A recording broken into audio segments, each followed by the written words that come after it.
Today's Pledge of Allegiance is by Gianni Frank, Aidan Fanning, Byron Fanning, Johnny Aiello from Assumption Catholic School in Denver, Colorado.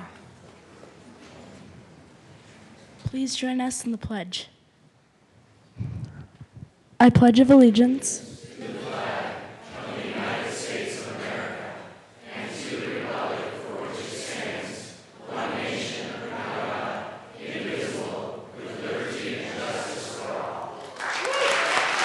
Randall, please call the roll.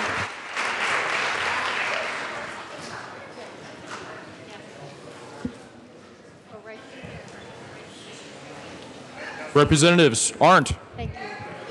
Becker J. Becker K. Beckman.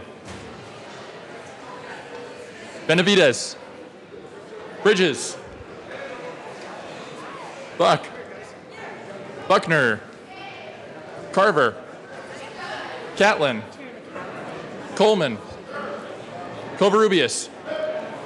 Danielson. Escar. Everett. Exum. Foote. Garnett. Janal. Gray. Hamner. Hanson. Herod. Putin.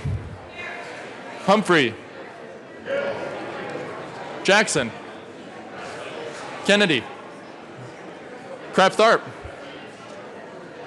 Landgraf. Lawrence. Representative Lawrence.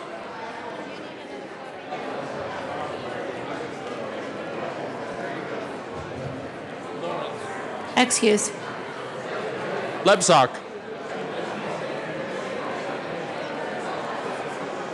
Lebsock. Lee. Representative Lee. Excused. Leonard. Lewis. Representative Lewis. Excused. Liston. Lontine. Lundeen. McKean. Representative McKean. Excuse. McLaughlin. Melton. Michelson Janae. Mitchbush. Navarro. Neville. Nordberg. Pabon. Pedersen. Rankin. Representative Rankin. Oh, thank you. Ransom.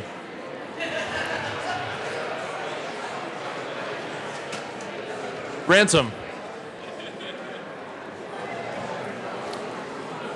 Excused. Rosenthal.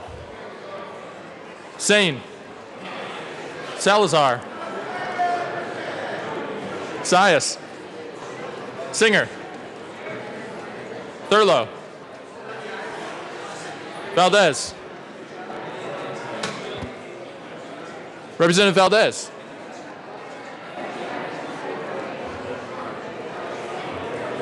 Excused.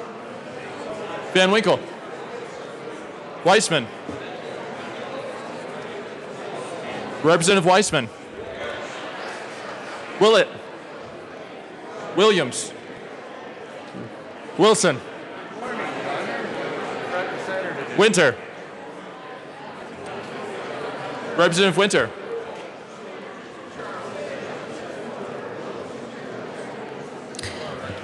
Excused. Wist. Young. Madam Speaker. Present. Okay, so I saw Lee, Winter, so that leaves Lawrence and Ransom.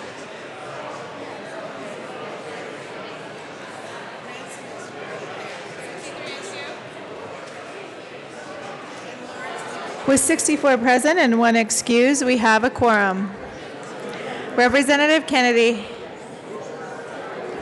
Thank you, Madam Speaker. I move that the reading of the Journal of Tuesday, March 21st, 2017 be dispensed with and approved as corrected by the Chief Clerk. Members, you have heard the motion. All of those in favor signify by saying aye. Those opposed signify by saying no. Motion passes. That acquire first, and then you and I can do this. Announcements and introductions. Representative Kraft-Tharp.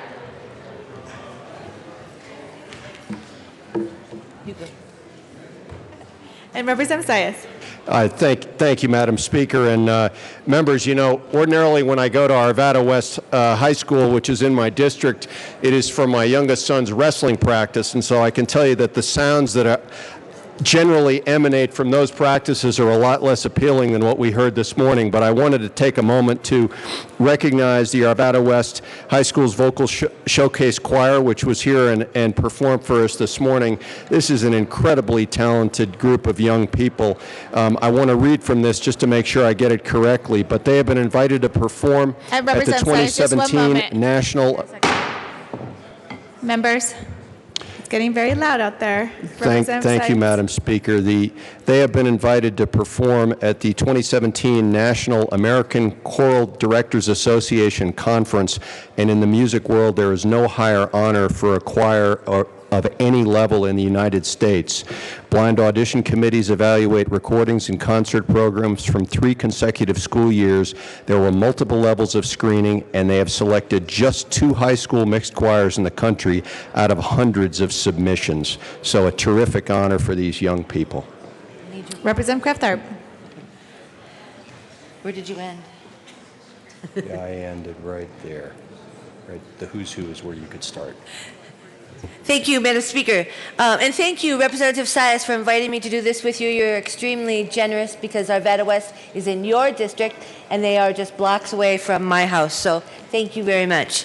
So to continue, the who's who of the international choral world will be there at this presentation, including the world's best ensembles from Europe, Asia, South America, and the United States.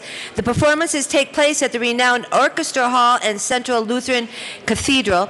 In the 58-year history of the Arvada West Choir, Arvada West is just the 3rd high school from the state of Colorado to ever be represented at the Nationals. Thank you. Fantastic. Thank you so very much for bringing the Arvada West Choir.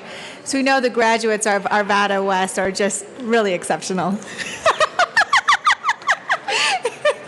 Representative Kraft-Tharp. Representative Sias, you're going to be in trouble if you don't agree with that.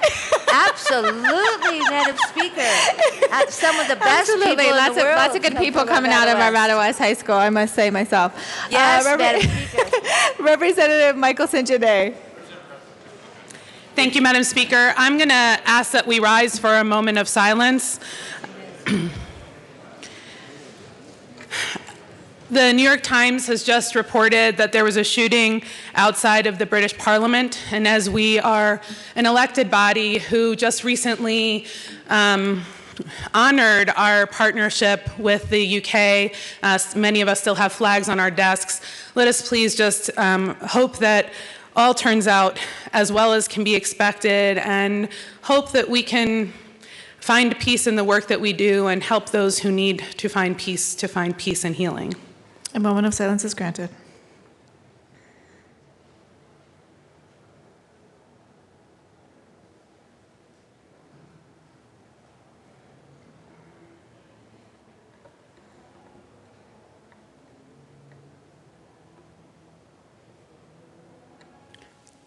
I thank you.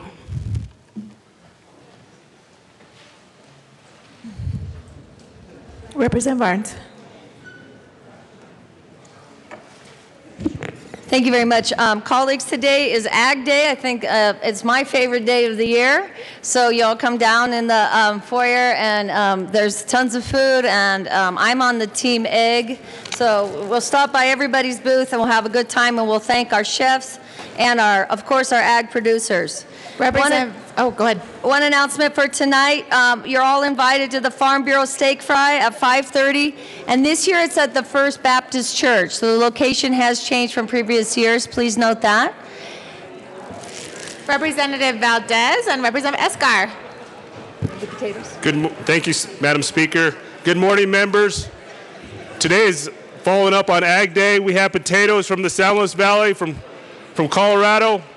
Each member will receive 5 pounds of potatoes. They're also in the break room to get your 5 pounds. So please enjoy Colorado potatoes. All right. We'll have the potatoes from the San Luis Valley. Representative Escar. Thank you, Madam Chair. Members, please listen up. When I was running the Pueblo chili license plate in here, you all kept asking me for Pueblo chilies. They are here today at the Ag Day lunch. Make sure you go get your Pueblo green chilies. Fantastic. Thank you, Representative Escar. Further announcements or introductions, Representative Buck and Representative Sane.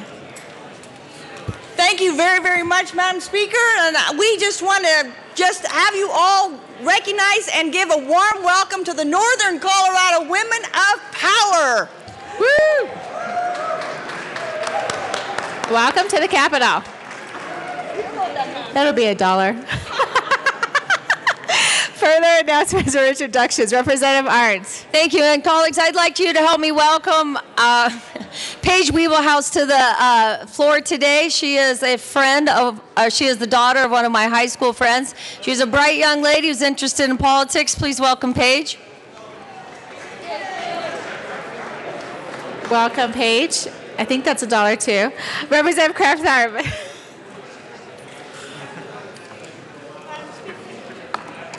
Oh, and Representative Buck.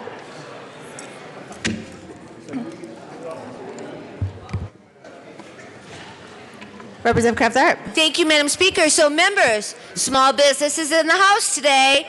It's the Small Business Development Center Day, and Representative Buck and I and Senator John and Senator Tate are all pleased and proud to be able to present them with a joint tribute, and it's very short, Madam Speaker. Yes. Okay, but very short, but very quality. So to our small businesses, the members of the House of Representatives are proud to honor the hard work and commitment of over 560,000 small businesses to the state of Colorado. The Small Business Development Center Network plays a critical role in developing and sustaining the small business community across our great state. The SBDC network combines the resources of federal, state, and local organizations with those of the education system and private sector to meet the specialized and complex needs of the Small Business Center. Representative Buck. Be it resolved by the House of Representatives of the General Assembly of the State of Colorado and the Senate concurring herein that we recognize the Colorado Small Business Development Center Network for 10 years of service of helping small businesses grow and prosper in Colorado, express our deepest pride in the leadership of the Colorado Small Business Development Center for the continued economic growth across the great state. Members, as you know, Colorado offers a vibrant and exciting place to launch a new business. In fact, Colorado is home of just 500,000 small businesses that employ over 1 million people. The services provided by the small business and communities affect how the entire state operates, and that's why I'm here to be a strong advocate of the Small Business Development Center. And we couldn't do it without Kelly Manning. She rocks.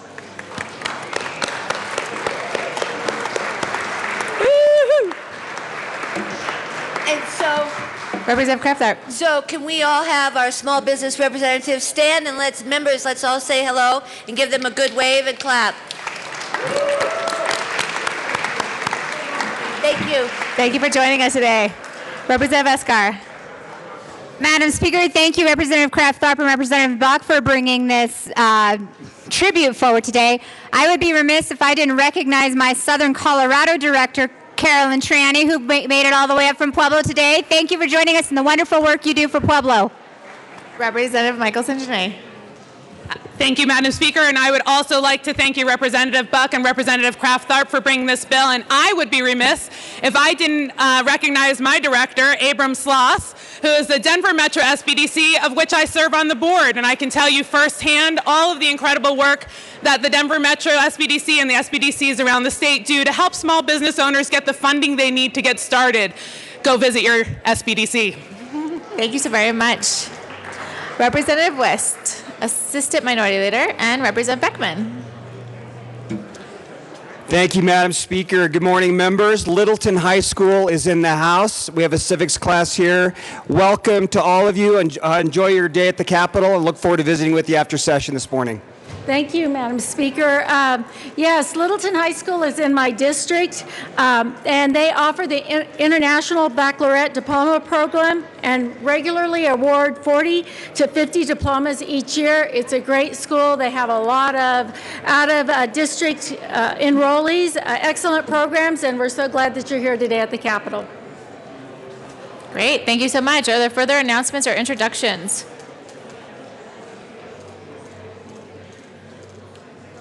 Any further announcements or introductions?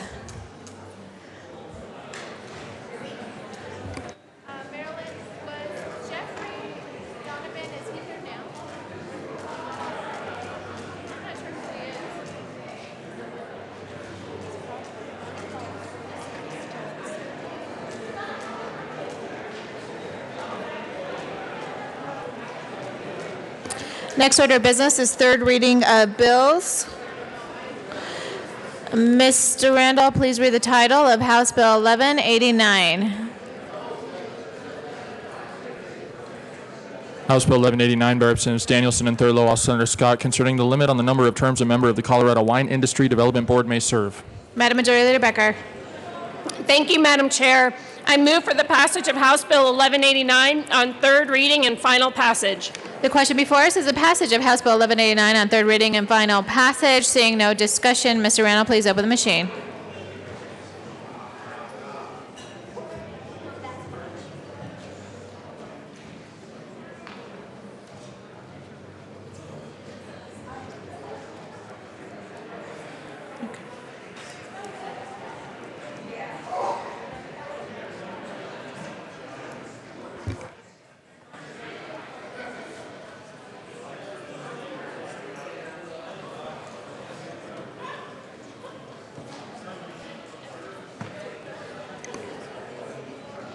Representative Wilson, Representative Ransom, Representative Norberg, Representative Beckman, please vote.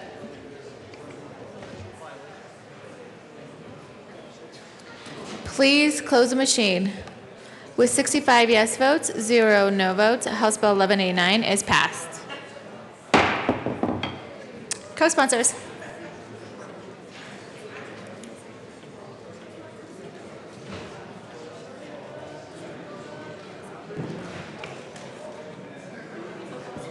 Please close the machine. Mr. Randall, please read the title of House Bill 1214. House Bill 1214 by Representative Coleman, also Senator Tate, concerning efforts to encourage employee ownership of the state's existing small businesses. Seeing no discussion, the question before us is a passage of House Bill 1214, and we do need the Majority Leader. Majority Leader Becker. Thank you, Madam Speaker. I move for the passage of House Bill 1214 on third reading and final passage. The question before us is the passage of House Bill 1214 on third reading and final passage. Seeing no discussion, Mr. Randall, please open the machine.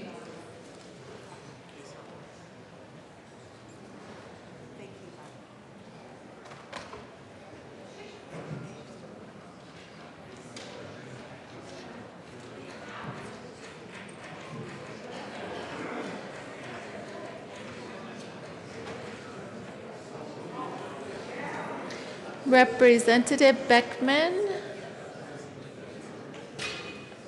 please close the machine. With 38 yes votes, 27 no votes, House Bill 1214 is passed. Co-sponsors.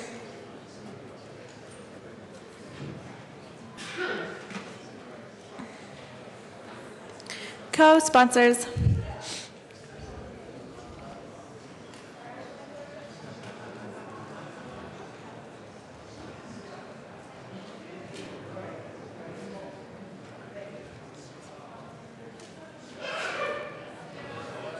Please close the machine. Mr. Randall, please read the title of House Bill 1218. House Bill 1218 by Representative Garnett, Senator Priola, concerning expansion of the state's ability to share information about state financial institutions with other governmental regulators. Assistant Majority Leader Garnett. Thank you, Madam Speaker. I move for the passage of House Bill 1218 on third reading and final passage. The question before us is a passage of House Bill 1218 on third reading and final passage. Seeing no discussion, Mr. Randall, please open the machine.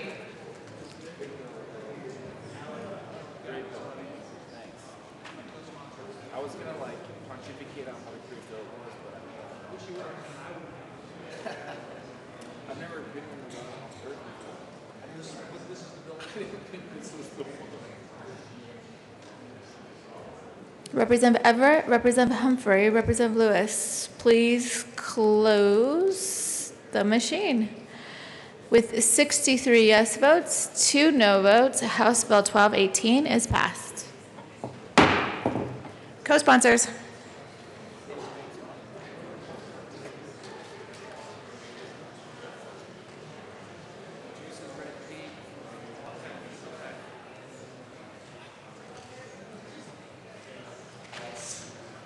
Please close the machine.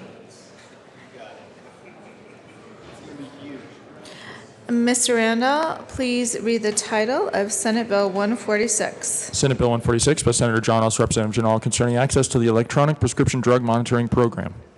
Assistant Majority Leader Garnett. Thank you, Madam Speaker. I move for the passage of Senate Bill 146 on third reading and final passage. The question before us is a passage of Senate Bill 146 on third reading and final passage. Seeing no discussion, Mr. Randall, please open the machine.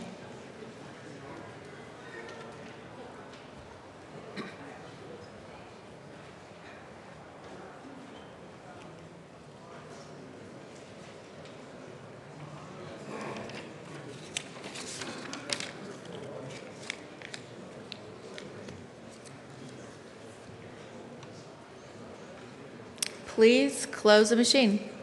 With 37 yes votes, 28 no votes, Senate Bill 146 is passed. Co-sponsors.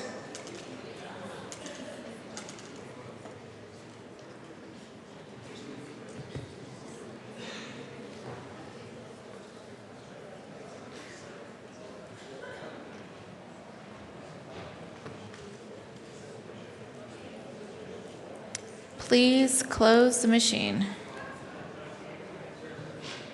Mr. Randall, please read the title of House Bill 1177. House Bill 1177 by Representatives West and Garnett, Senator Cook, concerning the use of alternative methods of resolving disputes that arise under the Colorado Open Records Act. Assistant Majority Leader Garnett. Thank you, Madam Speaker. I move for the passage of House Bill 1177 on third reading and final passage. The question before us is a passage of House Bill 1177 on third reading and final passage. Seeing no discussion, Mr. Randall, please open the machine.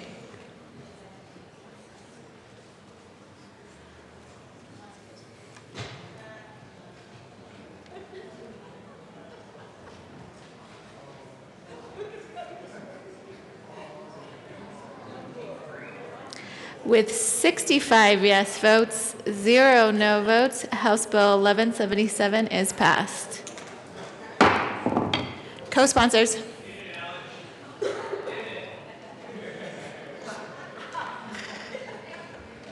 The Wiss-Garnett duo is quite a team. Co-sponsors. Aw. Further co-sponsors? Seeing none, please close the machine.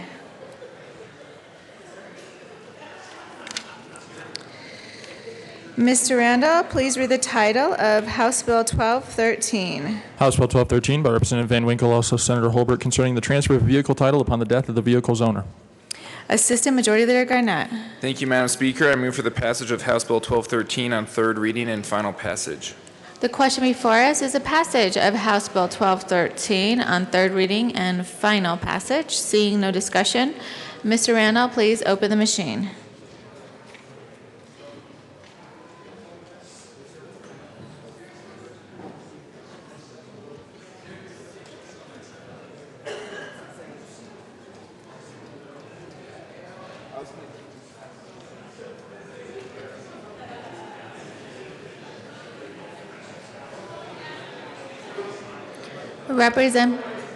Please close the machine. With 65 yes votes, 0 no votes, House Bill 1213 is passed. Co-sponsors.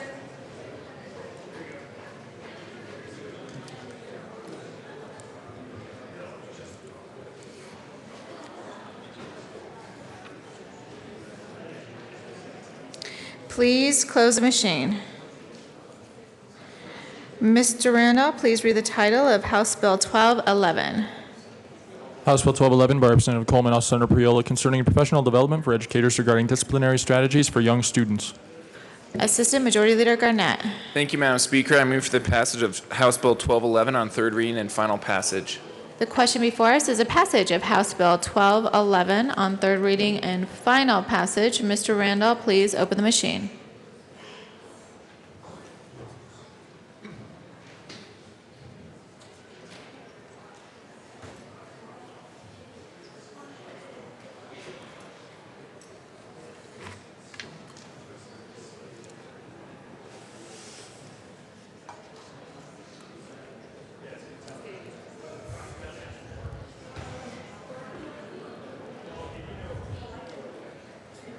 Representative Lee, please close the machine.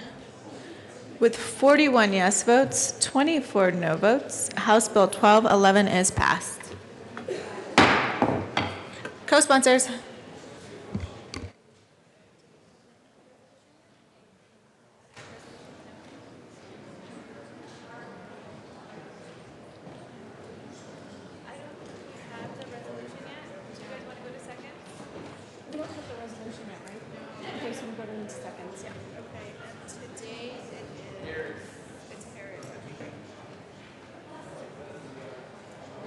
Co-sponsors.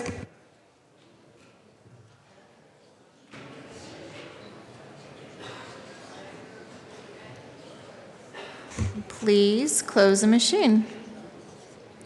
Next order of business is general orders, second reading of bills. Representative Harrod.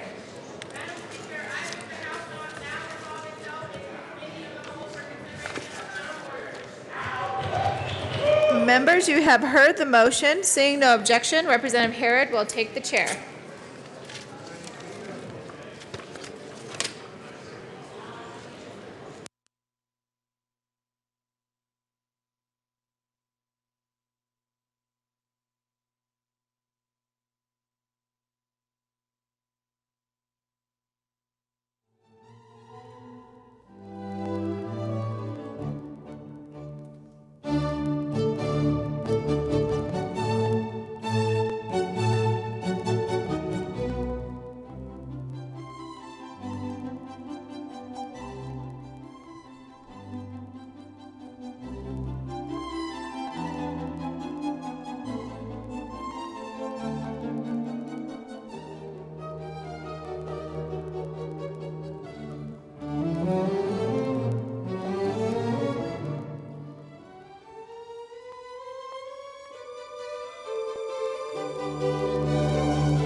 The committee will come to order. With your unanimous consent, the bills will be read by title unless there is a request to read the bill at length. Committee assignments will not be read unless requested, as they are printed and in your bill folders. Floor amendments will be shown on the screen and on your iPads and not read unless requested. Bills will be laid over upon the motion of the majority leader. The court rule is relaxed. Madam Majority Leader. Thank you, Madam Chair. I move to lay over House Bill 1185 till Friday, March 24th. Seeing no objection, House Bill 1185 will be laid over. And then Madam Majority Leader. Thank you, Madam Chair. I move to lay over House Bill 1190 till Tuesday, March 28th. Seeing no objection, House Bill 1190 will be laid over at the Majority Leader's request. Mr. Rano, please read the title of House Bill 1155. House Bill 1155 by Representative Thurlow, Senator Gardner, concerning the ability to cure campaign finance reporting deficiencies without penalty. Representative Thurlow. Thank you, Madam Chair. Good morning, members. I move House Bill 1155 and the State Affairs Committee report. To the committee report. Thank you, Madam Chair. The committee report was a strike below in State Affairs. Here's the issue of House Bill 1185. We have in current election law, as you all know, you file your expenditure report on and your contribution report on a Secretary of State's website called Tracer. From the time you file, there's an 180-day period where anyone that finds a discrepancy, they can file that discrepancy, and you have a $50 fine. Now, the problem, in my view, it's the timing of the fine that is at issue here. Right now, if you file on day one, there's a 180-day period where someone brings up the discrepancy. The fine, if they don't bring up the discrepancy till the 180th day, the fine is $50 times 180, which is about $9,000. To me, that's a penalty that does not fit the crime. So the premise of 1185 is the bill creates a 15-day cure period. Once you're notified of a discrepancy, you have 15 days to cure the discrepancy. If you do that, you still have to go through the court procedure, but there is no fine. And of course, if you don't cure, there is a fine of $50 a day for however long the discrepancy has existed. The reason there's a strike below is because this bill was vetted pretty thoroughly through lots of different groups that are engaged in watching elections and trying to make sure that elections are held in a fair and transparent manner. And of course, that's the whole issue with the Tracer filing system, is to create transparency so that the people can see how much money you're raising and who it comes from. So the vetting process for this bill, we talked with lots of people that are involved in the industry, groups called Ethics Watch, America Votes, Common Cause. We also vetted it with the Secretary of State's office. The strike below is a result of negotiation with a lot of those people. One of the issues of, if we're going to tighten it up on the front end and give you a cure period, one of the issues then was how to stop sloppy reporting and give people an incentive to just report anything and not follow up on the details and make it a bad report. So the solution to that problem that we worked out with all of these different stakeholders was to tighten it up on the other end of the process too. Currently, the administrative law judge has a lot of discretion of what he does with the fines. What we did with the strike below is, if you look at page 2, it talks about the judge has to make a finding of whether you are filing and whether you've done your duty in good faith and are substantially in compliance with the law. And if he does that, then the 15-day period is good. If he finds that you haven't been acting in good faith, the terminology now says the judge shall fine you $50 a day. So we think that's a good compromise. We think it's a good bill. I know there's lots of different ways that you could do it, but this was done through a strong vetting process. Took several weeks to work it out. I think it's a good bill, and I'd ask for an aye vote on the State Affairs Committee report. Representative Williams. Thank you, Madam Chair. I move L007 to the committee report and ask that it be properly displayed.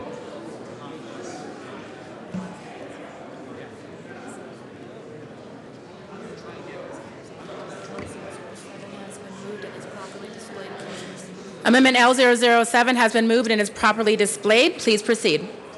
Thank you, Madam Chair. What this amendment would do, members, is it would push out the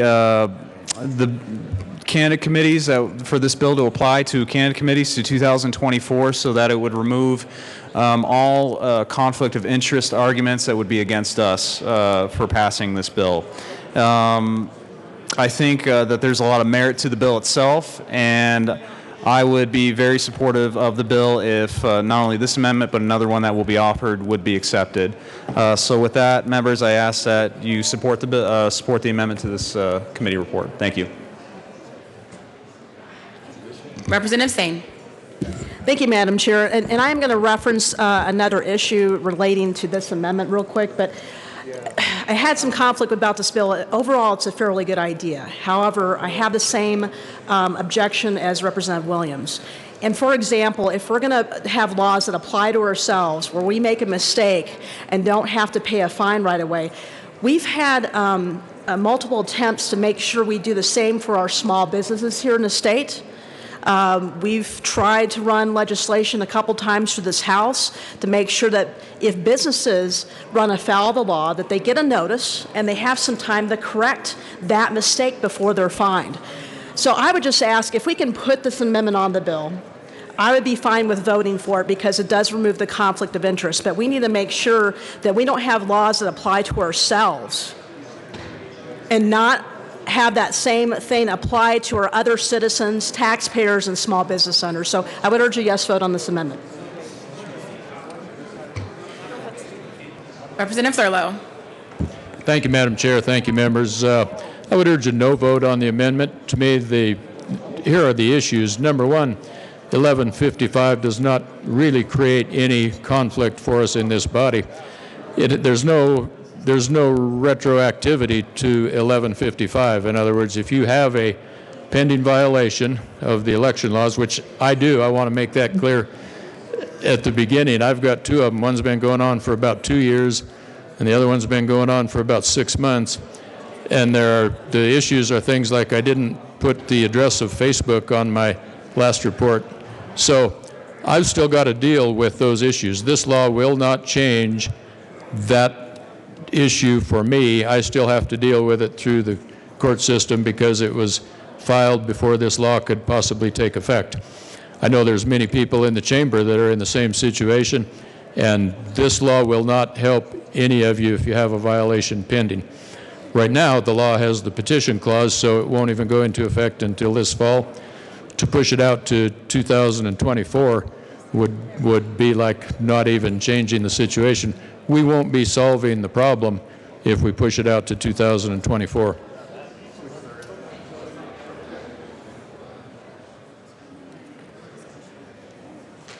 Representative Foote. Thank you, Madam Chair, and members. I rise in opposition to this amendment, and I'll tell you why. Of course, we heard this bill in State Affairs, and we heard a number of folks come in and testify about how the current system is basically being gamed and taken advantage of by a small number of folks. The Secretary of State's office, for example, came in and testified about that at great length. And obviously, what we want to make sure is we want to make sure that everything that happens with campaign finance is transparent. We want to make sure that it's out there. We want to make sure folks follow the rules. But when we have a very identifiable problem in how the system has been taken advantage of and gamed by just a few folks to the detriment of everybody else, we should try to fix the problem sooner rather than later. 2024, I mean, I don't even know where I'm going to be in 2024, and I think I could speak for everybody else in this chamber as well. That's a long time away from now, and if the system's not working now, why would we wait until 2024 to try to fix it? We should try to fix it. We should try to address these issues that have been brought up and have been brought up by folks diverse across the campaign finance realm, including the Secretary of State, and try to take care of the problem as soon as we can. That's all that we're asking, and this amendment would push it back way too far, so hopefully this amendment will fail. Representative Williams. Thank you, Madam Chair. Just to clarify, upon passage of this bill, even with this amendment, it would immediately apply to all other campaign committees. It's just that the candidate committees, this would take effect 2024 because there is that conflict of interest argument that is made in reference to this. I not only ask for a yes vote on this, but I also call for division.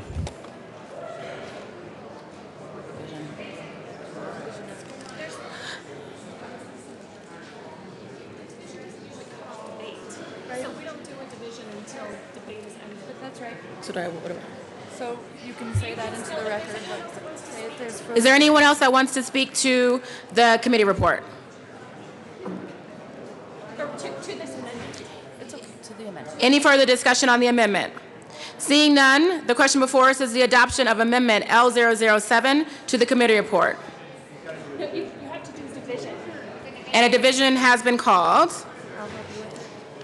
All those in the chamber not entitled to vote, please be seated. And then just step away from it.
All those in favor of Amendment L007, please stand and remain standing in one place until the vote is counted.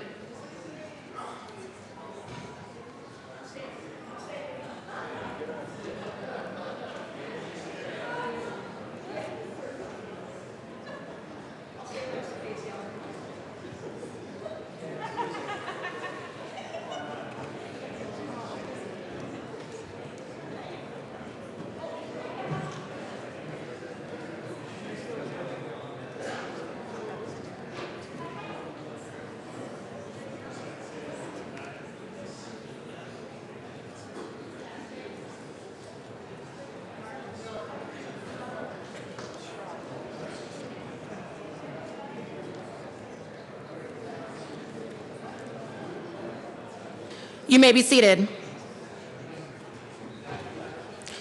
All opposed, please stand and remain standing in one place until the count is taken.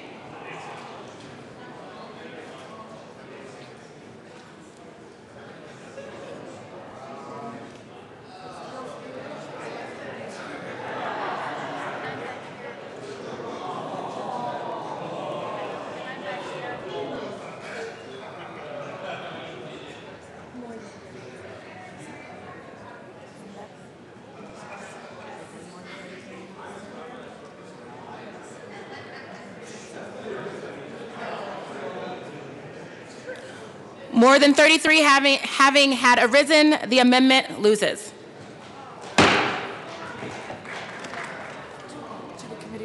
To the committee report.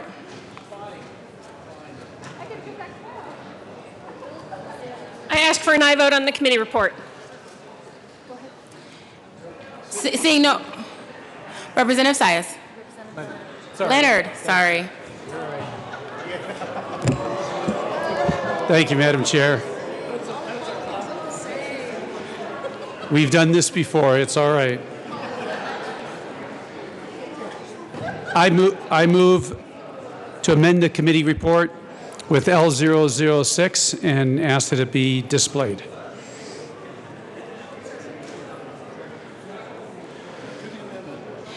Thank you. Amendment L006 is probably before us. Please proceed.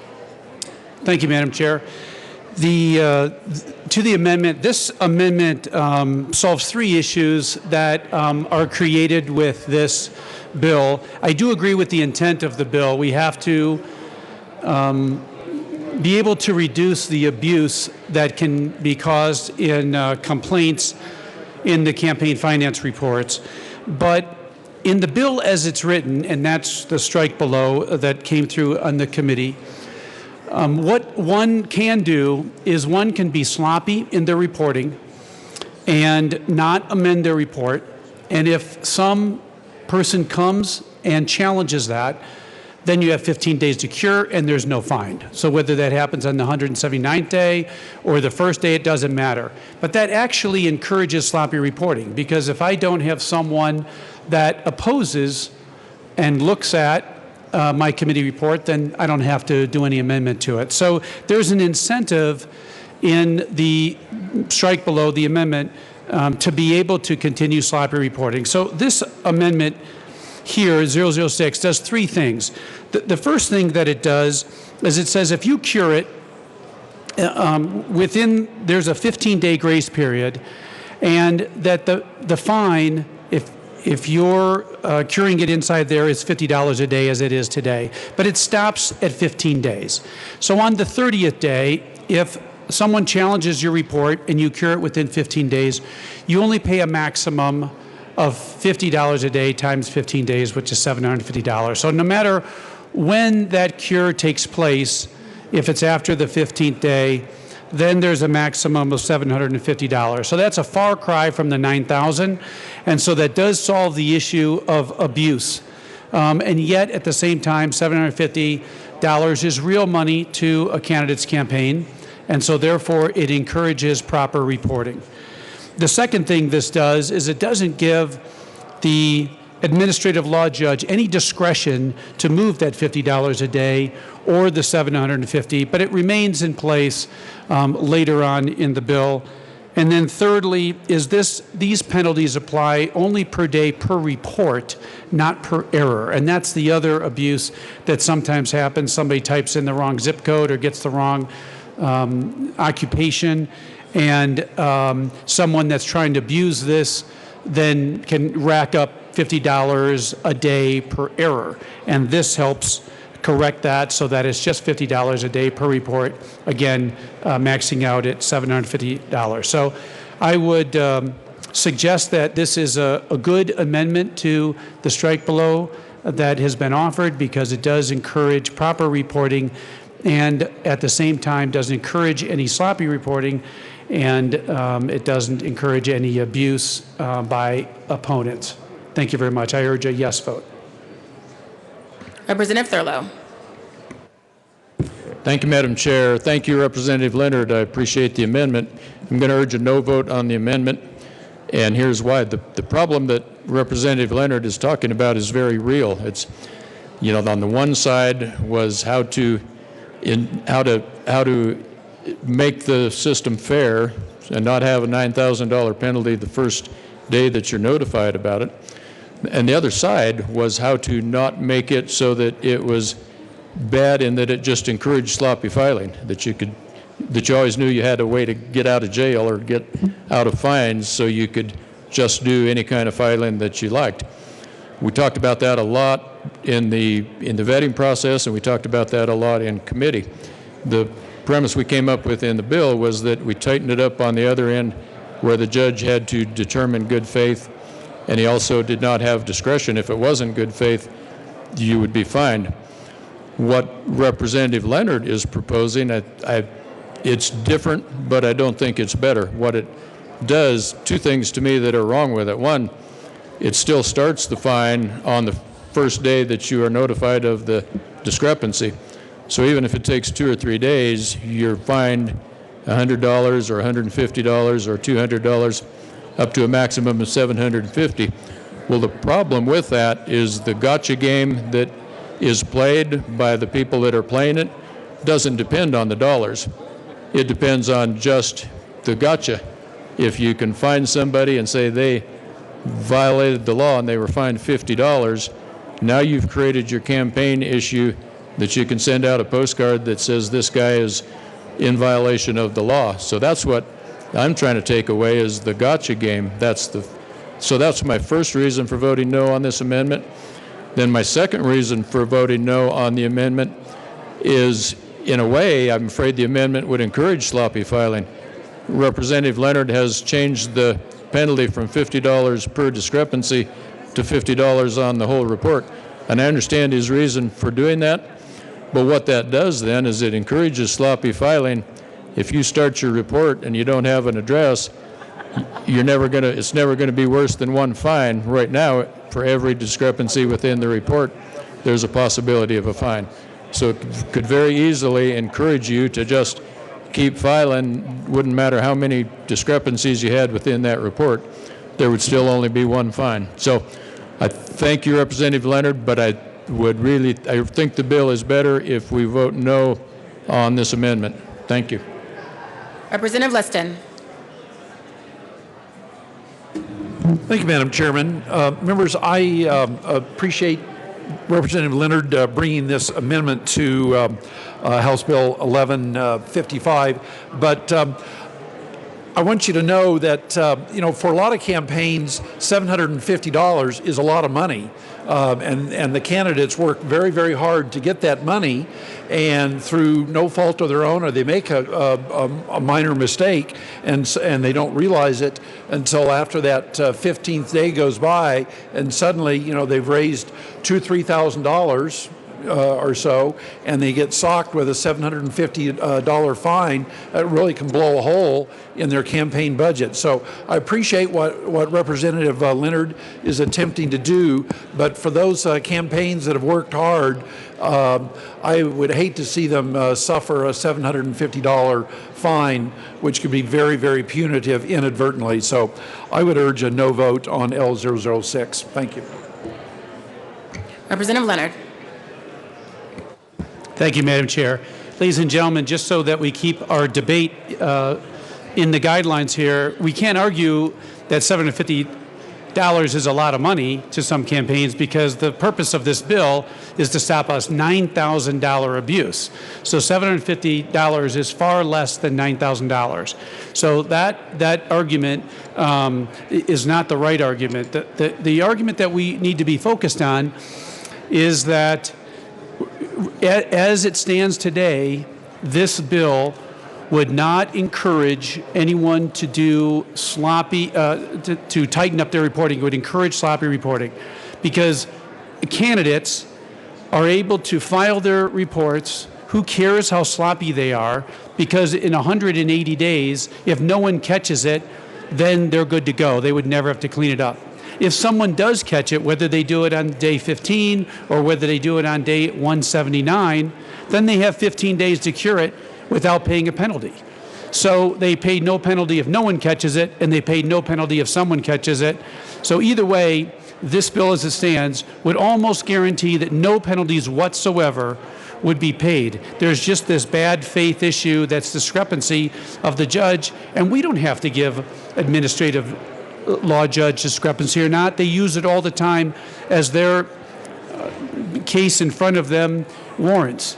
So we don't need to give them as a legislator any kind of good faith criteria because they already have it themselves. They are the best ones to judge what's going on in their courtroom and case by case basis. So I would say that being able to have some base in this, a serious base at $750, would help candidates stay true and be able to file timely and accurate reports. So I would urge a yes vote.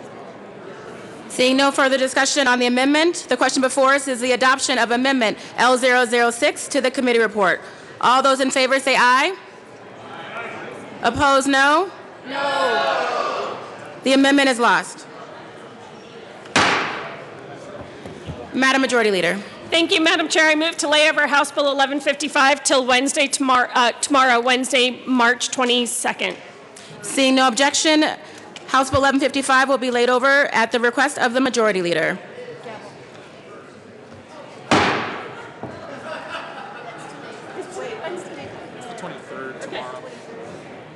Madam Majority Leader. Thank you, Madam Chair. I misspoke the date. Tomorrow is Thursday, March 23rd. Thank you, Representative Young, for catching that. Thank you. Mr. Randall, please read the title of Senate Bill 65. Senate Bill 65 by Senator Lundberg, also Representative Lontine, concerning a requirement that healthcare providers disclose the charges they impose for common healthcare services when payment is made directly rather than by a third party. Representative Lontine. Thank you, Madam Chair. Oh my, this is very tall. I move Senate Bill 65 and the committee report. To the committee report. Thank you, Madam Chair. So our committee report, we had two amendments that passed in our Health Insurance and Environment Committee, and there's quite a list of things that we did. So without further ado, we added home care to a list of exempted facilities. We amended the definition of healthcare provider to include practice groups, so they're not required to report rates for individual providers, but as a group. We allow small practices that don't have a website to be able to post their list of prices in a waiting room. We required that all postings, whether website or in a waiting room, be posted conspicuously.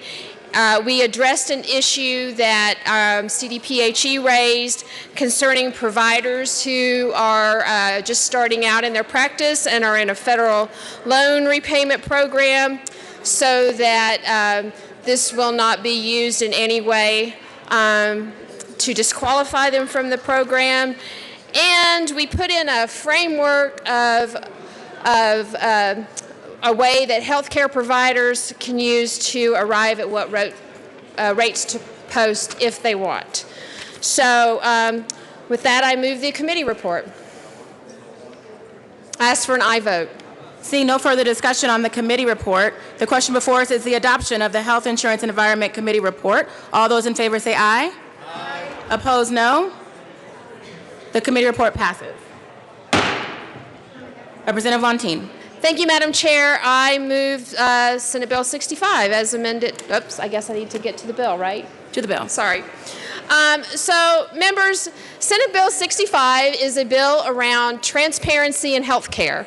This would ask our providers and our healthcare facilities to post rates in a conspicuous way on a website or in a waiting room, so that folks can see how much things cost. We are asking for a list of 25 codes for our hospitals and for our group practices, a list of 15 most commonly used.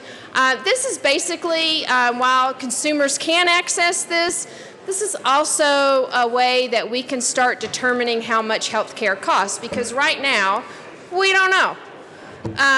So imagine you're going to buy a car and the car salesman says, well, you can go ahead and take the car, we'll send you a bill later, then you'll find out how much it is. That's basically what goes on in health care. And we just want to find a way to figure out how much things cost so we can start working on how to lower those costs. I also have a couple of amendments.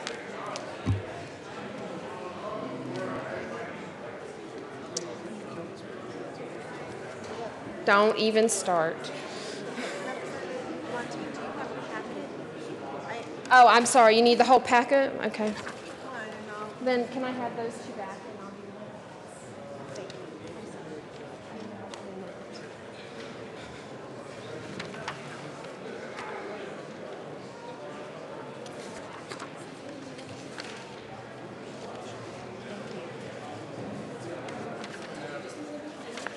do I have two amendments. I haven't moved them yet. Do you need to do it? No. Sorry.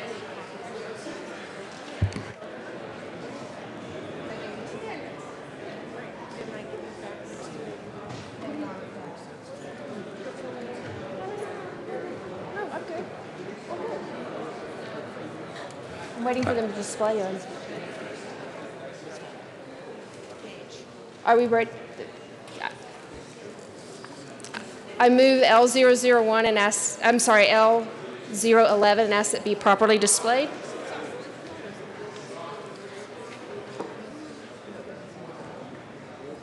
Thank you. Amendment L011 is properly before us. Please proceed. Representative Lontine. Thank you. This amendment just requires that the posted health care prices can't be used by third-party payers, basically insurers, to negotiate from. And I ask for an aye vote. Is there further discussion on the amendment? Seeing none, the question before us is the adoption of Amendment L011. All those in favor say aye. Aye. All those opposed, no. The amendment passes. To the bill. Representative Lontine. Thank you, Madam Chair. I move L012 and ask that it be properly displayed.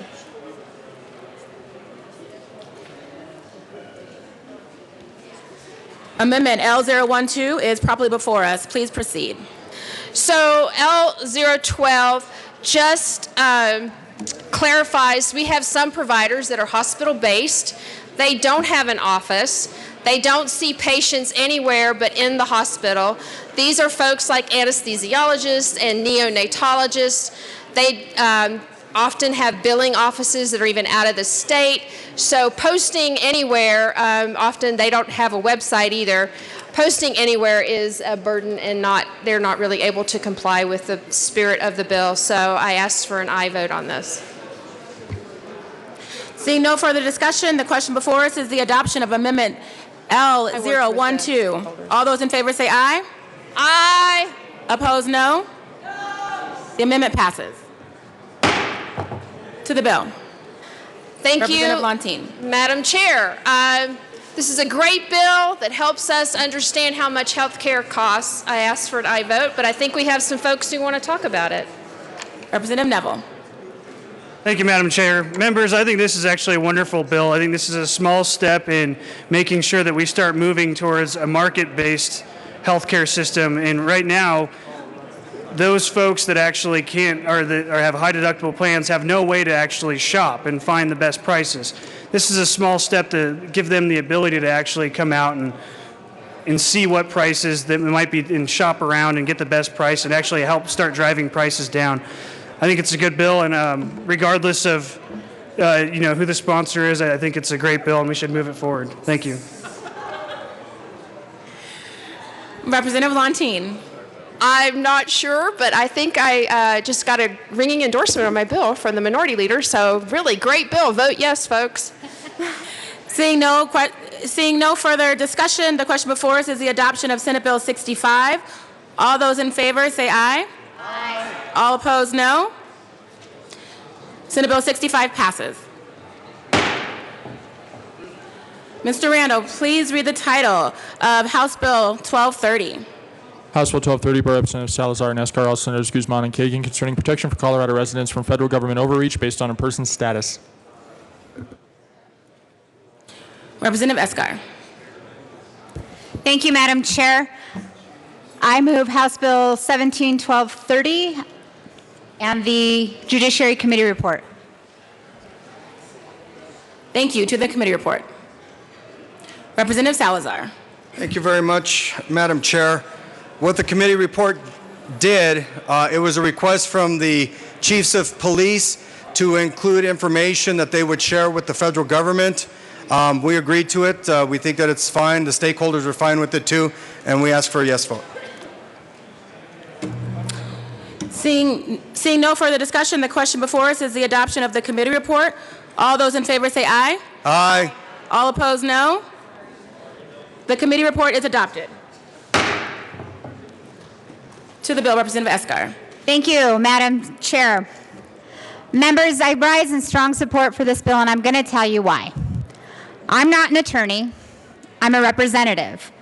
In my community during the campaign this last year, heard things coming out of people's mouths that literally instilled fear in them.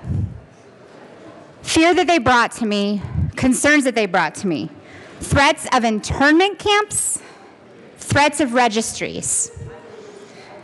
This bill protects Coloradans from that kind of illegal and unconstitutional federal overreach. That's it.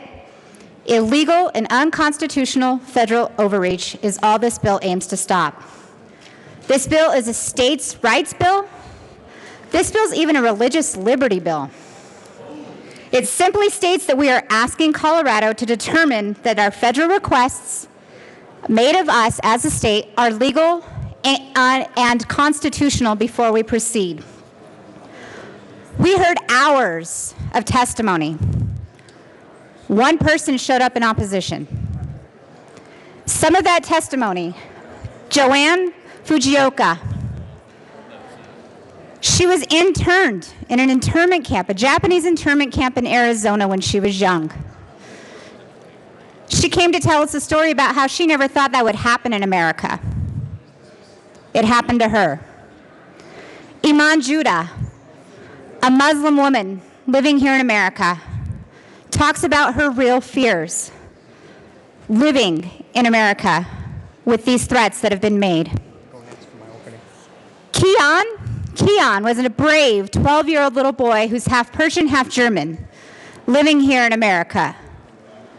He told us about his real fears of his Persian family who comes to America to celebrate the Persian New Year with them every year about this time of year, the fear they had of traveling, for not being able to leave their country and come here, or being able to leave here to go home. Members, we had so many different people come and testify in support of this bill. Japanese, Iranians, Muslims, Jewish, Persian, German, immigrant, Mexican, Americans. We are the people. We the people are a nation of many, and we cannot be divided anymore based on how we look, where we come from, or how we pray. To quote Robin Yasui, who also came and testified for this bill, she said, "Never again," the words "never again" that we repeated in the 1940s, never again can truly be right now. We're better than this in Colorado, and we're simply saying to the federal government, if you're asking us to do something that's illegal and unconstitutional, we will not stand for it. I rise in strong support for this bill. Representative Salazar. Thank you very much, Madam Chair. And I'm glad that we have students up in the gallery, because I think that this is an important bill for you guys to hear. And I think that you're going to really get some good education out of this. And let's start about why this bill is called the Ralph Carr Freedom Defense Act. Ralph Carr was a conservative Republican governor who came out of the Eastern Plains in the 1940s. Ralph Carr was the lone governor who stood up against the anti-Japanese sentiment that was spreading fear across this country during World War II. In fact, he lost his career over his stances for humanity. He is such a principled politician that there's a book written about him called The Principled Politician. He was such a just man that right across the street is a building named after him, the Ralph Carr Justice Center, because he stood up on behalf of people against the overreach of the federal government. That's why this bill is named after him, is because what this bill does is 4 things. Number 1 is it says that the state, under the 10th Amendment of the United States Constitution, the States' Rights Amendment, that the state shall not, and its local municipalities, shall not aid and abet and assist the federal government by sharing information about Coloradans based off of their race, ethnicity, national origin, immigration status, or religious affiliation, if that information is going to be used by the federal government for unconstitutional and illegal purposes. Number 2, neither the state nor local governments will aid and assist the federal government in creating internment camps or detain Coloradans based off of their race, their ethnicity, their national origin, immigration status, or religious affiliation for non-criminal purposes. We can't do that. You can't arrest someone who hasn't committed a crime. That's a violation of the 4th Amendment, and we're not going to help the federal government do that. Number 3, we will not physically or otherwise electronically identify Coloradans based off of their race, their ethnicity, their national origin, immigration status, or religious affiliation. And number 4, what we will not do as a state is we will not create any registries for the federal government based off of race, ethnicity, national origin, immigration status, or religious affiliation. That is our right as a state to stand up against the federal government and not terrorize Coloradans. That's the principles of Ralph Carr. Now let me tell you what this bill doesn't do. This bill doesn't stop the federal government from engaging in immigration enforcement activities. They can still do it. They're just not going to use our resources and our law enforcement to engage in federal immigration enforcement. Why is that important, folks? It's important because when you use police and sheriffs in that manner, it terrorizes communities. And guess what happens? People stop reporting to the police because they're afraid of the police. It seems to be a logical notion that if you're fearful that the police are going to come after you, that you stop reporting crimes. That's why chiefs of police and sheriffs across the nation have told this federal government, we're not going to engage in federal law enforcement activities. This bill is grounded in humanity. It says to all Coloradans, it says to all of our communities, we are going to stand up for you against a government that wants to terrorize you. And we know that it's happening. This wasn't rhetoric somewhere in the campaign trail. We can see it happening in the executive orders that have been issued by this president, all of which have been struck down as unconstitutional, but all of which have had that fearing effect upon our communities. It's terrorized our communities. And as a state, it is incumbent upon us as representatives to stand up for all Coloradans and to say that we're not going to terrorize our communities. I ask for a yes vote. Representative Williams. Representative Covarrubias. Thank you, Madam Chair. I move L012, asked to be displayed on the screen, please.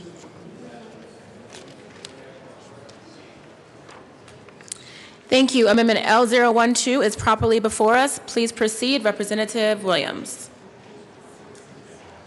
Thank you, Madam Chair. I offer L013 as a substitute amendment and ask it to be properly displayed.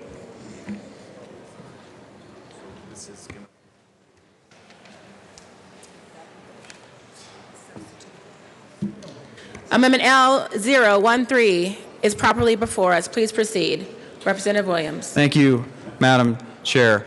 I, too, agree with the concept of not having registries from any government entity of any kind, and I figured that in addition to substituting, striking out resident to citizen was a good idea, but also inserting gun ownership. People that good people who own guns should not have to have their names on a list with the federal government. And in that same spirit of having no registries, I agree with this amendment and the concept and ask that my fellow colleagues and members vote on this bill or on this amendment. Thank you. Representative Salazar. Thank you very much, Madam Chair. Madam Chair, I ask for a title ruling because gun ownership is not a person's status like race and ethnicity, national origin, religious affiliation, or immigration status. The House will stand in a brief recess.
The committee will come back to order.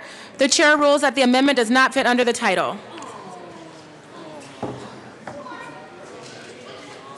Representative Salazar. We have the underlying amendment, Madam Chair. We're still on the amendment. L012. To Amendment L012. Representative Salazar. Thank you very much, Madam Chair. Now, because we do have students in the chamber, it's important to point out what this amendment does. What this amendment does here is it says that our Muslim brothers and sisters who are residents of the state of Colorado won't receive protection under this bill. It says here that other people who don't have citizenship status, and we don't have citizenship status necessarily as Colorado residents, we're Colorado residents, but what it says is that if you don't have a citizenship status and you're here lawfully or maybe unlawfully, but let's go with lawfully, that you don't have protection under this bill. Now, take a look at the next part, which is page 4, line 5, which is persons. This amendment here doesn't want to cover persons, only some people, which our U.S. Constitution rejects, because the 14th Amendment covers all persons. So what this amendment does here is it rejects the 14th Amendment, and it says that whether you're Muslim, whether you're Sikh, whether you're from Syria, whatever it is, if you're not a citizen, then you're not going to be afforded any protections. That's why this amendment is bad, and I rise in strong opposition to L012. Representative Covarrubias. Thank you, Madam Chair. When it says citizens, that's what it means. We do have laws in our country, and they're not just for certain folks, they're for everybody, and we all need to abide by the laws as citizens. Representative Salazar. Well, then I would point the good representative to Article 2, Section 27 of the Colorado Constitution. In the Colorado Constitution, it endears upon residents property rights. All residents, whether they're documented or not, they're endeared with that property right under the Colorado Constitution. So basically what this amendment here is that you're saying that you don't want to adhere to either the U.S. Constitution or the Colorado Constitution, which is the law of the land. It's our Constitution. So this amendment here strikes against what is our law, which is the Colorado Constitution. Representative West.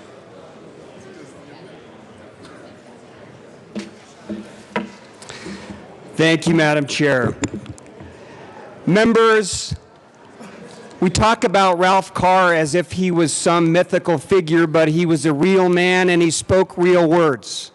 Specifically to this amendment, I think we should be reminded of what Ralph Carr actually said. Quote, "When it is suggested that American citizens be thrown into concentration camps where they lose all privileges of citizenship under the Constitution, then the principles of that great document are violated and lost." Governor Carr was a hero. Let's not misappropriate his legacy and say that he stood for things that he didn't stand for. I ask for a yes vote on this amendment. Representative Navarro. Thank you, Madam Chair, and I rise today in support of this amendment, which strikes the right balance between the 10th Amendment and the privacy concerns outlined in House Bill 171230, with our responsibility to uphold our nation's immigration laws. This amendment simply strikes the word resident from the bill and replaces it with the word citizen. This is a necessary change to narrow the focus of the bill and ensure it does not inadvertently result in Colorado becoming a so-called sanctuary state for criminal non-citizens. I highly suggest a yes vote. Representative Salazar. Well, thank you very much, Madam Chair. Couple of things. Do you know who supports this bill? A member of Ralph Carr's family. He sent us an email. I read it in committee last week because the question was raised about, does his family support this bill? And I said yes, because we got an email from his nephew. So that's who supports this bill. Secondly, don't be fooled by what you just heard. There's no such thing as a sanctuary state or a sanctuary city. It's not defined anywhere. In fact, I would challenge my friends on the other side of the aisle to find a definition in federal law or in state law. There is no such law. It's made up. But let's think about the word sanctuary for a second. What does that mean, sanctuary? It means to be safe. It means a safe haven. It means a place of comfort. And now the word is being used in a dirty sense, like, oh my God, sanctuary, you're giving people sanctuary. Well, there's no definition to it, and this bill is a states' rights bill under the 10th Amendment, and there is a definition for that. Representative Leonard.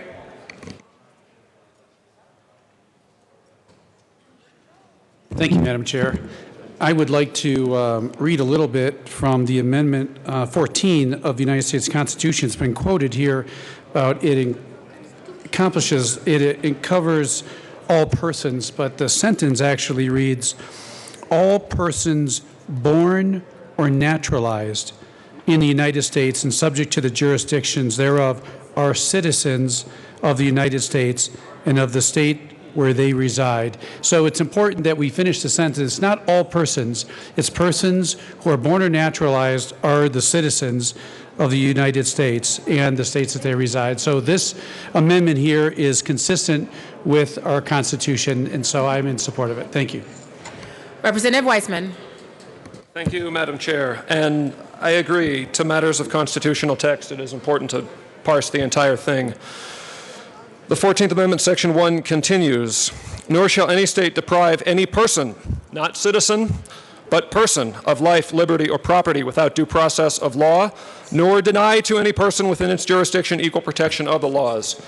The flaw with this amendment, unfortunately, is that the Fourth Amendment and the 14th Amendment guarantee rights to persons, all persons. There is ample case law testifying to this point, and I just looked up some data. As of 2013, the latest year for which I could find an estimate, there were 150,000 lawful permanent residents in Colorado, people who have complied with our laws, who have a green card, who may very well be on their path to naturalization. I wish it were not the case in our present moment that the rights of lawful permanent residents were in jeopardy, that lawful permanent residents were not daily being discriminated against and facing threat of crime in our state and in other states, but they are. So I think it is appropriate and necessary that we uphold the rights of lawful permanent residents in Colorado, and in so doing act consistently with well-established constitutional law. Representative Buck. Madam Chair, thank you so much. And since we're talking about citizens, I would just love everybody here to recognize the great citizens. These are the Estes Park FFA members up there from their high school. Welcome to your house. Thank you.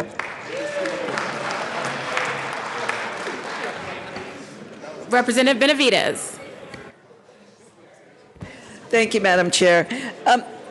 You know, members, this bill says that we should not cooperate with the federal government in maintaining registries, marking individuals, or interning them.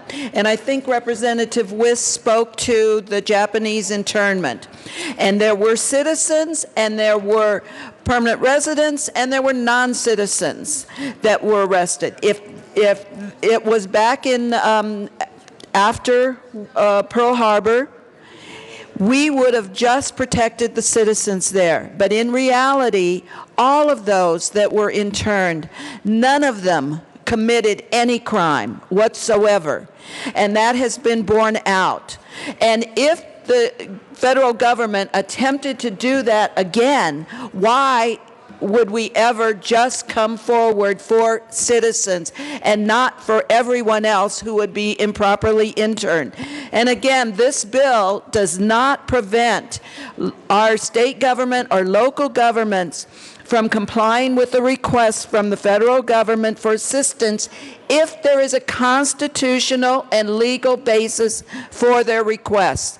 So if they asked us to help in another misguided internment, if they did not have a constitutional basis for non-citizens, we could not comply. That's why it's so important that the language in the bill stay in the bill.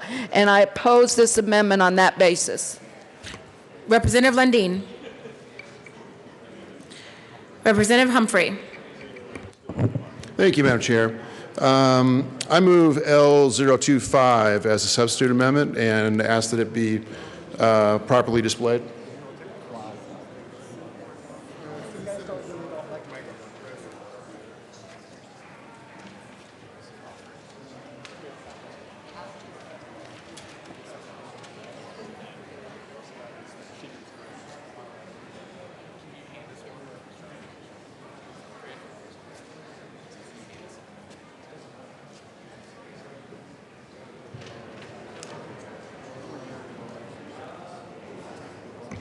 Amendment L025 has been moved and is properly displayed. To the amendment. Thank you, Madam Chair. And what this amendment essentially does is strike resident in where it is referred to in the bill and substitute citizen or lawful resident. I think we can all agree that someone who is here lawfully has a legal status, and that we are supportive of those who are here in our state and in our nation with that status, and that we support that legal immigration.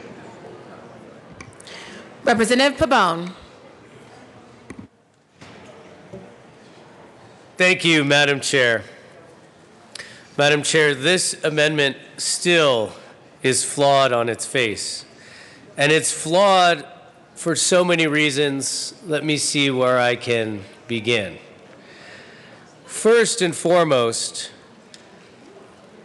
the reason that we, the United States of America, is a beacon to the entire world for our rights is because our rights don't attach to our citizens, don't just attach to our lawful residents.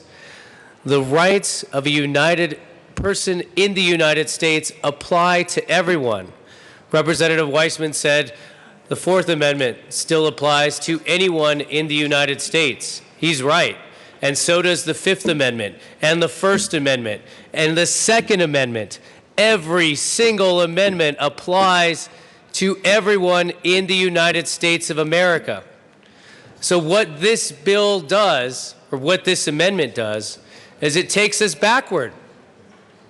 It says, we don't recognize that mantra that we are a beacon of rights to the world. We only want to give out rights to the people we think deserve them, not to everyone. And so what's next? What's next, I ask you, when you are going to bring an amendment that says, well, it's okay for citizens, but maybe not lawful residents this time? This is a slippery and dangerous slope, and I don't think this is anywhere any of us ever want to go in our country. To decide who has and who doesn't have rights was decided in 1776. That is settled law. And by bringing in an amendment like this says we have forgotten our history. We have forgotten our history in deciding who does and who doesn't have rights. What the Ralph Carr Freedom Defense Act says is we've learned our history and we're never going to repeat it. I ask you to vote no on this amendment. Representative Salazar. Thank you, Madam Chair. You know, my good friend just really gave a good example of what the Constitution, of how the Constitution protects all people in the United States. And I just said it just a second ago, but I want to actually read it from the Colorado Constitution. That way you can hear how this amendment here is unconstitutional to our own Constitution. Article 2, Section 27 says, and it's entitled this way, I object to the way it's titled, but it's titled this way, Property Rights of Aliens. Aliens who are, or may hereafter, become bona fide residents of this state may acquire, inherit, possess, enjoy, and dispose of property, real and personal, as native-born citizens. It doesn't make a distinction between someone who's documented or not, and as a matter of fact, if you look at the case law supports that a Scottish citizen was covered under this bill because they owned property here in the state of Colorado. What this amendment does is this amendment ignores the Colorado Constitution that was enacted in 1876, 100 years after the U.S. Constitution. That's what this amendment does. This amendment says that only some people are afforded rights here in the state of Colorado. And this section of our Colorado Constitution says that all people are afforded protections under the state of Colorado. I just don't get this amendment. Why would we do that? Why would we say that some people are afforded protection by the state and others are not. Why do we do that? Why do we do that to people? That's what this amendment does. Or how about the domestic violence victims that showed up in Denver County Court just the other day and were afraid to continue going in because they were afraid that they were going to be detained? What this amendment says is that they're not protected. Is that what we want to do? That crime victims should be excluded? I rise in opposition to L025. Representative Lundin. Thank you, Madam Chair. So to the amendment of the bill, wonderfully titled the Ralph Carr Freedom Defense Act. What we're experiencing right now is a great conflation of the rights and responsibilities of citizen and the rights and responsibilities of residents. What this amendment seeks to do is to make it a little more clear. But let's go back to the words of Ralph Carr, whom this bill seeks to honor. He stood in vigorous defense of our country and the citizens, the people of our country, all, and the rule of law. In a radio address in 1942, February of 1942, back then they used to talk for hours on radio. Now you get 15 seconds and you're gone. Ralph Carr publicly expressed his willingness to cooperate with the federal authorities. He actually articulated this stance, and I quote him, "If any enemy aliens must be transferred as a war measure," he declared, "then we of Colorado are big enough and patriotic enough to do our duty." But he's very specific in the fact that you must, in fact, protect the rights of all individuals. He goes on, and it's actually quoted in the LegDec, the legislative declaration of the bill, "An American citizen of Japanese descent has the same rights as any other citizen. If you harm them, you must first harm me." Governor Carr also, in his radio address, said, "In Colorado there are thousands of men and women and children. In the nation there are millions of them who by reason of blood only are regarded by some people as unfriendly. They are as loyal to American institutions as you or I. Many of them have been here, are American citizens with no connection or with any feeling of loyalty towards the customs and philosophies of the combatants of the war at that time." Governor Carr went on to say, "The world's great melting pot," in a reference to the desire of this nation of e pluribus unum, from many one. He said, the world's great melting pot is peopled with the descendants of every nation of the globe. And it still is today. But there is a distinction, there is a difference between the rights and responsibilities of various individuals with various purposes and various relationships to the country. Let me quote one more thing from Governor Carr before I conclude. He said, "When it is suggested that American citizens be thrown into concentration camps where they lose all privileges of citizenship under the Constitution, then the principles of that great document are violated and lost." But notice the precision of Governor Carr's language. Here in Colorado, we treat all individuals with respect and dignity and graciousness. But we must be attentive to the fact that a citizen is a citizen and a resident is in many cases a guest.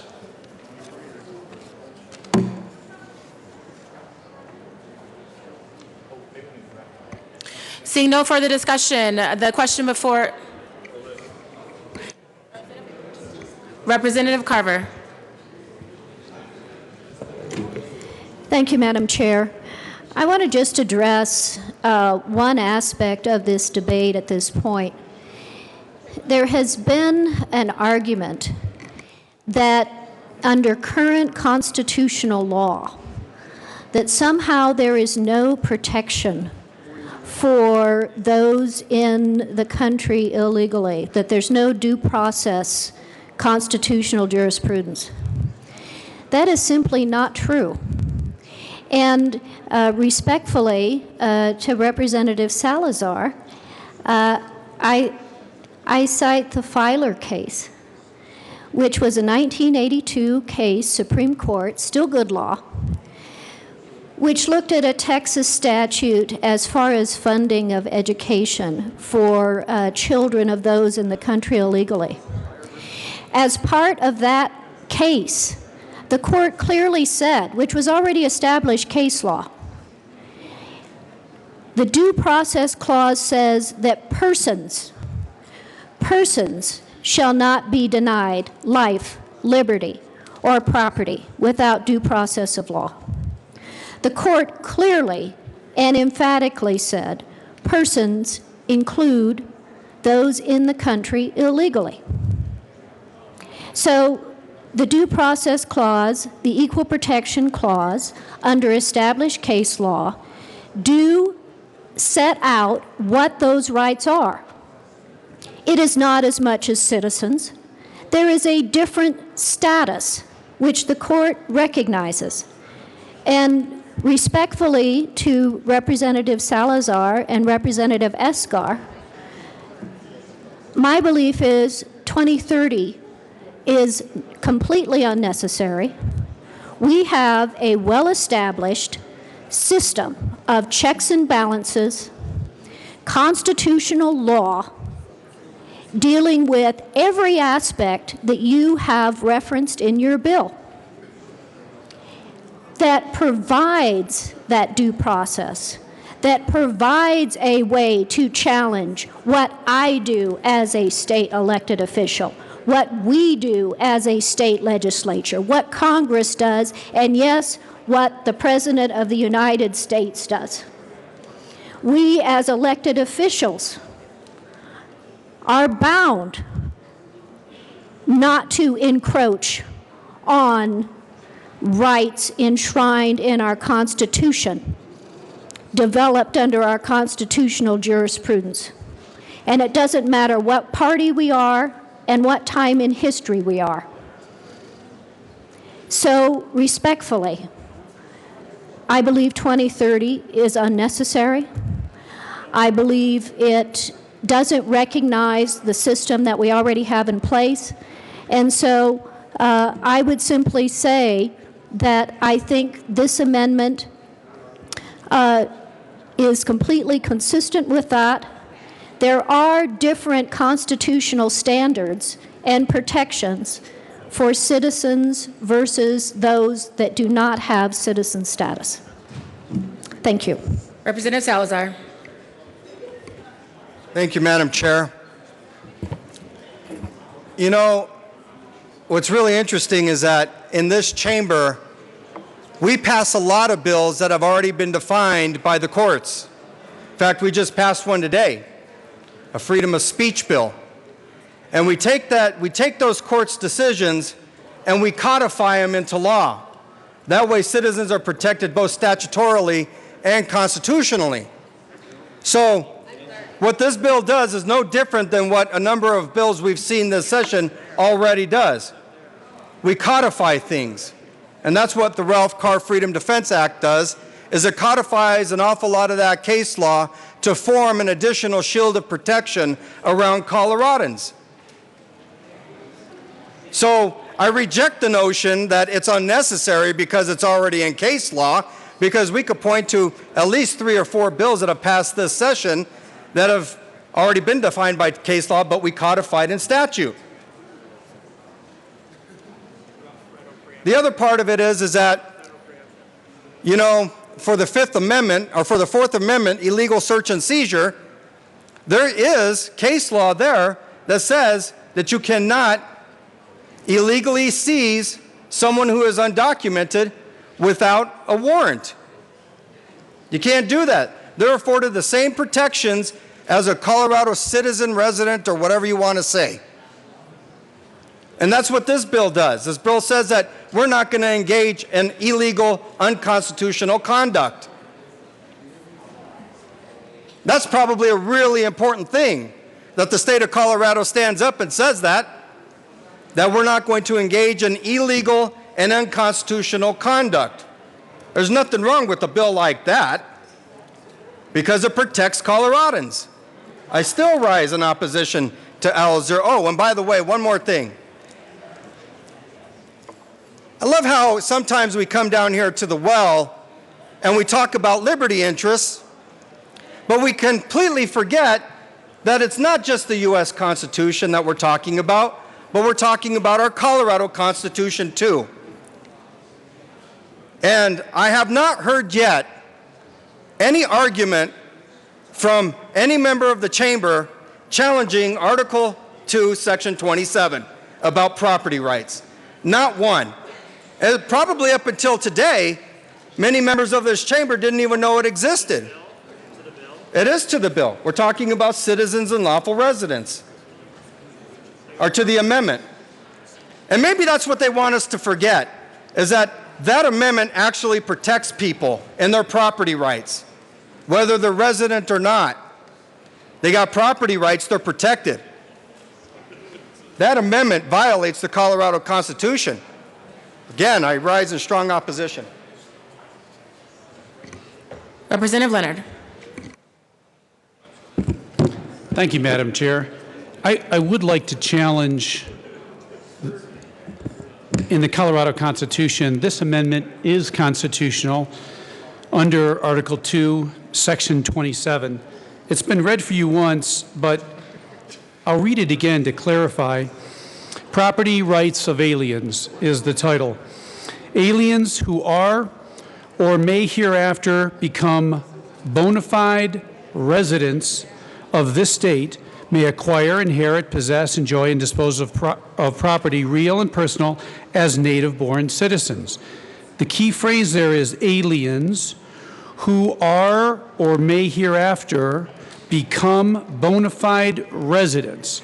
Now, on August 1st, 1876, I'm not sure what bona fide residence is, but I think it's lawful residence. And this amendment is citizens or lawful residents have the protection just like the lawful bona fide residents that used to be aliens but have now become bona fide residents, then have these property rights that were early cited. So this amendment is consistent with the Colorado Constitution, Article 2, Section 27.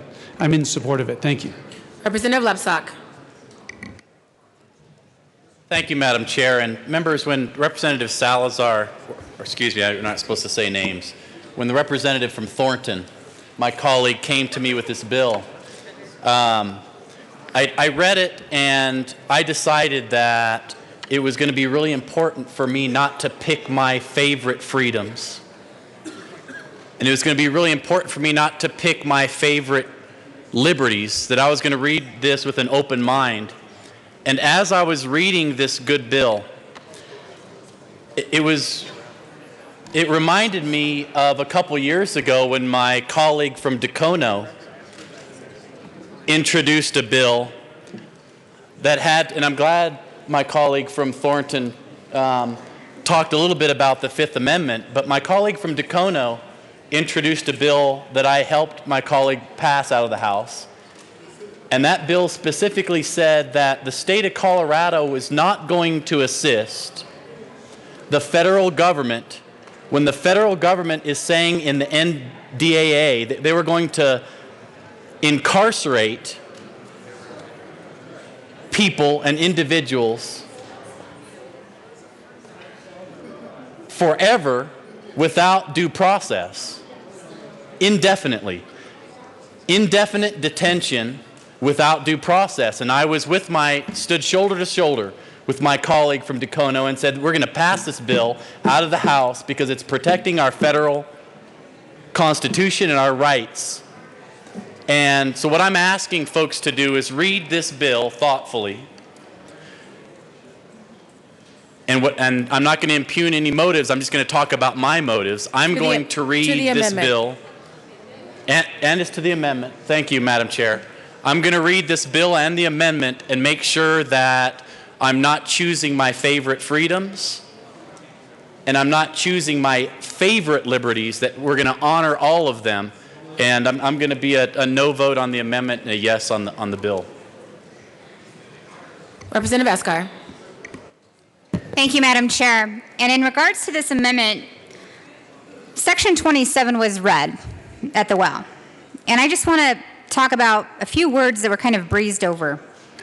Aliens who are or may hereafter become bona fide residents of this state. That's why we're going with residents. Aliens who are or may hereafter. Let's not forget the may hereafter piece of Section 27 in our in our Colorado Constitution. Representative Neville. Thank you, Madam Chair and members. I agree with all my colleagues and what they've said about protecting and freedom and liberty. And I protected freedom and liberty overseas and served our country to protect that. And I did that for the citizens and the lawful residents of our state. I think that's key. If someone is breaking the law, they don't enjoy the same freedoms and liberties guaranteed under our Constitution of someone who is not breaking the law and who is a lawful resident and who is a lawful citizen. So I think this amendment is key. With this amendment, I agree with those statements, that this will protect freedom and liberty and protect those individuals from federal government overreach. But absent this amendment's language, it will not. The end result of that will be that Colorado would be a sanctuary state. We have heard over and over that this bill will not be a sanctuary state bill. But without this amendment, that is exactly what it will do. I urge a yes vote on this amendment. Thank you, Mr. Minority Leader. Representative Salazar. Thank you, Madam Chair. That's really interesting because I know a number of current and past soldiers, service people who are undocumented, who are also protecting this country and protecting all people, not picking and choosing who they want to protect, but protecting all people, such as Jesus Valenzuela, the Valenzuela brothers. They didn't know that they were undocumented until they got a little bit older because their parents brought them over at such a young age and they didn't have any paperwork. And they fought in our country's wars in Vietnam, and one of them was deported. He fought for this country. There's a number of them. Just look it up, Google it. And in fact, it's a big debate on the floor of Congress that we have a number of undocumented immigrants serving in our armed forces, and they risk deportation. They don't pick and choose who they're going to fight for. They fight for the country as a whole because they know it takes everybody. Citizens, non-citizens, residents, non-residents. Getting back to the amendment, it takes all of us to make our country safe. And that's what this bill does, is it makes our country safer from a government that's overreaching. Representative Neville. Thank you, Madam Chair, and I'm glad that we brought up the soldiers that are not currently citizens. I had the privilege to serve with many of those soldiers. I had the privilege of helping many of those soldiers ultimately obtain their citizenship.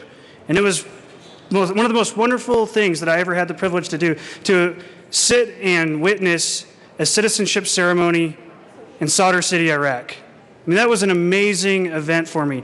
And I think it's key to note that those folks, the whole time they were serving, even prior to their service, were lawful immigrants. They followed the laws of our country. The moment that you don't abide by the laws of our country, like the soldier that the previous representative mentioned, he stopped following the laws, broke laws, and now he's being recommended for deportation. I think that is key, that we protect the lawful residents and the lawful citizens of the state. If you're breaking the law, you do not enjoy the same protections if you are not following the law.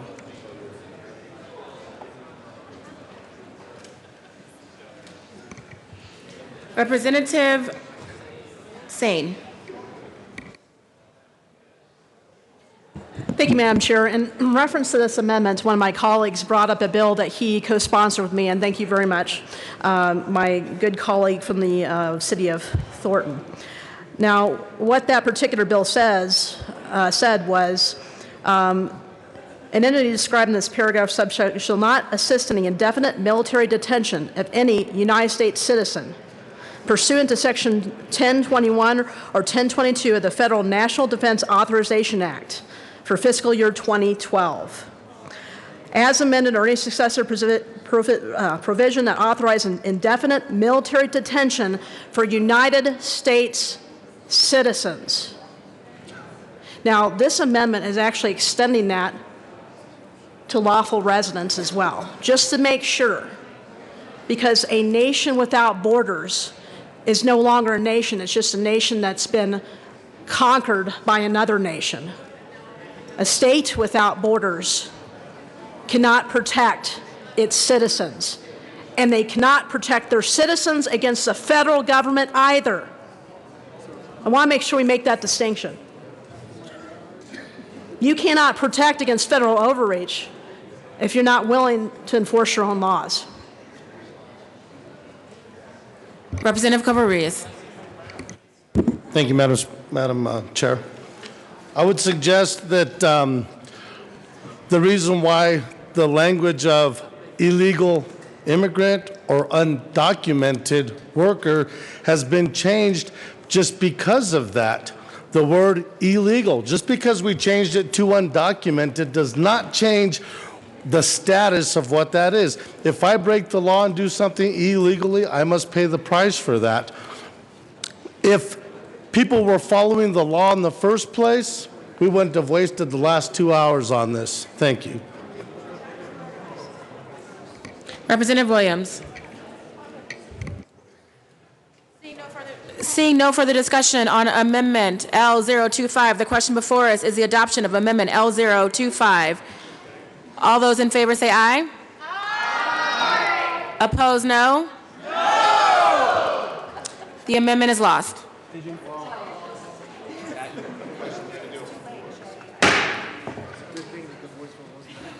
To Amendment L012.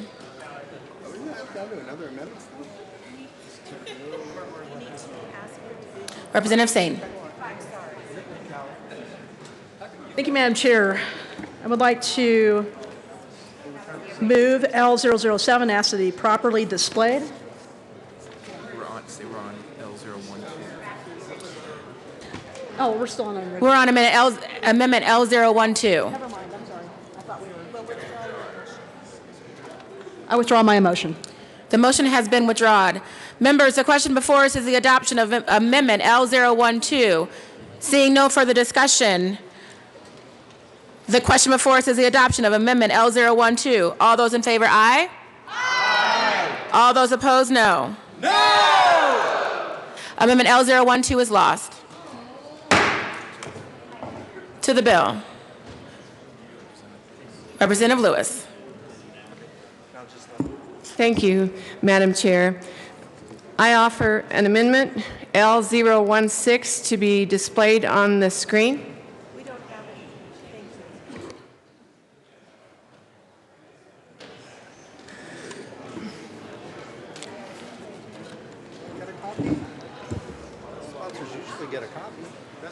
There's a bunch of copies there.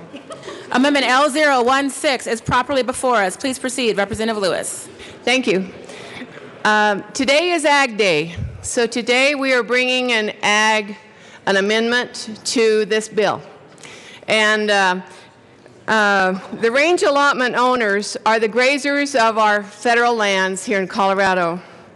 They are expected to comply with copious laws, burdensome regulations, and continuous changing policies of federal land management agencies. It is time for Americans, and especially Coloradans, to expect that the federal employees, as enforcers of the laws and policies, to likewise respect the allotment owners' constitutionally protected property interests. Ladies and gentlemen of the House, I'm honored to bring this amendment because this fits right in with what we're discussing today on the floor. And I wanted you to know a little bit about grazers. I'm a grazer, but I graze on private property mainly. There are a lot of taxpayers, residents in Colorado that raise sheep and cattle, and they graze the federal lands.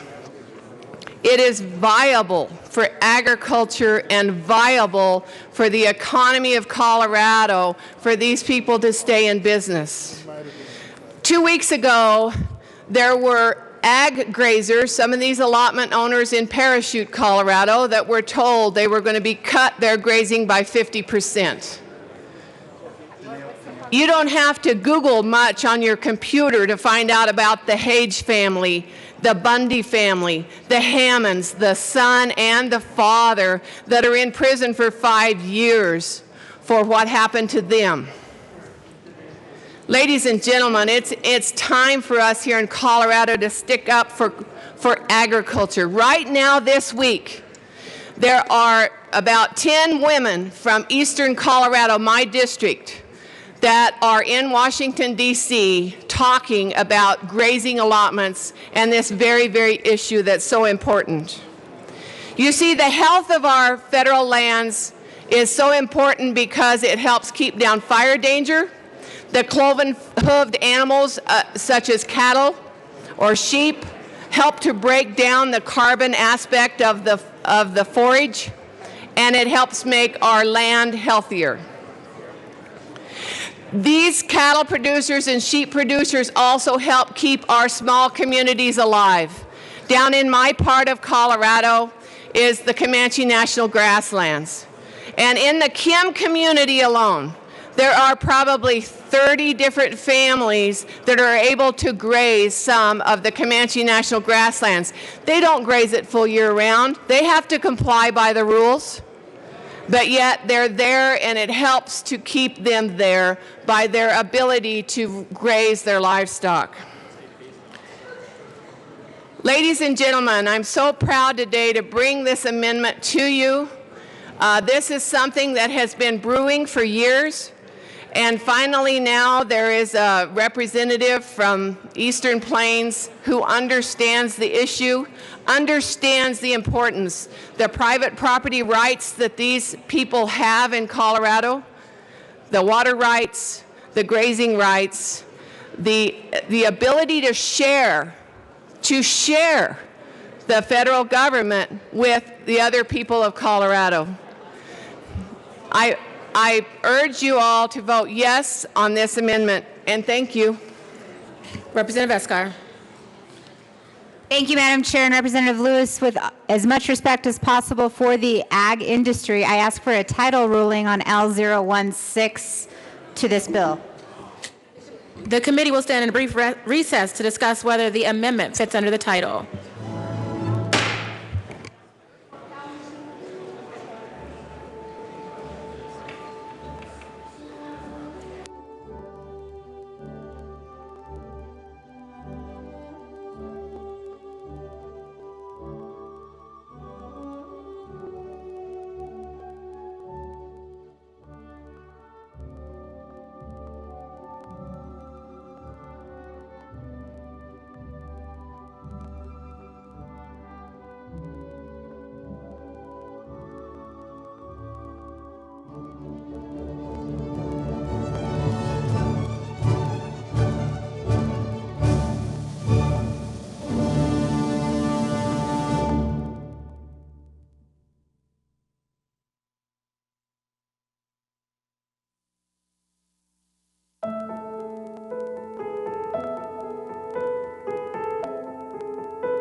The committee will come back to order. The chair rules that the amendment does not fit under the title.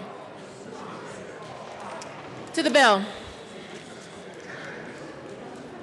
Representative Williams. Thank you, Madam Chair. I offer L005 and ask that it be displayed.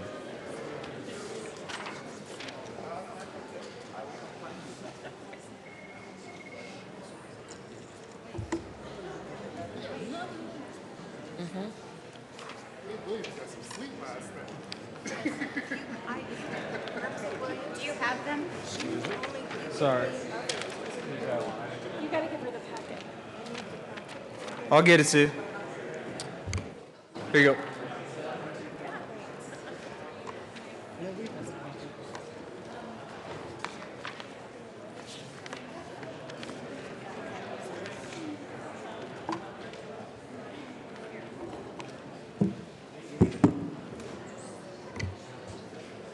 Amendment L005 has been moved and is properly displayed before us. Representative Williams.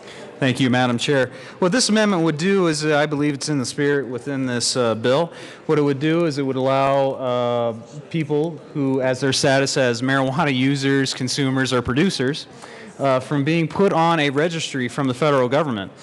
We, of course, in Colorado tried this experiment with marijuana, and we want to make sure that we uphold that experiment in a lawful way. The only exemption that would be created is if any production, use, or consumption or distribution is done on property that is federally or state subsidized.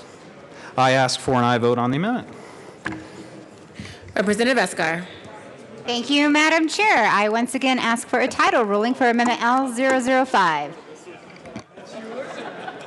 The House will stand in a brief recess while we determine if this fits under the title.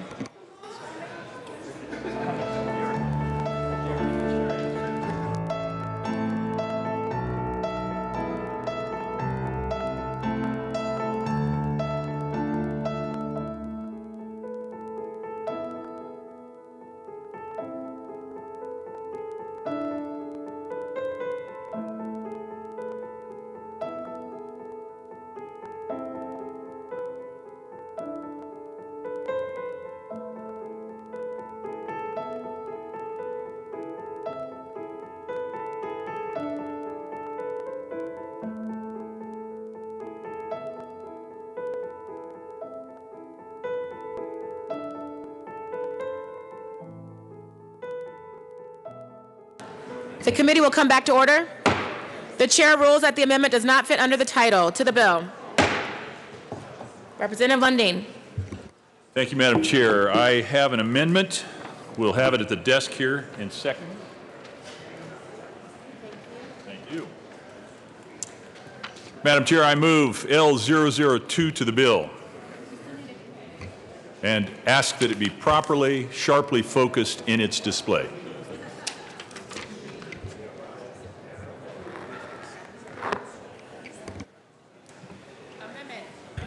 Amendment L022 has been moved and is properly displayed before us. To the amendment. Members, our old friend, federal intrusion into public education is back. This amendment would strike the requirements for English language arts and math testing in grades 3 through 8 and English language arts and math testing in high school. Now, it doesn't stop us as a state from doing the tests that we see are appropriate. Certainly would not stop a local school district from doing the tests that they see are appropriate. Would not stop anyone from administering pop quizzes. You all remember how much you loved those. But it does eject the federal government and its intrusion into what is the logical, proper province of the state, that being public education of our K-12 children. So I urge you to rise in support of this clearly, broadly, I'm going to say tripartisanly supported idea. Representative Escar. Thank you, Madam Chair. We're giving you lots of exercise and practice on this today, but I call for a title ruling on Amendment L022. Thank you, Representative. The chair rules that this amendment does not fit under the title. To the bill.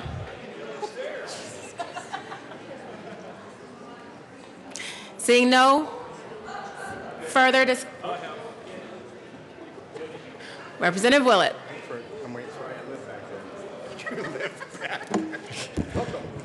Thank you, Madam Chair, for letting me come down the stairs. Members in committee, and this has already come up during discussion, I became a little concerned that, first of all, no member of the Carr family came forth to testify that the family had authorized the use of the Ralph Carr name, family name, on this bill. So I asked what the authority was, and Representative Salazar said that a nephew had sent an email saying that the nephew supported this bill. Well, first of all, the fact that a nephew supports the bill is hardly a statement that the family authorizes the use of Ralph Carr's good name as a title for this bill. Now, we don't know what Ralph Carr's personal opinion would have been on this bill. He might have sided with the lawful resident and citizen side. Might well have, given the quotes that we've heard, the direct quotes from him. We have reached out to 3 other members of the Ralph Carr family who are not in support of this bill.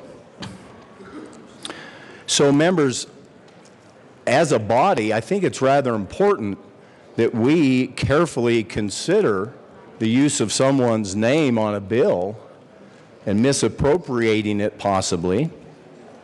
And I don't know where the sponsors stand on this, but knowing what I now know of 3 members who oppose it and only 1 email from a nephew, and given my concerns lawfully and otherwise as to the use of that, I would ask the sponsors if they would voluntarily withdraw that portion of the bill and strike it from the bill, which is page 3, lines 16 through 18, just that little brief part that calls it the Ralph Carr bill. Representative Salazar. Thank you very much, Madam Chair. This bill has been well known for several months. I dare say since December that we started to draft the bill, and we then dubbed it the Ralph Carr Freedom Defense Act. No member of his family ever came forward to object to the bill, but 1 member of his family did come and say they support it, support the name, and want to do everything that they can to support this bill. No, we will not change the name, because this honors a great man who did a great thing. That's why we have a Justice Center named after him, because it's justice. I imagine that when they named the Ralph Carr Justice Center Ralph Carr, they didn't object to that because it's about justice, just like this bill is. No, we don't agree to it.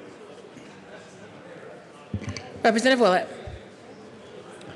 Thank you, Madam Chair. Well, the fact that a nephew personally may support this bill is hardly legal authority to use this name on this bill. I would ask that L021 be displayed, and I move L021.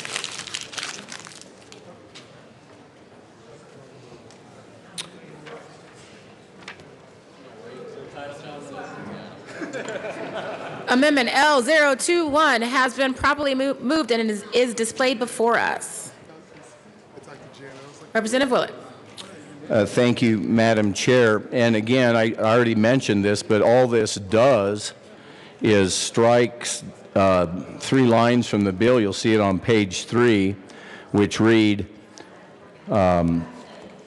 it says the Ralph Carr Freedom Defense Act, so it would be changed that title to Colorado Freedom Defense Act, and it would strike the language that says the short title of this Article 76.6 is the, quote, Ralph Carr Freedom Defense Act, close quote, because, members, we do not have the authority to do that, and it doesn't detract from the bill to not do that, and I did choose to leave in the legislative declaration the mention to Ralph Carr in the legislative declaration. So I think it's a very fair offer, since perhaps Representative Salazar didn't hear that, and the other sponsor, that I left in the Ralph Carr reference in the legislative declaration, because I did think that was fair. Representative Melton. Thank you, Madam Chair. And members, I rise in opposition to this amendment. We constantly name laws after people, whether they're alive or deceased. In fact, a few weeks ago, we just named a fund, the John Buckner Fund, after one of our members who had passed away. And we did that with the well wishes and with the approval of his family. We have the approval of the family of Ralph Carr to name this the Ralph Carr Freedom Defense Act. Members, this isn't necessary to go down this path of, well, we shouldn't be naming this after this person because we don't know what he would say. We've heard from his family, and we're basing this off of the actions that he took when he was governor of Colorado. Members, this is a good bill that honors a person who stood up for Japanese Americans in Colorado, and I ask for a no vote on this amendment, and let's keep this the Ralph Carr Freedom Defense Act. Representative Lundin. Representative Willett. Thank you, Madam Chair. Of course, the obvious distinction is that, God bless her, Janet Buckner was here for that issue. And it really concerns me that apparently no one's even taken the effort to find out who the spokesman for the family is, or who the personal representative of the estate was, or what authority needs to be obtained, and who could grant that authority. Representative Lundin. Thank you very much, Madam Chair. And I rise in support of this amendment. It is completely appropriate to name a building honoring someone because the building is in and of itself inert, and the policy of establishing the name on that building is not subject to all sorts of challenges, nor is it fraught with political controversy, which clearly this particular piece of legislation is. I think without completely walking back through the discourse that I offered earlier, the comments, the quoting of what Governor Carr said in speeches, the public record of his statements is clear that you can, in fact,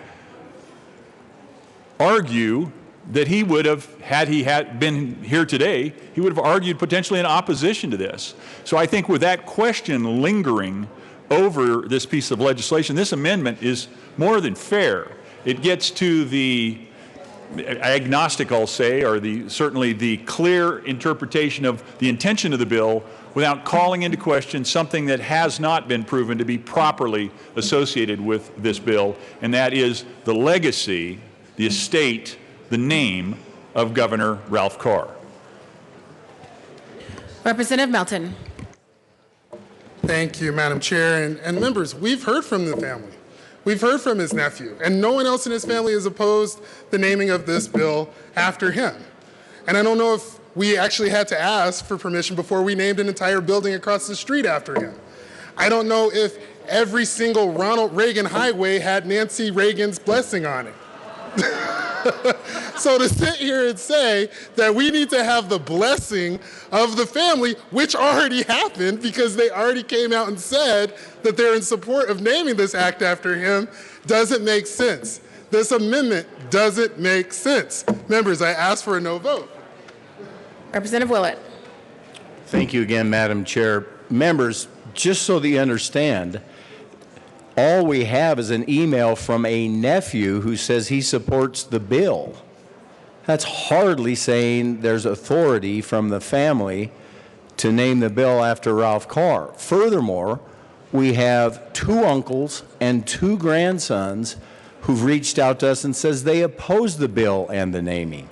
So we can sit here and talk about who has what, but the obvious conclusion is no one has the authority needed by law to do this. Representative Salazar. Well, which way is it? Is it that they reached out to you or you reached out to them? Because that's what I had heard at the beginning, that we reached out to them, and supposedly they said that they were opposed to it. Now it's they reached out to us. And I find that to be very dubious, because I imagine that they would have reached out, to you. I imagine that if they had any problems, that they would have reached out to the bill sponsors, which they did not. But a nephew did, that I read into committee. That's what happened. I read it in committee, his email. Very supportive of this bill. I ask for a no vote. Representative Lundin. Thank you, Madam Chair. The argument that you can name a highway after someone or a building after someone as an analogy to naming a piece of controversial political legislation after someone, that's not a true analogy. The reality is, I could understand completely why you do not need an affirmative declaration to honor someone in a way that no one's going to disagree with. But I do believe you should have an affirmative declaration from an appropriate authority if, in fact, you are going to wade into the waters of political controversy and appropriate someone's name as the flag and standard under which that controversy is being waged. Representative Melton. Thank you, Madam Chair. And last I checked, when we named the John Buckner Fund, Janet Buckner didn't know that was coming. In fact, we did that as a surprise for her. We didn't have prior approval before we ran the amendment. We didn't have prior approval before we introduced the amendment. So to come down here and say that you've got to have this approval, then it just doesn't make any sense. Especially when we have heard from family members that say that they're okay with this. I don't know where this new information's coming out that suddenly there's a couple other people in the family that have either reached out to you or you've reached out to them. I don't know. But when this bill was heard in committee, we knew that we had the family's approval and we proceeded forward. Members, go back and look at what Ralph Carr did for Japanese Americans here in Colorado, and then decide whether or not those actions fit what this bill does for future Coloradans, and then determine, would he be okay with that? I think he would. I think that this goes to the reason why there's a building named after him across the street, because of the wonderful actions that he took during his governorship. Members, I ask for a no vote on this amendment. Representative Lundin. Thank you very much. So the distinction between a building and a piece of legislation has been given to us as an analogy. The analogy being offered up, the piece of legislation referred to as a surprise, where the entire family was invited to participate, and the vote was unanimous, as I recall, on the bill, strains credulity. The reality is these are very different and distinct ideas.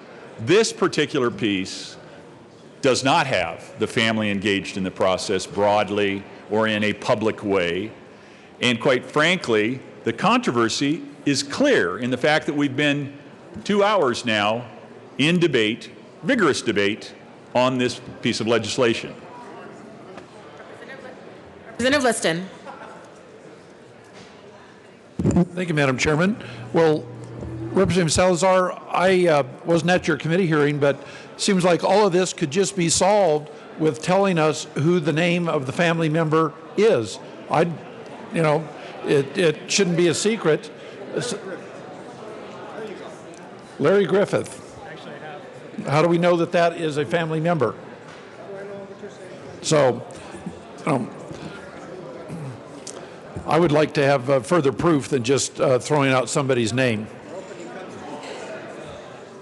Representative Everett. Thank you, Madam Chair. I got to put this down to Libby's able. Without calling out members by name, certain members from Adams County that may be wearing a bolo tie today, although that's supposed to be on Friday, is Bolo Friday for some people. I have been in contact with the family. I believe there are 2 grandsons and 2 uncles that are opposed to having their name on the bill. I think there will be an email and letter forthcoming. So the question is, do you want to do this today on second reading, or do you want to do it on thirds? So I rise in strong support in this amendment that we do it today. We honor the family who actually, and as I quote the bill here, talks about American citizens. And this covers more than American citizens. So I think that this actually muddies the legacy of Ralph Carr. And I urge a yes vote on this amendment. Seeing no further discussion, the question before us is a passage of Amendment L021.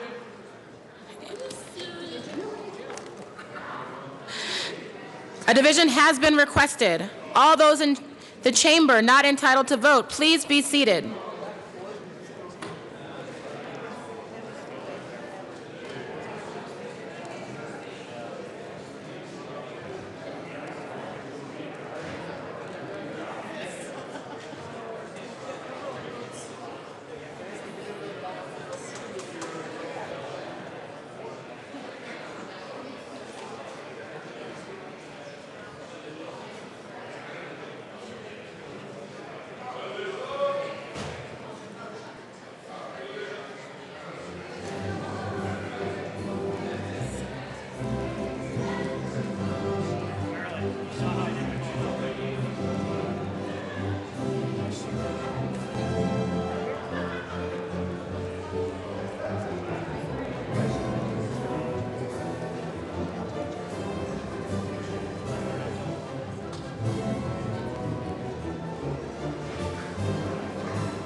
Will all those in the chamber not entitled to vote please be seated?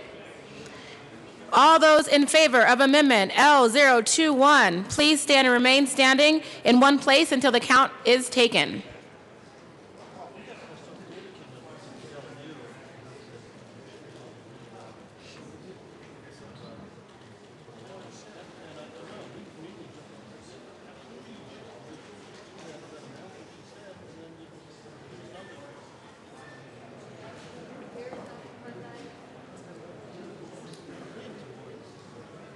You may be seated. All those opposed, please stand and remain standing in one place until the vote is counted.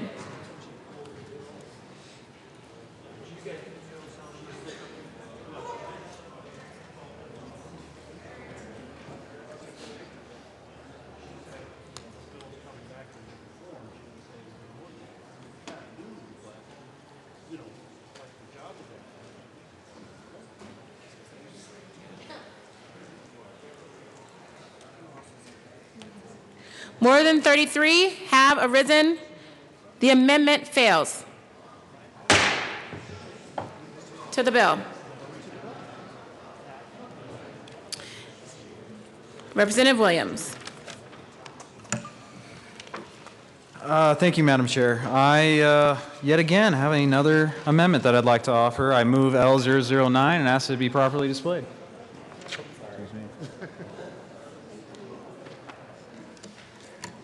I suspect there will be a title challenge.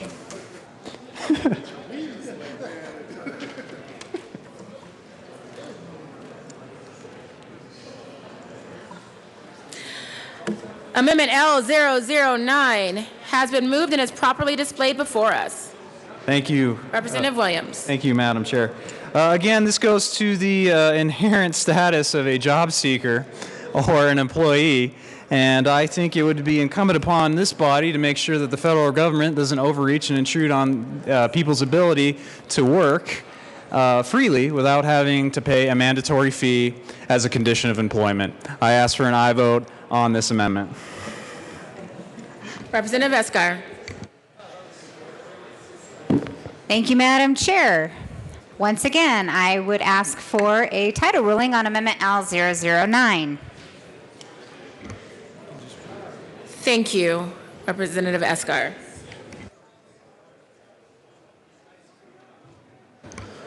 The chair rules that the amendment L009 does not fit under the title of the bill. Representative Salazar to the bill. Thank you very much, Madam Chair. I move Amendment L029 and ask that it be displayed.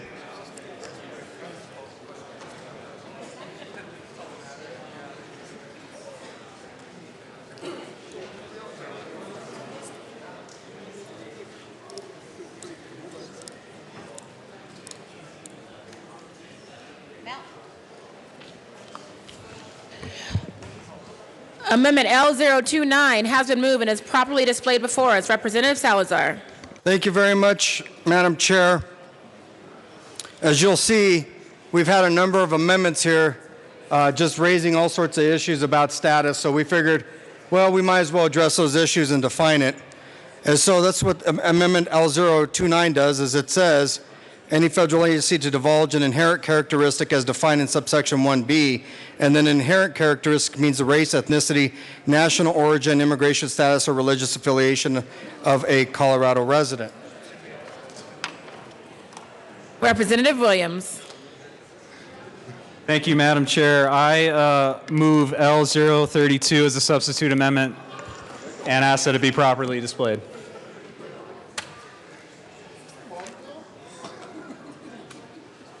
Is this the long bill?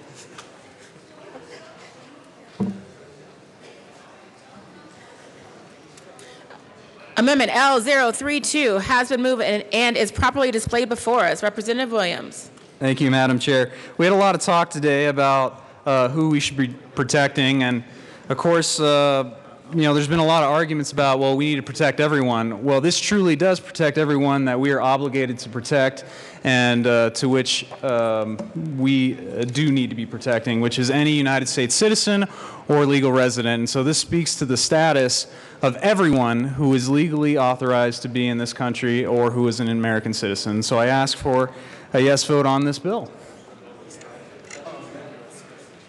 Representative Salazar.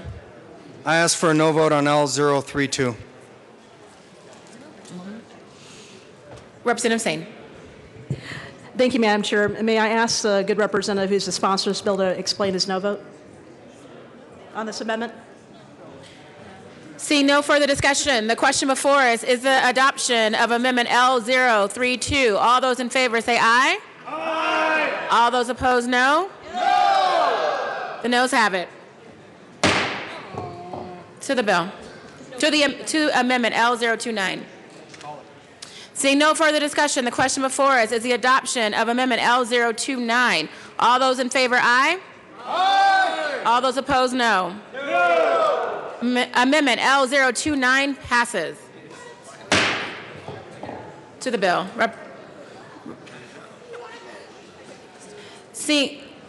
Representative Salazar. Seeing no further discussion on Representative Williams. Thank you, Madam Chair. We're not quite done yet.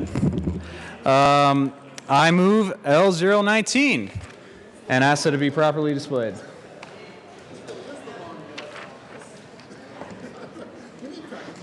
I know. Get a copy of the amendment, please. What is this now?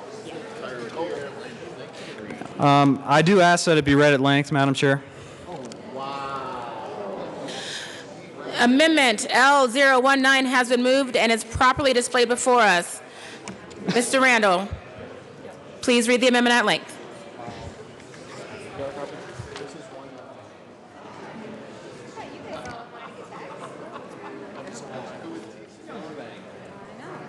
Amendment L019, amend printed bill, page 5, line 1, insert.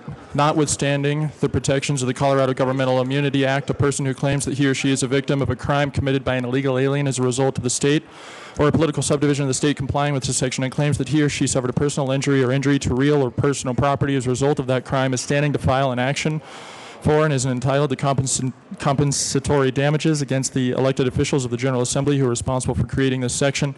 When the claim is one for death by wrongful act or omission, the action may be filed by the personal representative, surviving spouse, or next of kin when he be deceased.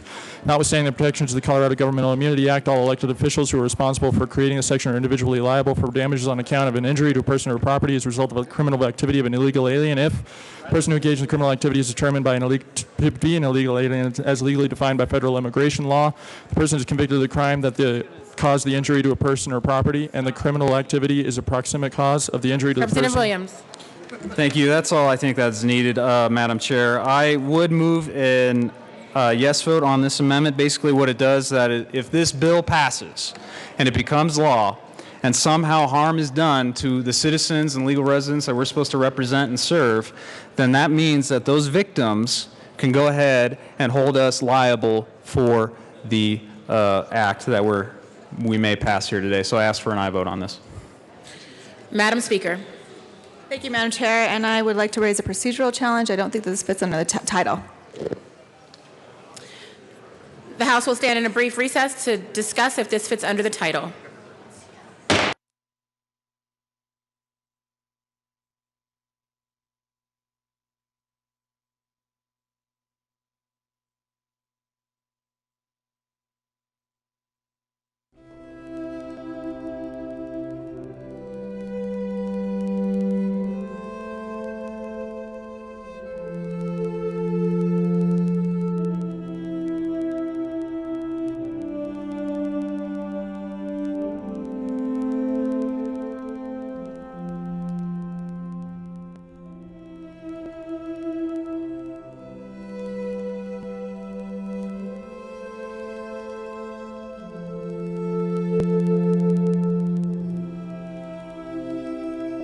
Chair rules that Amendment L019 does not fit under the title.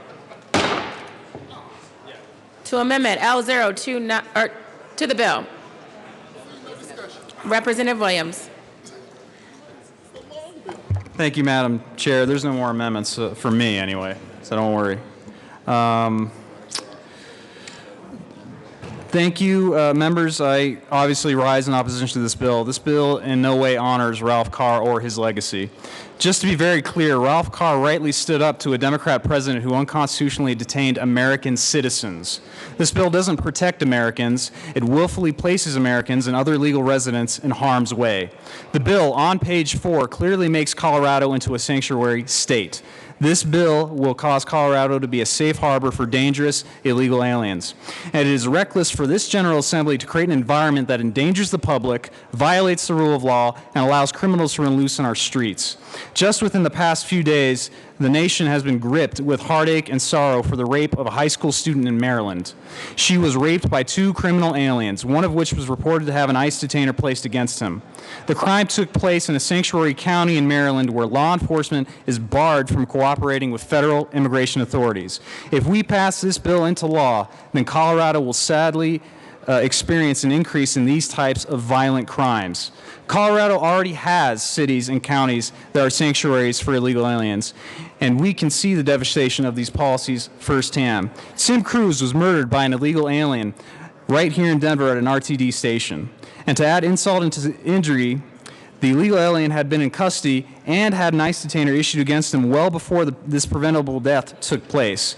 But Denver decided to not cooperate with federal immigration authorities and instead let a known criminal run loose on the streets. Francis Hernandez, an illegal alien who had multiple run-ins with law enforcement, was convicted for the deaths of 3 Coloradans. Hernandez ran a red light and caused a vehicle to crash into a Baskin-Robbins ice cream store that killed 2 adults and 1 toddler who was waiting to receive an ice cream cone. To make matters worse, federal immigration authorities were never notified about Hernandez after his repeated encounters with law enforcement prior to these deaths. Roberto Martinez Ruiz, another illegal alien who had been arrested multiple times since 1996, committed a hit and run that resulted in another death. An investigation, quote, confirmed that no local law enforcement agency, prosecutor, or judge ever contacted federal immigration officials in Denver to have him deported. Raul Garcia Gomez was another illegal alien that murdered Denver police officer Donald Young. It was reported that prior to that murder, Garcia Gomez was stopped 3 times for traffic violations by local law enforcement. Again, federal immigration officials were never notified. Members, this is a dangerous and reckless bill. It's also lawless, and it's going to increase the number of deaths and rapes and other crimes associated with it.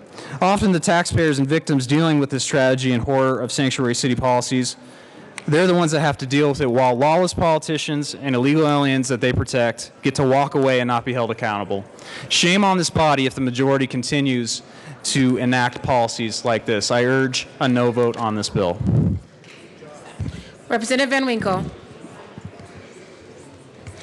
Representative Carver.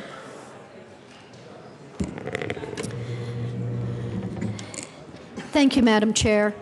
And I've already spoken to the parts of the bill which I believe are unnecessary because of our constitutional jurisprudence, but which sets different standards depending upon citizen, resident, those here illegally. But the other aspect of the bill that I find particularly disturbing, I mean, the bulk of it is just unnecessary, but there are parts of it, quite frankly, that I find deeply troubling. This is the part of the bill that is encouraging or setting as a policy a state in a non-cooperative status with the federal government in an area where the federal government has delegated authority. You know, we talk a lot about respecting the Constitution in this body. And there are those of us on both sides of the aisle that are passionate about upholding our Constitution. My colleagues, one critical provision of our constitutional federal system is within the federal delegated powers, which include immigration. The federal government has the authority to set immigration laws and have done so in this country for over 200 years. And the Supreme Court made absolutely clear in U.S. versus Arizona the limited area that the states have in this process. And so to encourage a policy of non-cooperation, I think is not responsible policy, is not the message that this body should be sending. And regardless of where you are on our current immigration laws, and I think most of us would change various aspects of the current law, that's not the point. The point is this is encouraging a lawless, non-cooperative policy by Colorado against the constitutionally vested authority in the federal government over immigration and our immigration laws on the books. So respectfully, I urge a no vote on this bill. Representative McKean.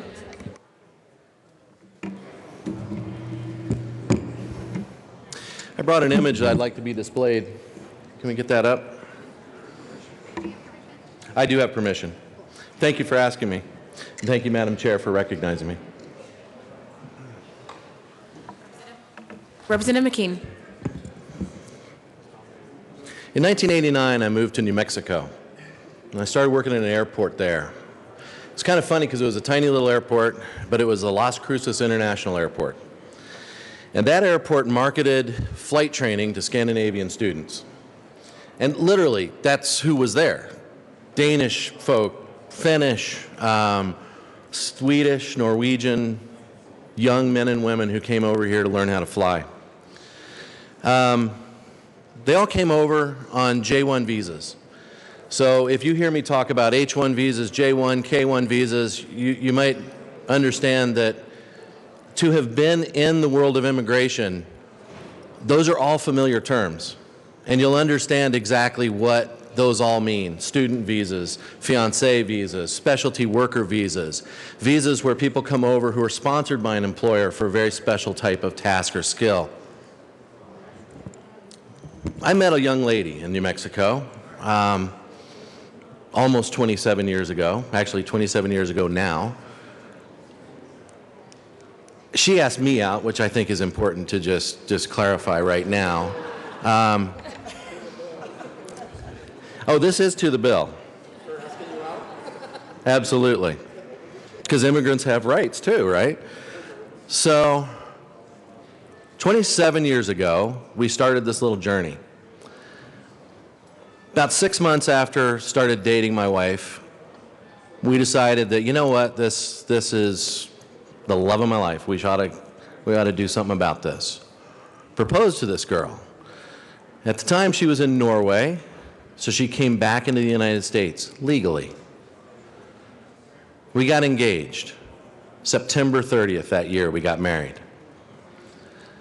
That started a whole new process for us, which was a process of going through every application, every fee, every form, every interview.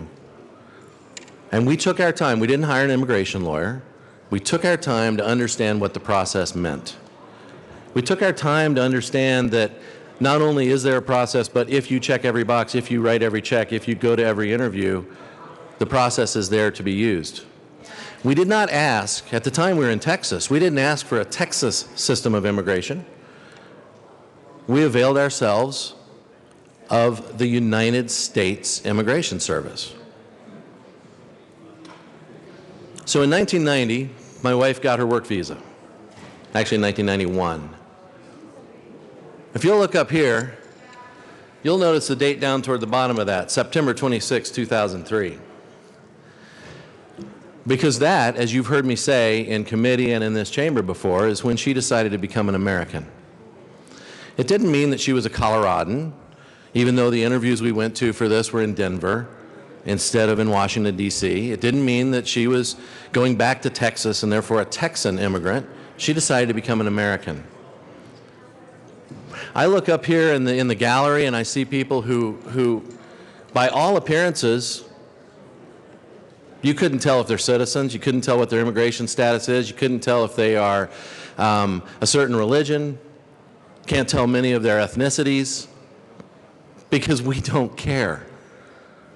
You want to come and be an American? Come and be an American.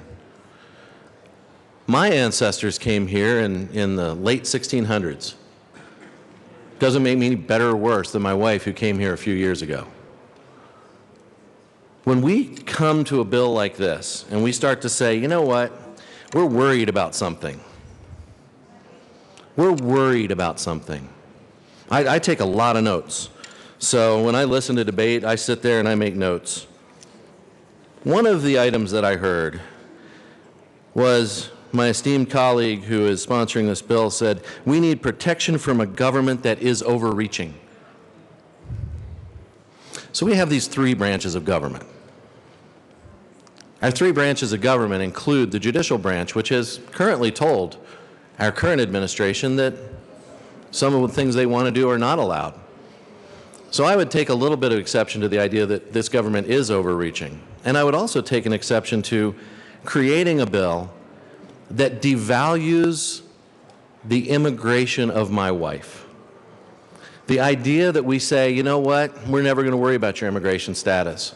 It tells every person that filled out every form, that went to every interview, that went and took care of every single piece of this puzzle, and it is a puzzle, and it needs help. But that help doesn't come from this state house. It comes from our pressure of our federal legislators. But you come and you say, you know what, it doesn't matter anymore. We're just going to say we're not even going to cooperate with the federal government, to whom this authority was ceded long ago. You say that, you devalue that prize. And if there are any people here in the gallery, here on the floor, who are not yet citizens of this country, take a look at that, because I'll bet you most of you have never seen one. That is a certificate of naturalization. That certificate says, I want to be an American. I called my wife a Norwegian American once, and she stopped me in my tracks.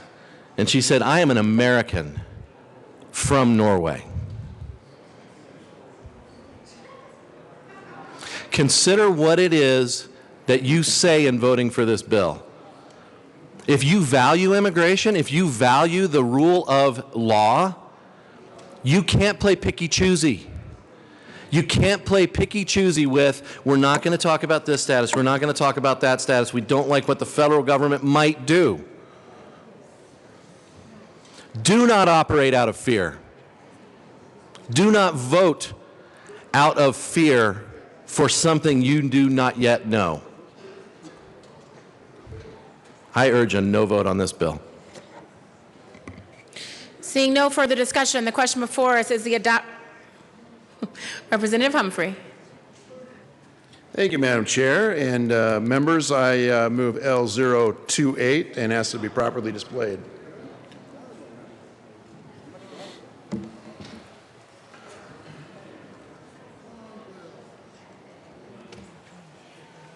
Amendment L024 has been moved and is properly displayed.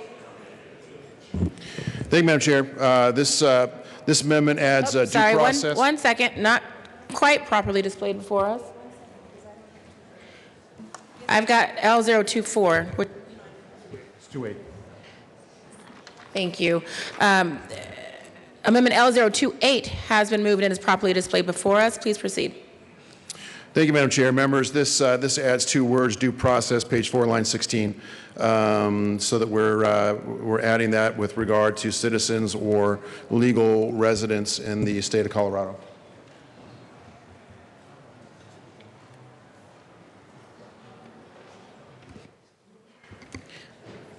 Representative Sane. Thank you, Madam Chair. I would like to, I like this amendment, but I'm going to move L031 and ask that it be properly displayed. Substitute amendment. Substitute.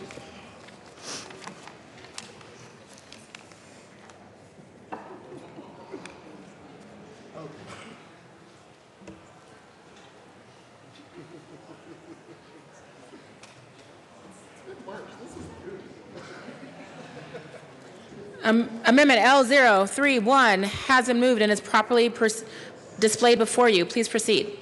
Thank you, Madam Chair. And I was rather inspired by Representative McKean's speech and the journey of his wife to get here to become an American citizen. He mentioned the rule of law, and we've talked about this before. Now, if we were talking about Colorado values in this bill, I think we should all agree that this should not apply to a person who is in violation of the United States or the Colorado Constitution. Members, if we travel to Norway, Sweden, Russia, we're expected to obey the laws there. We should expect no less of anybody who resides in Colorado or is passing through Colorado. This particular amendment brings this bill a little bit more true to the intent. We need to make sure that we aren't protecting lawbreakers or scofflaws, as we like to say. I urge a yes vote on this amendment. Representative Bridges. Thank you, Madam Chair. I'd just like to point out that Russia does not respect our election laws. Thank you. To the amendment. Seeing no further question on Amendment L031, the question before us is the adoption of Amendment L031. All those in favor say aye. Aye. All those opposed, no. No. Amendment L031 is lost. To Amendment L028. Seeing no further discussion on Amendment L028, the question before us is the adoption of Amendment L028. All those in favor, aye. All those opposed, no. No. Amendment L028 is lost. To the bill, seeing no further discussion on the passage of House Bill. Representative Rosenthal. Oh, thank you, Madam Chair. And I rise in very strong support of this House Bill 1230, and I'd like to thank both sponsors, Representatives Esgar and Representative Salazar, for bringing this bill. And what I wanted to do, though, I had a town hall last Saturday, and I wanted to bring in, sort of by just my presence here today, all the people who were at my town hall, about 100 folks. And when I brought up this bill, there was almost unanimous, loud clapping for it. There was huge support in my district, in Southeast Denver, and the city of Denver, because this is necessary. And it's called Ralph Carr for a reason. It's called that because we need to make sure that we do not repeat the mistakes of the past. and that we treat all who are within the confines of this state with dignity and respect, and that we do not participate in an overreach by the federal government, and we do not support the efforts that are being done at the federal level. So thank you, Madam Chair, and I rise in very strong support of this bill. Thank you. Representative Jackson. Thank you, Madam Chair. I too rise in very strong support of House Bill 1230. We've talked a lot today about Ralph Carr. Talk a little bit more. The Ralph L. Carr Freedom Defense Act is absolutely crucial to proactively combat efforts of injustice in our state. Colorado needs to be diligent to ensure that our state resources are not used to advance a federal agenda that will surely divide and not unite. It took incredible courage in front of his colleagues for Governor Carr to stand up against the internment of Japanese Americans and to be a voice of reason. I ask the members of this body, of this House, to find that same courage and stand in support for our most vulnerable communities, which includes my incredibly beautiful and diverse district in Aurora. I ask for an aye vote. Representative Benavidez. Thank you, Madam Chair. Members, I urge you to support this bill. And please don't be misled. This is not reckless. It doesn't open the floodgates to lawlessness. In fact, this is good resource management. It merely says that here in the state, we will not utilize our resources to maintain registers based on characteristics of individuals. We won't participate in marking individuals in any way, and we won't participate in arresting or interning people. When I first saw this, I thought, as some of the people who spoke, that this wasn't necessary. But in committee, we heard a lot of things. And just my understanding of how, and our history here in the United States, as early as the mid-1800s, we take action, unfortunately, out of fear and out of greed. We took over a whole many nations, Native American nations. We took over their lands, beginning with case law that allowed us to do it. We can always find ways to rationalize what we do.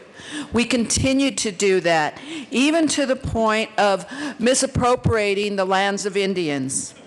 We not only did that, we went on in 1882, after we had utilized Chinese workers to help build our railroads. We adopted the Chinese Exclusion Act. We said we don't want the Chinese here anymore. But even after that, we didn't learn. We then went forward in the 1930s, and because of the Depression that we found us in this country, we did the forced repatriation of Mexicans here in this country. And that included, by estimates, that 60% of them were U.S. citizens. And if you go to the website of Homeland Security, they will tell you we didn't really repatriate that many because we didn't do it. Instead, we stood by while states put people on trains and shipped them back to countries. They rounded them up. They didn't look at their documents. They didn't determine if they were here legally or not. They just put them on trains and sent them to another country. Then in the 1940s, we've already heard about the Japanese internment camps. Same way, that was based on Executive Order 9066. And states cooperated with the federal government in rounding up citizens as well as others. We put them in camps, including here. And it was our governor, who was the only governor, Ralph Carr, that stood up and said, we shouldn't be doing that. These people have every right to be here the same as us. We didn't stop at that. In the 1940s, under, or 1950s, under President Eisenhower, he instituted Operation Wetback, where once again we rounded up Mexicans. And many of those were Mexican citizens. Once they were put on buses and trains and sent to another country, it took them years to come back to their families. And these are not people that don't have value. This included Congressman Esteban Torres's parents who were shipped back. This included California State Supreme Court Cruz Reynoso's father, who was taken away as a result of Operation Wetback. And we still haven't learned. After 9/11, we set up a Muslim registry. It took a few years where we said, why are we doing this? It was a mistake, and we stopped doing that. And more recently, under this president, we've initiated another Muslim ban in violation of our First Amendment. You know, if I thought we could learn from our history and the federal government wouldn't come back to us and ask us to participate in their unconstitutional efforts, I would say this wasn't needed. But we don't learn from our mistakes in this country. We continue to make them. And we should not let our Colorado state resources be used for unconstitutional purposes. And this bill clearly says that it does not prohibit the state or any local political subdivision from complying with a request from the federal government for assistance if they have a constitutional and legal basis. So nobody's saying to do anything improper or to not cooperate with legal requests. That's all this bill does. It's a resource management bill that right now in the budget, the way we are faced with, we don't need to use our dollars to do things improperly. With that, I encourage a yes vote on this bill. Thank you. Thank you. Representative Leonard. Thank you, Madam Chair. Speaking to the bill, I really enjoyed the conversation that we had today. I appreciated the title of the bill because I'm really big on government overreach, and I think it is excessive. A lot of it was talked about today. And so I read the bill with enthusiasm, thinking that we're going to help solve some 10th Amendment problems here and all the powers that were not given to the government that are hereby reside within the states. And it was looking pretty good until I got to the part about immigration status. And then I had to go back into Section 8 of our Constitution, where we, the states, have delegated to Congress 17 powers that they can have, and powers to borrow money and coin money and levy taxes and declare war and raise and support armies and provide and maintain a navy.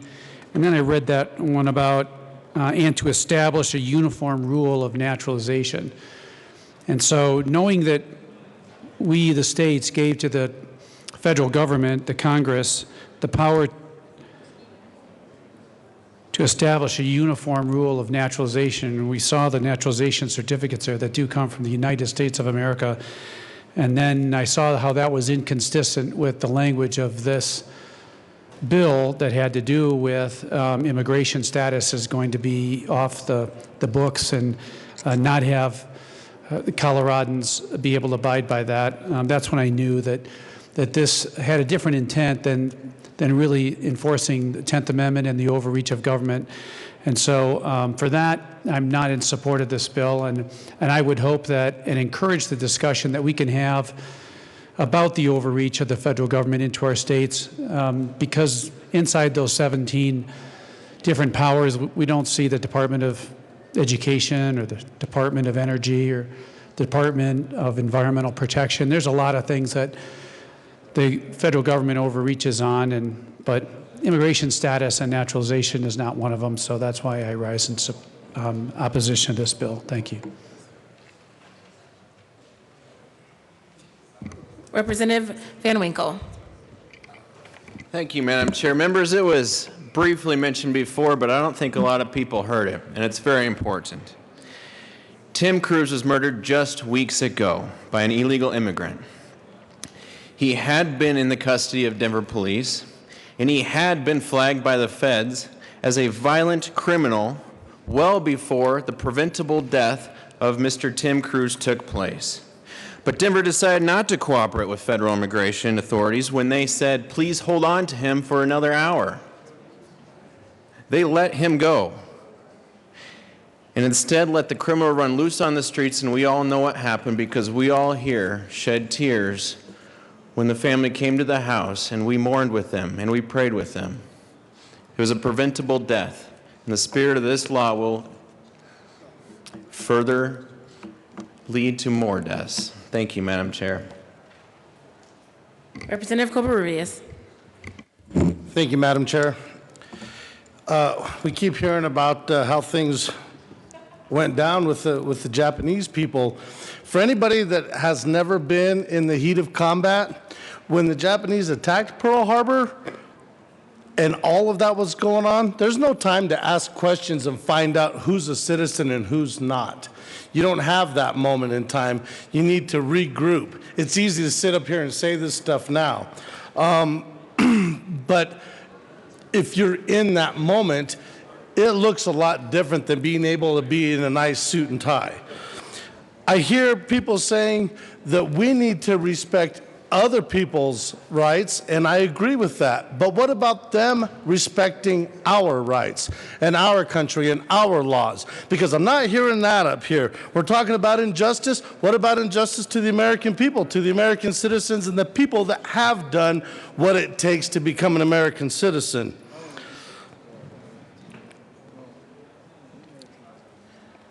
I think about what happened yesterday. And if you're not willing to protect your daughters and children against people like Henry Sanchez, I am. Thank you. Representative Pabon. Thank you, Madam Chair. Well, members, this debate has been enlightening. It has truly been one of those debates that this body has needed for a while, because I think it separates and helps us to crystallize what our values and what our beliefs are in this body. And so you start out from a place of saying, this bill has absolutely nothing to do with immigration. This bill says nothing about the federal government's ability to enforce immigration law. But what this bill says is, federal government, Mr. President, if you want to enforce immigration law, do it yourself. Don't rely on the people of Colorado, on the resources of our law enforcement that are diminishing by the day and the minute because we are so constrained in our budget woes. Don't rely on us to do your work. Do it yourself. And if you really believe that we should do your work, then follow the Constitution. Go get a judicial warrant. Make sure that the people of Colorado, no matter their citizenship, no matter their status, their rights are protected. That's what the Ralph Carr Freedom Defense Act does, nothing more or nothing less. It does one other thing, though, and that's why I've come down to talk. It's done one other thing that's not written on the pages of the paper. It's not written in ink in anywhere. But it does this. This is what it accomplishes. Because, again, our founders decided this system of federalism. They said we will have the federal government and we will have the state government. And states, you're allowed to do what you want to do, but you still must follow the Constitution. The federal government in this case, the President of the United States, struck fear in our communities. made people afraid to leave their homes, to go to church, to go to restaurants, to see their families, to take their kids to school. So what do we have to do as the people who represent the people? We have to spread hope. When the president has spread fear, the House of Representatives has decided to spread hope. To spread hope that there are people who are willing to stand up for our brothers and sisters, no matter where they're from or how long they've been here, to say, we will fight for your rights. We will provide you hope that when you are in a situation such as this, that we will stand next to you. And history tends to repeat itself unless you know it. The Ralph Carr Act says, we've learned it, we know it, and we don't want to repeat it. I rise in strong support of House Bill 1230. Representative McKean. Thank you, Madam Chair. When I hear someone stand up here and say how much this identifies the ideals on either side of this aisle or in different parts of this body, and then I hear that what it really says is we'll go it alone, it makes me wonder if the words and the hope, really, if the hope in the words of equal protection under the law matter to people in this body. Are we then going to create a system by which, as I tell my kids, you know, we're really 50 little independent countries. We have our own constitutions, we have our own thing, but we also agree to cooperate together. And our United States Constitution and the things that we do in that is the skeleton, it's a framework on which we do that. And if what we're going to say is, because we don't like the picky-choosy manner in which we go about what we want to do or don't do with the federal government, that we say there will not be equal protection under the law, then you've lost hope. And I would also suggest this body is not to cast hope out into our world. We are to make judgments of law. We are supposed to be sitting here deciding, is this what is best for my state? Is this what is best for my country? Is this what is best for my district and my constituents? I say again, this is not best. If we say this does not concern immigration, why is it called out so many times? Why do we include immigration status in something that the federal government certainly has never said is an airtight, protected class of people? Because immigration status is already defined as a legal process people go through. Is this what's best for my state, my country, my district, my constituents? No, it's not. Vote no on this bill. Representative Weissman. Thank you, Madam Chair. Members, we've talked about a lot this morning, but I'd like to focus back on what I think is the core of this bill, which is simply the 10th Amendment to our Constitution, which states, simply, the powers not delegated to the United States by the Constitution, nor prohibited by it to the states, are reserved to the states, respectively, or to the people. The bill states in part, the state or political subdivision of the state, to the extent that it knows the basis for a request made by the federal government, shall determine that the request is for a legal and constitutional purpose. And I don't believe that is too much to ask. The principle of dual sovereignty and our federal system was commented on even before our current Constitution in those great founding debates. The Supreme Court has noted, although the states surrendered many of their powers to the new federal government, they retained, quote, a residuary and inviolable sovereignty, quoting Federalist Number 39 by James Madison. Again, in a different Supreme Court case, the framers thus ensured that the powers which in the ordinary course of affairs concern the lives, liberties, properties of the people were held by governments more local and more accountable than a distant federal bureaucracy, quoting Federalist Number 45, also by Madison.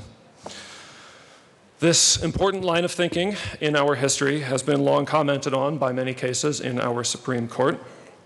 The preservation of the states and the maintenance of their governments are as much within the design and care of the Constitution as the preservation of the Union and the maintenance of the national government. The Constitution, in all its provisions, looks to an indestructible union composed of indestructible states. Texas v. White, 1869. More recently, we've had a number of very robust discussions on a variety of policy matters at the U.S. Supreme Court. In New York v. United States, 1992, the court wrote, "We have always understood that even where Congress has the authority under the Constitution to pass laws requiring or prohibiting certain acts, it lacks the power directly to compel states to require or prohibit those acts." And again, where a federal interest is sufficiently strong to cause Congress to legislate, it must do so directly. It may not conscript state governments as its agents. Again, New York v. United States. In a later case, interestingly enough, involving Second Amendment issues, Prince v. United States, 1997, the court again noted, residual state sovereignty was also implicit in the Constitution's conferral upon Congress of not all government powers, but only discrete enumerated ones. And as some colleagues have referred to, it is the case that power over immigration and naturalization is vested in our federal government by our Constitution. For example, in the Immigration and Nationality Act, dating at least to 1924 and amended many times subsequently thereto. However, it is bedrock law that the federal government must abide by the laws it has enacted pursuant to the powers given it under our Constitution. For example, 8 U.S.C. 1373 makes clear that local authorities must comply with certain tailored requests for status about individuals. That is all that it says. 8 U.S.C. 1357A2 grants power to immigration enforcement agents to make arrests where individualized probable cause is present. That is a bedrock constitutional requirement under the Fourth Amendment, as cases have made very clear for decades, including and not limited to Ibarra v. Illinois in 1979. I could go on, but when we heard this bill in committee, one of the things that stood out to me that one of our witnesses said, this was Ms. Fujioka, who, as you heard earlier, suffered detention when she was a child many decades ago. She said, "It might be you that's next." And what struck me, thinking about that over the entire course of the evening and everything else that we heard, is regardless of our ancestry, regardless of our immigration stories, and I thank my colleague from Larimer County for sharing his, it already has been all of our ancestors who have been next. Whether you are Japanese, as we are most proximately talking about here, whether you are Latino, whether you are African American, whether you are Native American, whether you are German, Russian, Polish, Italian, Irish, Jewish, Catholic, Muslim, your ancestors have faced discrimination because of who they are at some point in the past, and they may very well possibly be experiencing that discrimination today. So I guess to close and bring it back to core 10th Amendment issues, in NFIB v. Sebelius, otherwise known as the Affordable Care Act case, Chief Justice Roberts, on page 49 of the slip opinion, wrote, "The states are separate and independent sovereigns. Sometimes they have to act like it." I believe that is all we are doing in this bill today, and I urge a yes vote. Representative Williams. Thank you, Madam Chair. Members, I had to come up here one last time. We heard a lot about hope, and this bill has nothing to do with immigration. This is simply asserting 10th Amendment rights. I can't begin to tell you how much of a 10th Amendment fan I am, which is why I offered many of the amendments I did. But this is not this bill. While it may be worded in such a way to imply it's a 10th Amendment bill, it is clearly not. In fact, there is a section in here that clearly states that the state of Colorado or any other law enforcement agency will not aid or assist the federal government with respect to federal immigration enforcement. And the problem with that is it goes way beyond saying that we're not going to do the job of the federal government. It goes beyond that. It says that we're not going to even assist in any way possible. We're not going to cooperate in any way possible. And that's a huge problem. The reason that's a problem is because we have had deaths, we've had rapes, we've had armed robbery, not only in this state, but around the country. I'm going to bring it back again. There was a brutal rape in Maryland of a high school student by 2 illegal aliens that should not have been in the high school in the first place. And of course, there are countless stories in Colorado of people being violated and even killed, murdered. And so, you know, we talk about hope, and we talk about how it shows, how this debate shows the differences between, I think, the people that support this bill and the people that oppose it, and I would agree, right? There's one group that wants to give hope to criminals. There's one other group that wants to give hope to victims. Right now, there's no justice for victims. Right now, we have policies all over this country that allow illegal aliens to come into our country and rob, steal, cheat, rape, and murder. And this bill allows that to further in perpetuity if it were to pass. You know, I had a witness come to one of our committee meetings and talked about this issue of sanctuary cities and illegal immigration. And she didn't think about any of this, not until her son was a victim, not until she lost her child. And she rightly told that to the committee members, that no one thinks about illegal aliens or sanctuary cities until your family member or until your child is dead. And so we just had a comment right here. You might be next. And I'll tell you right now, if this bill passes, each and every person in here, your family or you, might be next. And so I would urge this body to carefully think about what we're proposing here. We're proposing to violate the rule of law. We're proposing to allow criminals to run loose on the streets with the way this bill is written. And we are sworn to uphold and protect not only our Colorado State Constitution, but also the United States Constitution. And with that burden, with that obligation, that solemn obligation, we also have the responsibility of protecting the very people we serve, not creating special rights for individuals that didn't even vote us in office, that didn't come here legally. So I would urge that this body vote no on this and do the right thing. Otherwise, your family member could be next.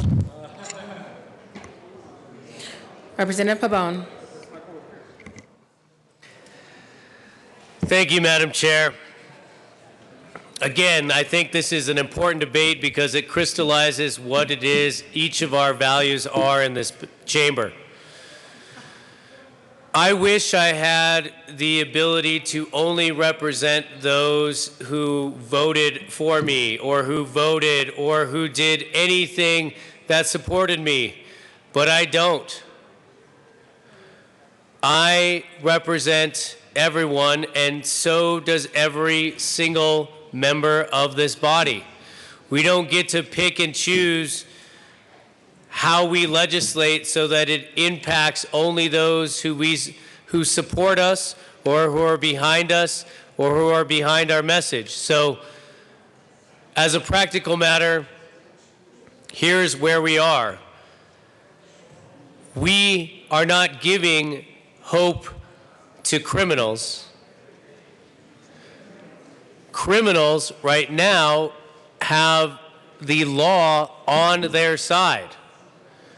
And the people who chose that are the founders of our country. They established the Fourth Amendment and the Fifth Amendment and all the constitutional protections that exist for those who are charged with a crime.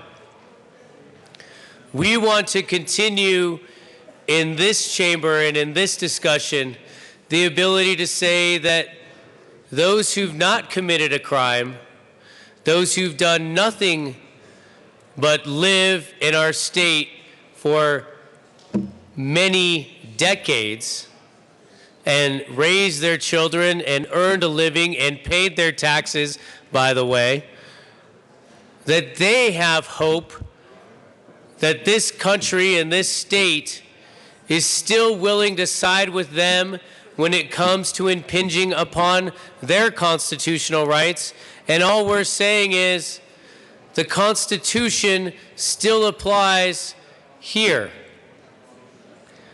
Ralph Carr Freedom Defense Act gives hope to everyone, every single one of us, because it's only in this moment and in this time that we're talking about a certain sect of people.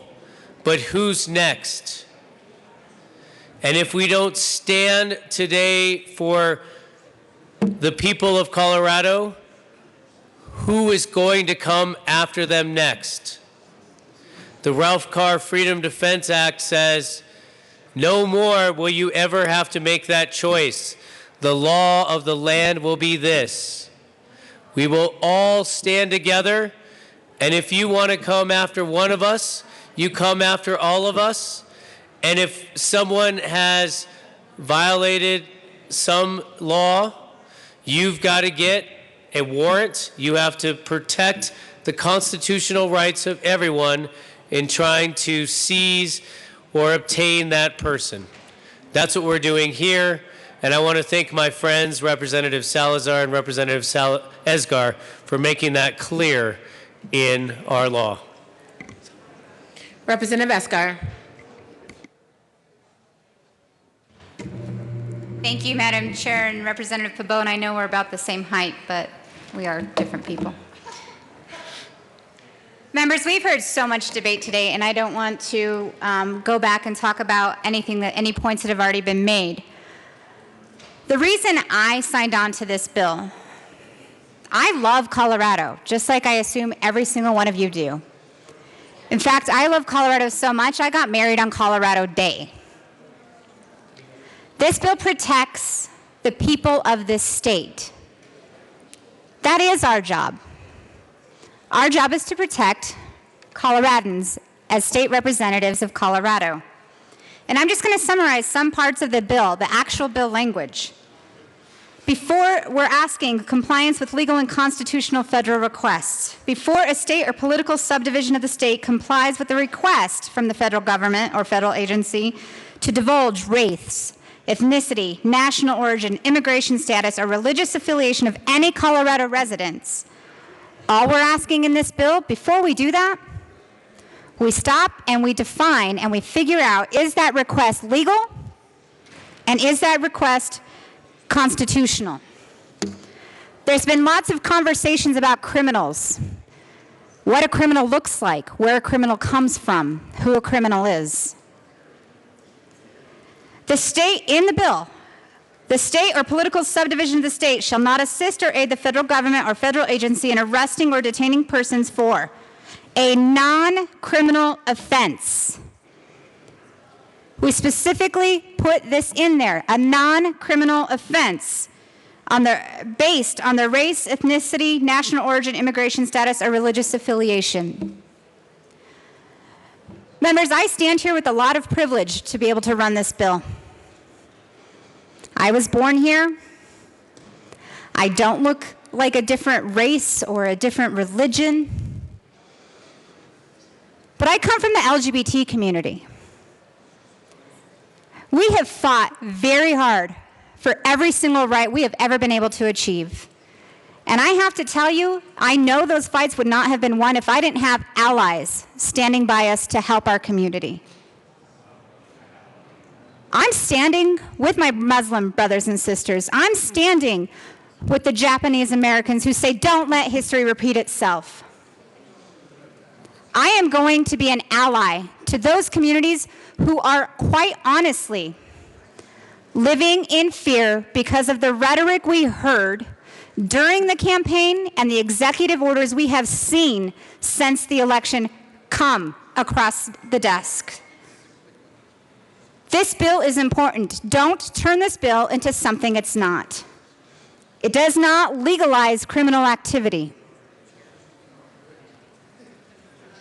This bill is important for all Coloradans.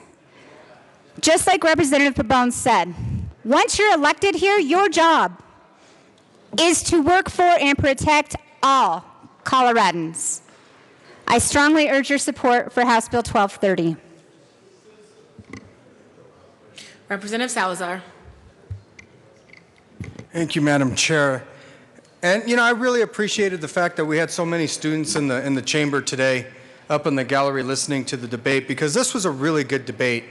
I think everyone was pretty respectful to each other, and I think that they had a good educational experience. And this is how our government works. This is how our state government works, and I'm very proud of everybody here today. I didn't draft this bill lightly for this session. I didn't. When we started working on the bill, really working on the bill, it was after the election. And by that time, I was called to so many communities across the state, come and talk to people because they were afraid. I know we heard some debate here and people said, well, don't be ruled by fear, and then we had others completely talking about being fearful. But I actually sat down with these communities, the Muslim community, the Jewish community, undocumented community, and so many others. I got to sit with them and their religious leaders, from Springs down to Durango, all the way up to the Fort Morgan area. And I got to sit down with people and hug them because they were afraid. They were frightened by the rhetoric that they were hearing on the campaign trail. Rhetoric that specifically targeted them. We didn't go after anybody else. Specifically targeted them. Hugging people in Fort Lupton and Brighton. The people who help move our agricultural economy forward. And I got to sit down with them and hug them and try to comfort them, console them about what they were hearing. And then after November, it got even worse. We had rallies and marches all around Denver, around the state, in protest of an administration who targeted them.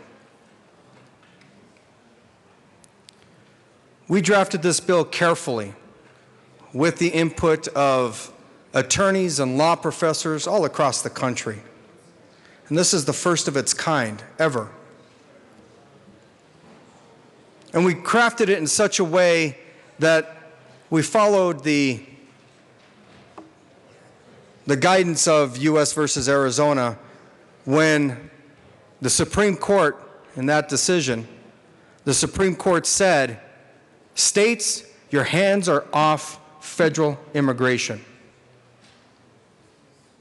And we said, okay. This bill here, we're off immigration. Federal government, you've already spoken. You occupy the field of immigration. That's what the U.S. Supreme Court said in U.S. versus Arizona. We occupy the field. Stay out of it. And that's exactly what this bill does, is it stays out of it. It says we're not going to use our treasure to do immigration enforcement. We're listening to you, Supreme Court. And now I'm confused by some of the arguments that we've heard here today, that it seems that we're supposed to get back in it after the Supreme Court told us to stay out of it. The fact is, members, is that this bill is so carefully crafted that when we said that we will not create internment camps or detain individuals, we put a provision in there that says for non-criminal purposes. Nowhere in the bill does it say that we can't arrest people who have committed a crime. And for you members who don't know this, being undocumented in the United States alone is not a crime. It's a civil violation. It is not a crime. If you commit a crime, you're still going to get arrested. If you commit a crime, you're still going to be detained. This bill doesn't change any of that. What it says is that federal immigration enforcement officers, you do your job. Don't come to us asking us to do it for you, wasting our treasure to do so. As a matter of fact, we just had the El Paso County Sheriff jump out of the 287G program. Because number one, it created liability for them for detaining people who haven't committed a crime. But number two, it was just immoral. And it's the federal government's job. So I'm a bit confused here today. I'm a bit confused about either being for the 10th Amendment or not being for the 10th Amendment. Because this bill is a 10th Amendment bill, and that provides the exceptions in there. You commit a crime, you get arrested. You ask for information, let's make sure it's for a legal or constitutional purpose. We didn't say that we're not going to share the information.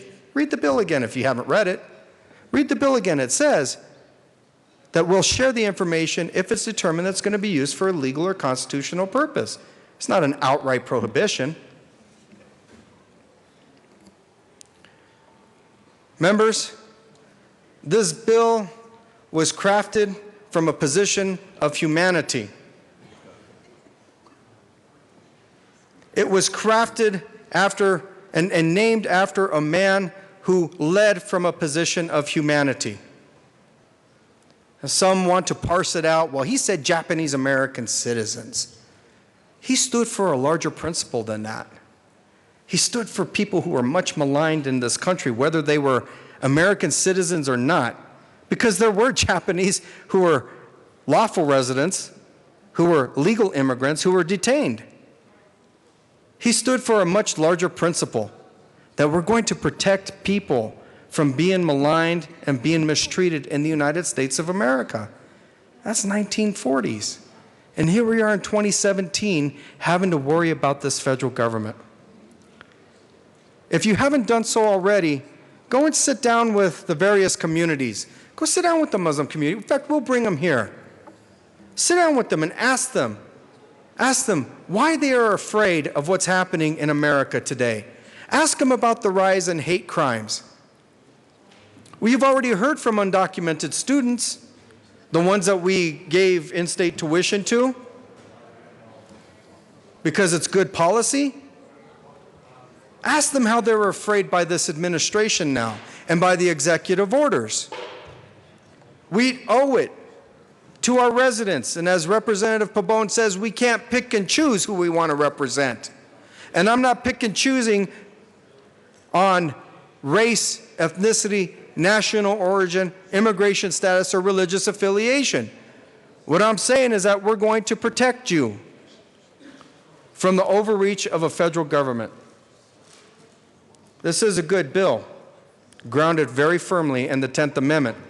And as a constitutional attorney, I know something about it. In fact, I know something about a lot of the Constitution. And I know that it's firmly grounded in it. Members, as we move forward on this bill, history is going to judge us as to how we took action today. I spoke with the Jewish American community who helped me craft this bill. I spoke with the Jewish American community and I asked them, what happened in the 1930s with the rise of Hitler? What did the local governmental officials do in Germany and elsewhere during that rise? Was there someone there who stood up for them and stood against that rise? And they said no one did. No one did. Everyone thought that it was just a joke. I didn't want to play that role. I didn't want history to repeat itself when this bill was drafted. What I wanted was for principled legislators to stand up and say, we're not going to let this happen again. We're not going to let our communities be terrorized by an administration. We're going to do everything that we can so that way history will judge us in a good light and show that we were humanists. We were humanists and we showed leadership for Coloradans. I ask for a yes vote on House Bill 1230. Thank you. Seeing no further discussion, the question before us is the passage of House Bill 1230. All those in favor, say aye. Aye. All those opposed, no? No. The ayes have it. House Bill 1230 passes.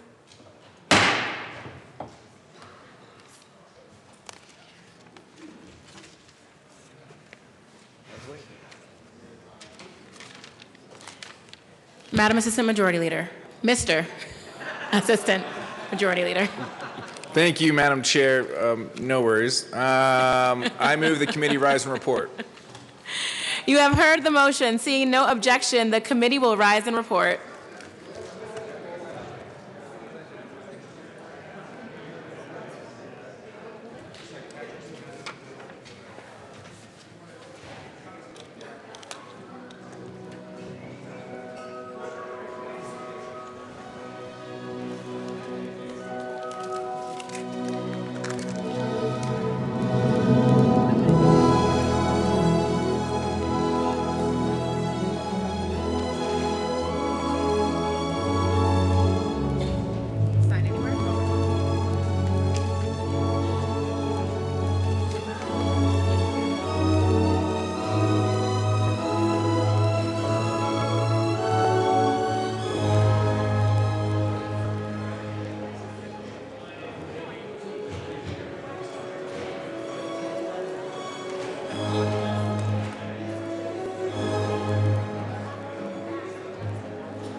House will come to order.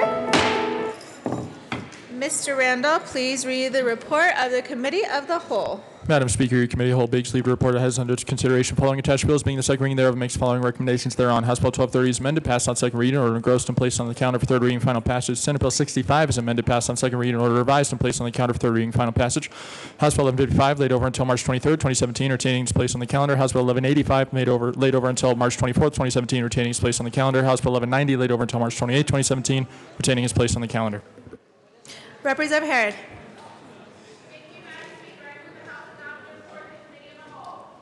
Thank you, Representative Harris. There are amendments at the desk. Members, you have heard the motion. We have 3 amendments at the desk. Yes, we do. Let's start with the Wist amendment to the report of the Committee of the Whole.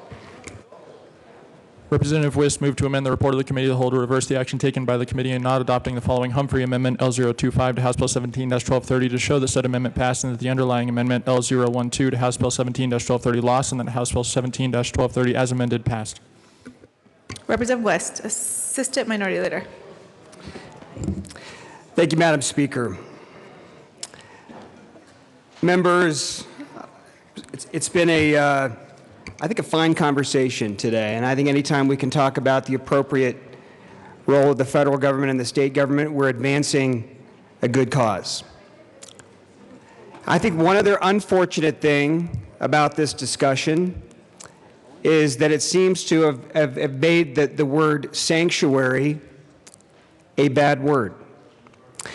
Many of you know that my wife's family is from Armenia. The Armenian people were victims of a massive genocide. My wife's family fled Armenia seeking sanctuary in the United States, and they've achieved great things in this country. They also went through a legal process to do that. Yes, we are a nation of immigrants, but we are also a nation of laws. This amendment honors those individuals who came to this country and continue to come to this country seeking asylum, seeking protection, seeking citizenship, and yes, seeking legal status. I'd suggest to you that this bill, without this amendment, is unconstitutional. Ralph Carr was not for lawlessness. Ralph Carr was not for anarchy, and I ask that you support this cow. Thank you. And would you like to move it, Assistant Minority Leader West? I would be happy to, Madam Speaker. I move the Wist amendment to the Committee of the Whole. Okay. Further discussion on the West amendment to the report of the Committee of the Whole. Representative Salazar. Thank you very much, Madam Speaker. This amendment is not consistent with Colorado law. Colorado law talks specifically about bona fide residents. We also included in the bill refugee status, and this amendment is picking and choosing who wants to be protected or who would be protected. I ask for a no vote on this amendment. Okay. Seeing no further discussion, the question before us is whether we will adopt the Wist. Did you want to speak? Okay, I just want to make sure. Whether we will adopt the Wist amendment to the report of the Committee of the Whole. Mr. Randall, please open the machine.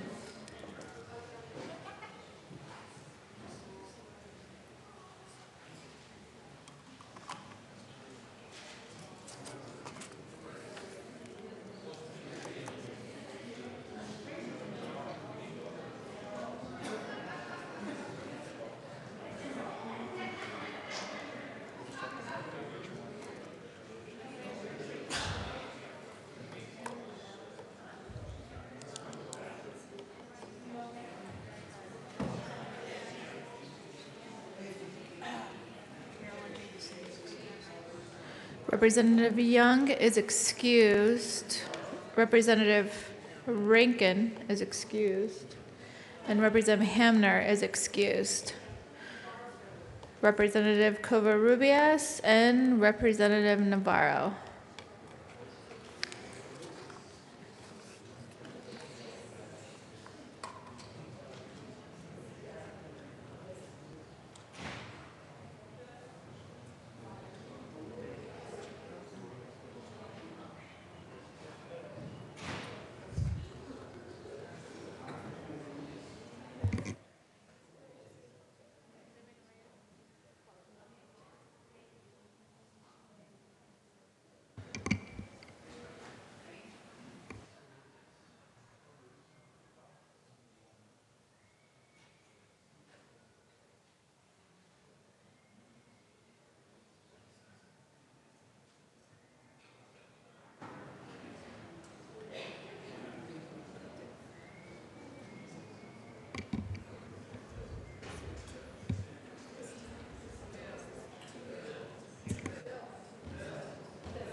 Representative Covarrubias excused. Please close the machine.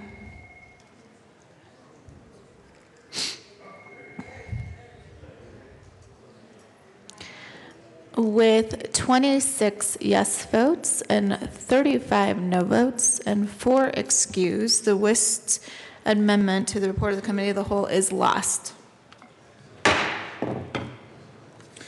Next up, we will do the sane amendment to the report of the Committee of the Whole. Representative Sane moved to amend the report of the Committee of the Whole to reverse the action taken by the committee in not adopting the following sane amendment L031 to House Bill 17-1230 to show that said amendment passed and that the underlying amendment L028 to House Bill 17-1230 lost and that House Bill 17-1230 as amended passed. Representative Sane. Thank you, Madam Speaker. I move the same amendment to the Committee of the Whole. Okay, so moved. Thank you, Madam Speaker. Colleagues, this bill attempts to turn that U.S. Supreme Court ruling, the Arizona, on its head. It said that the state couldn't do more than the federal law, but we also shouldn't do less either. And there's a couple reasons for that. This amendment here addresses that particular issue. This amendment says that none of the provisions to this apply if they're in violation of the U.S. Constitution, which is a 10th Amendment issue, and to the federal Constitution. We've had a lot of issues here. We've had a lot of families hurt by lawbreakers. We have a gentleman who we've spent over $1 million on. I should say the Arapahoe County taxpayers have spent over $1 million on. This gentleman had his 5th DUI, who had been convicted of drunk driving 5 times, and has been deported twice. And he said, I'm here alone and I like to drink. The provisions should not apply to those who have violated the rule of law. And I have a feeling yes vote on this amendment. Representative Escar. Thank you, Madam Speaker. For the many reasons why we debated this particular amendment before and for the many reasons we debated a few 3 hours now or so about this bill, I again would urge a no vote on this amendment. Seeing no further discussion, the question before us is whether or not we will accept the sane amendment to the report of the Committee of the Whole. Mr. Randall, please open the machine.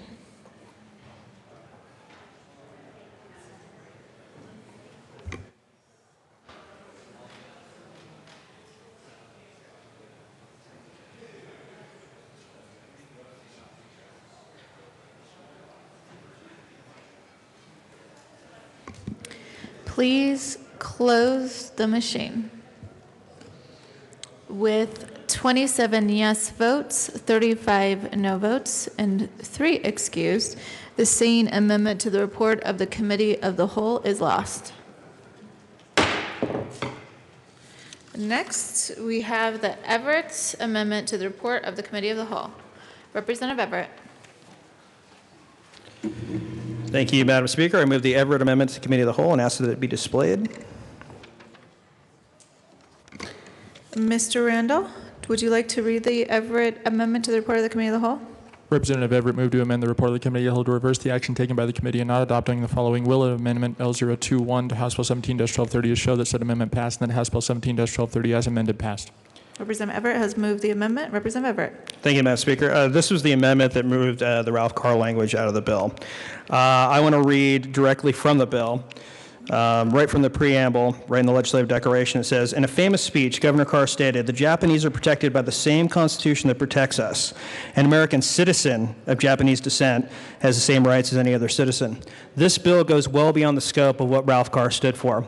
We also have documentation, which I think that all members will be receiving this evening or later this afternoon, saying that members of the family, direct descendants, aren't in favor of using his name. And why is this important? And why is this the right thing to do to take Ralph Carr's name out of this? Think about this. And you guys are going to laugh at what I'm about to say. Well, maybe. But let's say somebody ran a bill after I'm out of this chamber and turned to the deep that said, this is the Justin Everett, everybody should vote yes bill. And you laugh, but that's not necessarily my legacy here, but that's something that I may not, and not having a descendants that cannot be controlled, and it's a misappropriation of something that I maybe did here in the chamber. Or maybe it's the Joe Salazar American Indian Internment Bill. How about someone using Joe's name, Representative Salazar's name, in reference to something like that? So we have to be very careful whenever we're using somebody, an elected official, a public figure's name on these bills of whether their family, what this represents their values. And so I urge a yes vote on this amendment because this is the right thing to do. And I don't think anybody in this chamber, once we're gone, for somebody to use our name in vain and represent not what we represented while we served in this chamber. Thank you. Representative Salazar. Thank you very much, Madam Speaker. I guess it would be incongruent if we had a Joe Salazar American Indian Internment Camp bill. What would be congruent would be a Joe Salazar Protecting American Indians from Internment, or Joe Salazar Protecting Communities from Being Terrorized bill, because that's going to be my legacy here. And I don't think anybody could debate that. Just as much as we should not debate what Ralph Carr did. And I know people want to parse it out between, well, Japanese American citizens and non-Japanese American citizens. But I think at the time, he was protecting all Japanese, whether they were American citizens or not, because there were Japanese who weren't American citizens who were being interned. But let's really take a look at what his action did. His action was to stand up for people. We didn't have the immigration laws back in the 1940s that we do today. And yeah, I might beg the question where he would stand today, but as the book, The Principal Politician, written about him indicates, is that the man didn't like people being demonized. He didn't like them being picked on. He didn't like other Americans looking down upon them and denigrating them. He stood up for them. He said that he would fight for them. He would be on the front lines for them. That's why this bill is appropriate. It's appropriate to name this bill after a man who stood up against the political expediency of the time, and he did the right thing. That's why this bill is named after him. Now, there may be a little family feud going on between a nephew and other people, but we're standing up on the principle that Ralph Carr was a principled politician, and that's why this bill is named after him. I ask for a no vote. Representative Willett. Thank you, Madam Speaker. I'm going to take a little different tact. It's odd we're sitting here trying to argue what Ralph Carr would want. Simple matter of consent. Members, we represent people, and some of you may have some Carr family members in your district. I ask you, how can you not vote for this amendment when those members don't want this named after them? Also, think about the precedent. What is everybody now on their pet project bill going to pick some credit-worthy person and stick their name on a bill, whether it's judiciary, whether it's health, whether it's transportation? This is pretty simple, folks. It's ridiculous to attach a whole family and a man's name to a bill without authority. Please vote yes on this amendment and represent the people. Representative Melton. Thank you, Madam Speaker. And members, I asked for a no vote on this amendment. We had a pretty lengthy discussion, and I'll say it this way. If we had this bill before, we wouldn't need a Ralph Carr to stand up for Japanese Americans. If we had had this bill already in our law, Japanese Americans, citizens or non-citizens, wouldn't have faced the atrocities that happened in this country. And we wouldn't have needed a governor to rock the boat and stand up against that injustice. We've named an entire justice center after him because he did stand up for justice. He did stand up against inequality and against government overreach. This bill has been introduced for months, and we've heard from the family, we've heard from his nephew, and it does carry the spirit that he displayed during his time as governor of the state of Colorado. And I think I take issue in calling this a pet project when this is dealing with Muslim Americans who are in fear right now because of a national rhetoric. Immigrants who are in fear right now because of a national rhetoric. I heard earlier someone try to actually justify internment camps and what was happening to Japanese Americans. No one's rights, and I'm talking citizen or non-citizen, no one's human rights should ever be violated by the federal government, regardless of whatever the political expediency is. And that's exactly what history has taught us about Ralph Carr. That he thought that he stood up and that he helped protect people's rights. This belongs in this bill. And I don't want to hear that, oh, well, you know, we don't do this without hearing from the family first. Because members, we name bills, we name funds, we name acts after people all the time. We just did it a few weeks ago for our former colleague, John Buckner, without his wife even knowing that it was happening. We do it because we want to make sure that we recognize the legacy and the history that that person taught us. Well, I tell you this, Ralph Carr taught us what justice really looks like. And for that reason, I support his name being on this act and ask for a no vote on this amendment. Representative Everett. Thank you, Madam Speaker.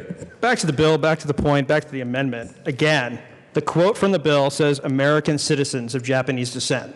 So if we're really talking about what his legacy, what he stood for, standing up for people, he was standing out for American citizens.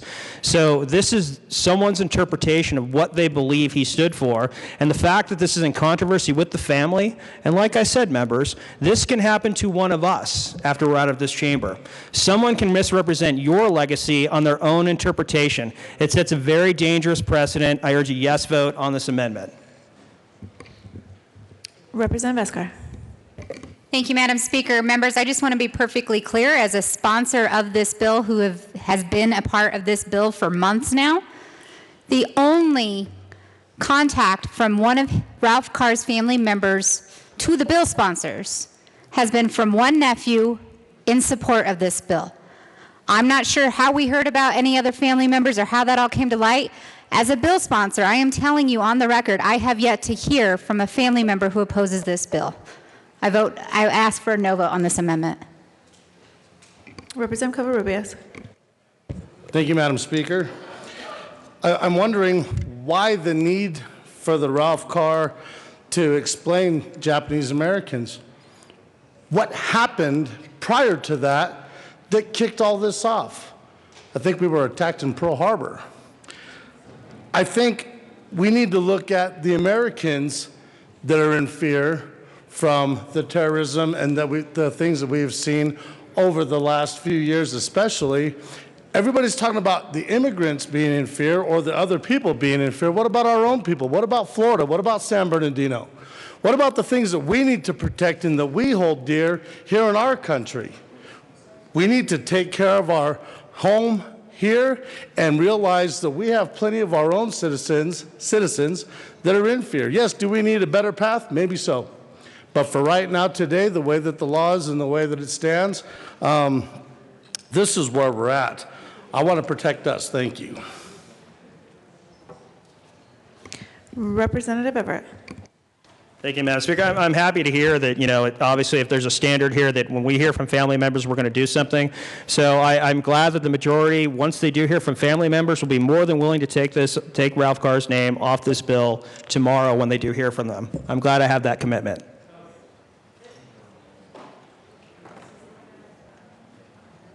Representative Singh.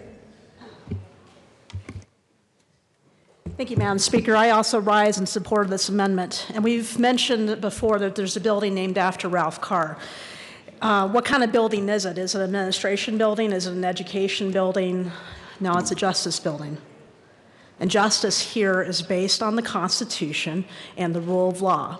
And to give any indication of what might be coming, we've got a Supreme Court nominee who said just recently in the Denver Post that no one is above the law.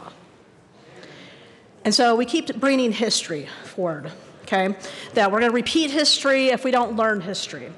So let's go into just a little bit of history. We've heard from some folks on this side of the aisle that, you know, their parents or grandparents were Republicans and now they're Democrats.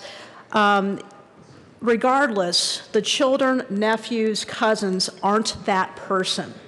And to understand what that person might be thinking, we might want to go back in history and review some of their statements and some of the zeitgeist that was surrounding that particular situation.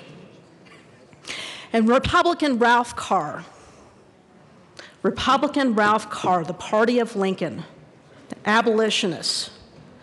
Let's just review some of the things that were happening during that time. When the earliest Civil Rights Act, since we're discussing history, let's bring this up. The earliest Civil Rights Act was in 1875, which historians have noted that's what the 1964 Civil Rights Act was based off of. But before that, there was actually two other Civil Rights Acts. A 1957 Civil Rights Act that was unfortunately watered down due to a Democratic filibuster. There was a 1960 Civil Rights Act watered down for Democratic filibuster. And in the Denver Post, you'll notice that it is noted, historians said, that after standing up for these Japanese citizens, I should say the American citizens of Colorado, that his political career was ruined and lost to a Democrat in a U.S. Senate race. I just want to make note that when we put Representative Buckner's name on a piece of legislation to honor him, all sides of this chamber agreed. When I look at the names on this bill, I don't see a single Republican on here. I just want to bring that up for a couple reasons based on history. I'm not sure Ralph Carr would have agreed with this idea because he was for the rule of law on a building that bears his name. So I urge a yes vote for this amendment. Representative Salazar. Thank you, Madam Speaker. I wasn't going to speak on this again, except that I think that there needs to be an explanation given to the Muslim community, as well as refugees, the undocumented, Jewish community, and others this bill aims to protect. You are not a pet project. You are not. Civil rights is not a pet project. Civil liberties is not a pet project. It is the essence of what binds us together as Americans and those who are in this country regardless of their status. And it is incumbent upon us as representatives to represent you, regardless of your immigration status, as we did with the asset bill, to represent you, regardless of race, ethnicity, and national origin or religious affiliation, as we did with the Colorado Anti-Discrimination Remedies Act. Those were not pet projects. We're talking about human beings that people like Ralph Carr protected. I'm sure that he would bristle at the idea that Japanese Americans were his pet project.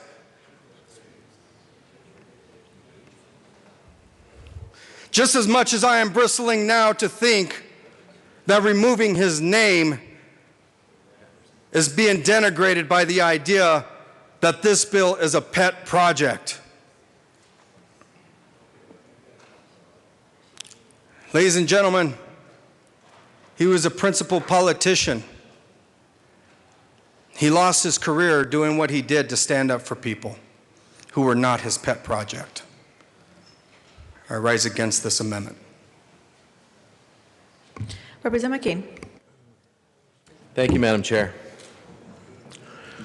You know, I'm often kind of facetious up here about certain things, but it occurs to me just as I'm listening to who this bill intends to protect, that we ought to think a little more expansively.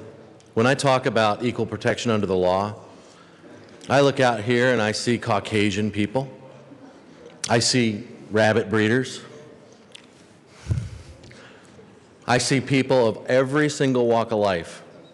So if we're going to call out, this is for our Muslim friends, this is for our immigration status, I don't even know how we say that as a noun. What I would say is, if this bill, and speaking to this amendment, if the name on this bill has something to do with what Ralph Carr seemed to embody, which is a trust and an honor of equal protection under the law, and as he said, for American citizens, it didn't matter if they were Japanese Americans. It mattered that they were American citizens. That means all of us. That means we don't pick and choose groups that we say we're going to defend the rights of. Because again, to my esteemed colleague's point earlier, I don't get to pick and choose who I represent in the 51st House District. It's all of them.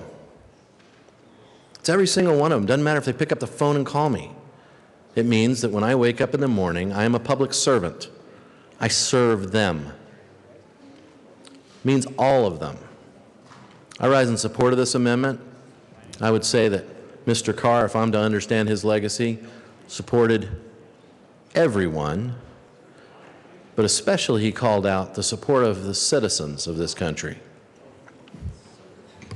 The question before us is the adoption of the Everett Amendment to the report of the Committee of the Whole. Mr. Randall, please open the machine.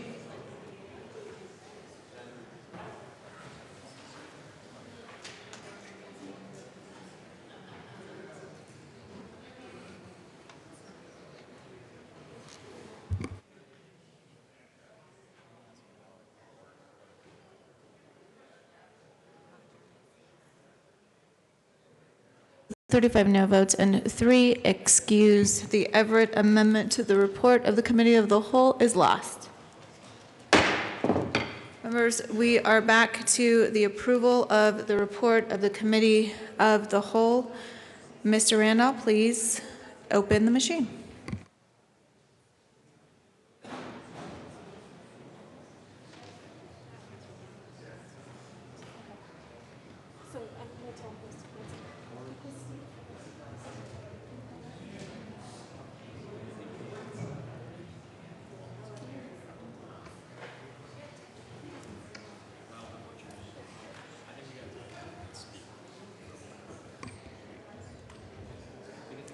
This is the approval of the report of the Committee of the Whole.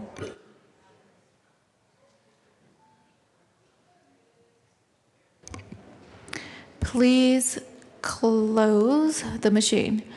With 35 yes votes, 27 no votes, 3 excused, the report of the Committee of the Whole is adopted. And members, we do have a resolution. The Speaker Pro Tem will take the chair.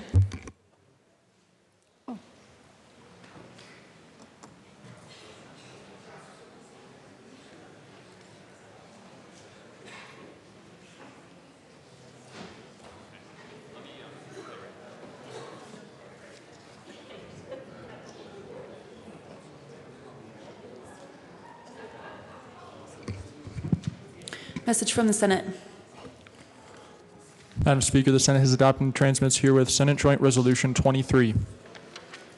Introduction of resolution. Senate Joint Resolution 23 by Senator Sonnenberg, also Representative Catlin, concerning the designation of March 22, 2017 as Colorado Agriculture Day. Okay.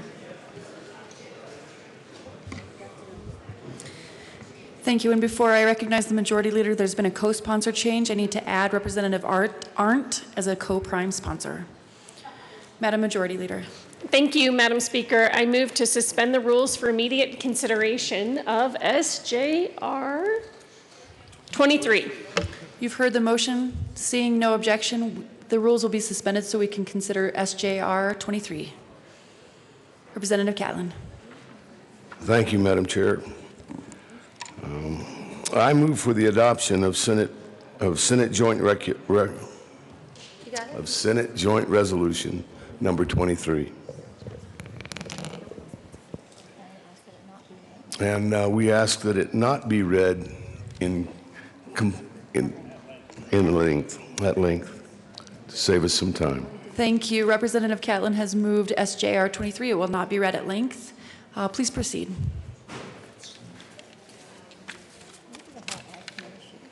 Thank you, Madam Chair. Today is a special day for me, and ag has been a big part of my life and of your life, too. I was raised by a farmer and a farm wife.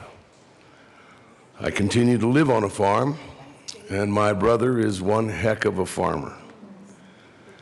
I've never had an opportunity to recognize them in a venue such as this, and it's with great pride that I recognize their achievements in my home community and in the community of agriculture statewide. Today is a special day. We get an opportunity to tip our cap if you're a farmer, or tip our hat if you're a livestock producer, to people that produce our food and our fiber. Ag is the foundation stone of our state. There are 170,000 jobs involved in agriculture in the state of Colorado, and over $41 billion of ag economic activity in these communities and in this state. When we have an opportunity to reflect on our blessings at the dinner table, it's ag that makes us able to thank our great Creator for that bountiful harvest that we're about to partake. I want to remember today is a great day to recognize our agricultural community. If you know an ag producer, call them and thank them. Thank them for what they do and thank them for what they've done. If you don't know an ag producer, then ask one of us Aggies and we'll get you a phone number and you can give them a call. Finally, I'd like to remind you that we need agriculture 3 times a day, regardless of who you are or where you stand. Agriculture is a big part of our lives. Please join with me and vote yes on this resolution today, announcing and declaring Ag Day in the great state of Colorado. Thank you. Representative Arndt. Thank you, Madam Chair. And I join Representative Catlin in the wholehearted promotion of this resolution. Ag Day, ag in Colorado is so much more than just the producers. The producers are fantastic and they're out there making our food, fuel, and fiber.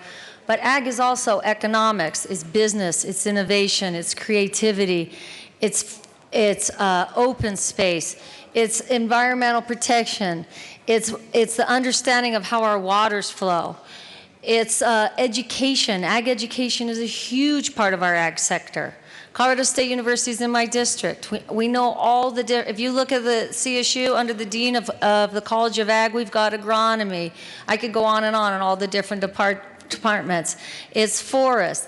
Honestly, if you don't think agriculture touches your life in any single way except for 3 meals a day, in addition to 3 meals a day, it does. It's everywhere. It's our second biggest business in Colorado.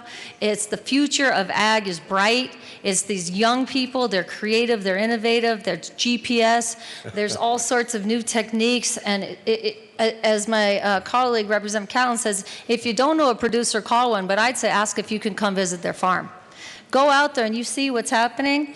Another thing I want to do is talk about rural Colorado. When rural Colorado is strong, our entire state's strong. We need rural broadband. We need rural economic development. We need people living and working in the communities that they've built and welcoming new people to make our entire state strong. So it's with pride that we bring to you Ag Day. We missed a lot of it. But when we are adjourned, I hope you go down, you meet the producers and the fantastic chefs. Chefs are in agriculture too. So just open your mind to the whole world of ag and what it brings and what it can bring and mean to our state, to each and every one of us. And with that, we would urge an aye vote on this resolution and look forward to the future of ag. Certainly, thank you. Representative Lewis. Thank you, Madam Chair. I rise in support of this resolution today, and I won't talk long because I know we've been here a long time this morning. As you know, I am a real ag producer. That's how I make my living, on agriculture. And I've been there all my life. But I want to talk just a little bit about what agriculture dollars do. They rebound 7 times in a community.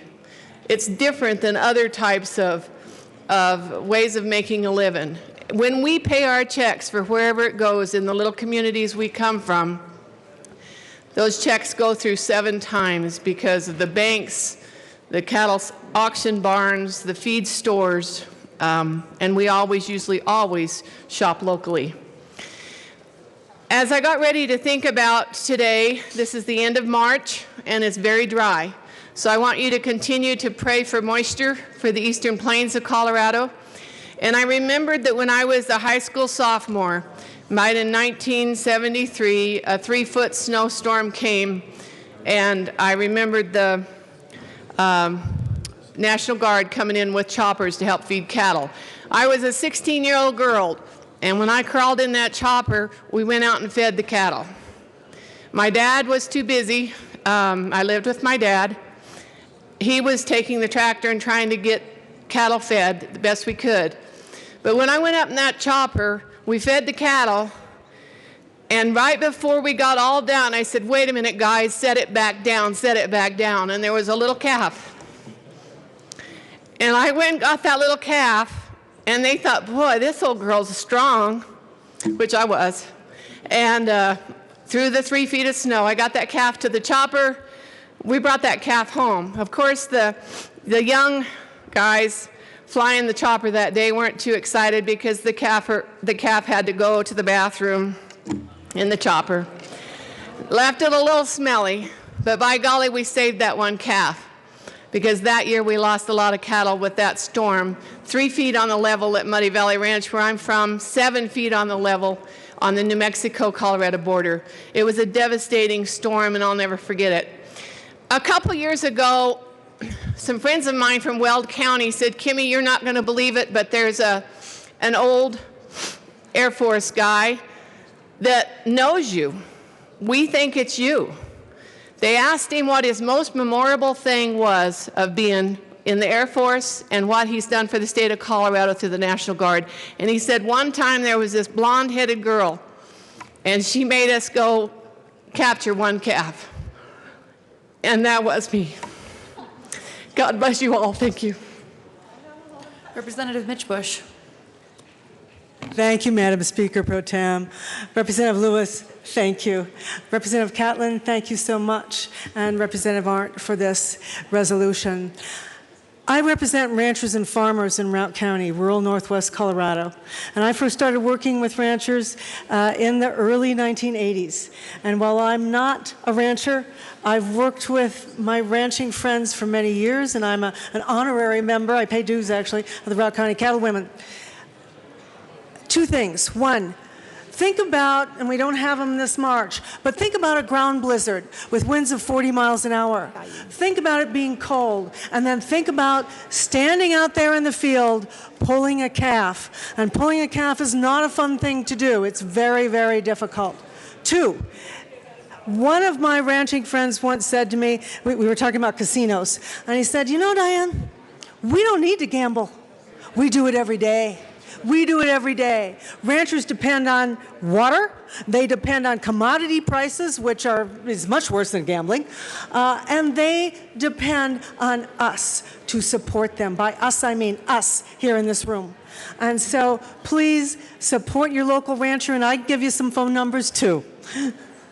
Representative Valdez. Representative Liston. Thank you, Madam Speaker Pro Tem. Well, members, you probably wonder why a city guy from Colorado Springs is down here in support of Senate Joint Resolution 23, but I want you to know that I'm not just a city guy. I do come from an ag family, and my family my grandfather, I want to pay tribute this Representative way Liston, to the can you ranchers. give me 1 second to quiet the chamber? Thank you. Thanks, folks. We're just talking about agriculture and farmers and ranchers, and we need your attention, please, at the well.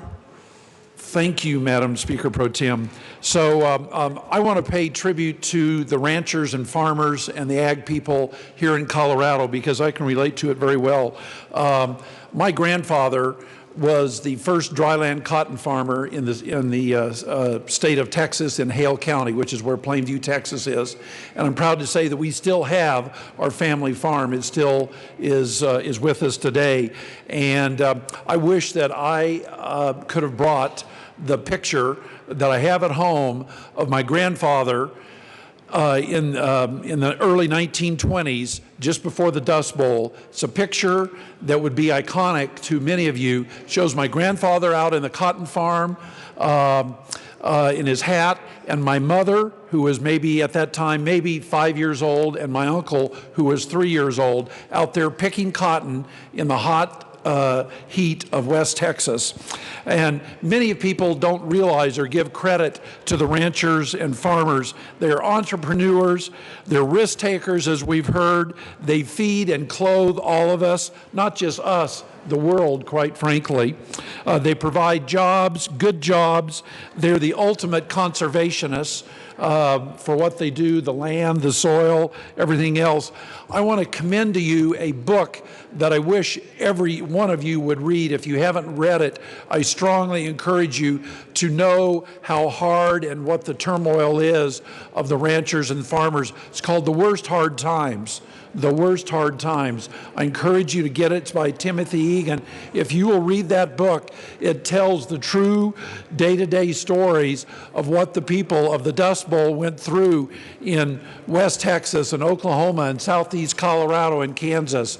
So I wish there were more people from the ag community here, because the amount of time that we spent on the previous bill really should have been devoted to the people of the ag community. So God bless you all. Thank you, Representative Catlin. Thank you, Representative Arndt, for what you do.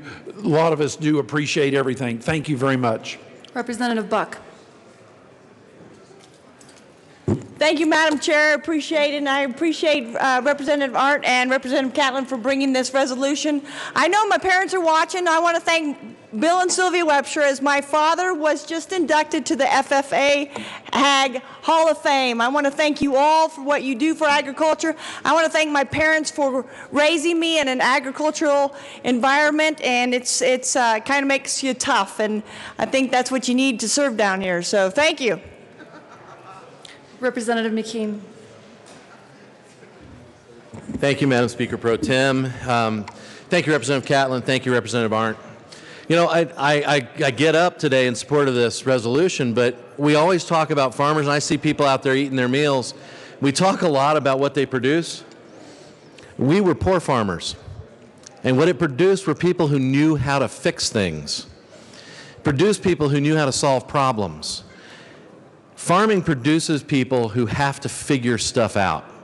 And it's probably one of the best things I've ever seen is when you interview for a job and you interview a farm kid and you say, what are you good at? And they sit there and they try to figure out what it is. And they're like, everything, because they're good at everything. Sometimes rabbit breeders should probably ask their parents before they go get breeding rabbits. Sometimes those of us who grew up on cow-calf operations, you know, we remember pulling those calves. We probably should ask how to do it before we started, but we figure things out. In honor of all agriculturalists, in honor of all the people who eschew a throwaway society, thank you for Ag Day. Representative Rosenthal. Thank you, Madam Chair, and I wanted to come down here and support this Senate Joint Resolution 23. Thank you, Representatives Catlin and Arndt, for bringing this. So as some of you know who came into the legislature with me, my first year I served on the Agricultural Committee. And I have to say, it was not my favorite committee. There were a lot of water bills and things that I just had no interest in really working on. So I tried to got off of it as soon as I could, which thank God the Speaker did. But I have to say the one thing that I really enjoyed out of that experience was I met a lot of wonderful people in the agricultural industry. And that's when I met a lot of folks from the Farm Bureau, and I want to give a shout out to our friends at the Farm Bureau, because the folks out there in Weldona have adopted me as a legislator. And so I had that opportunity to go up there a few times and visit with the farmers, the ranchers, the dairies, the wheat growers, and went to Fort Morgan and saw that last remaining sugar beet processing facility, which is really interesting. You should all go up there and see it. But what I remember from one of my trips is when I was coming home, it was dark and it was raining cats and dogs, or what do they say out in the countryside? I guess maybe raining horses and cows too. And I was just driving along, trying my best to stay on the road, and because there was no lights on my way back, and I saw these lights moving on the horizon. I was wondering, oh, what was that? And it occurred to me, those were all the tractors and the trailers and all the farmers were still out there, still working in the dark with their GPS and still doing what they needed to do, working to feed Colorado and the world. And I just have to, tip my hat. I wish I could have my hat on right now, because I'd be tipping it right now to all the farmers, ranchers, and dairy people in the state of Colorado. Thank you, Madam Chair. Representative Navarro. Thank you, Mr. Chair. I'm very honored to represent rural Colorado, and I'm especially honored to have the Hannigan family here from Otero County. I want to say thank you for all of your time and your dedication that you give. We could not be here without you and your family, and I just want to say thank you so much for taking the time to be here with us today on Ag Day, and also to all those farmers and ranchers who provide for us each and every day. I'd like to give a special shout out to the Garcia family, who has my daughter Georgie. They're helping her with her 4-H steer, and who help instill her in the values of rural Colorado. Thank you. Thank you. Representative Sane.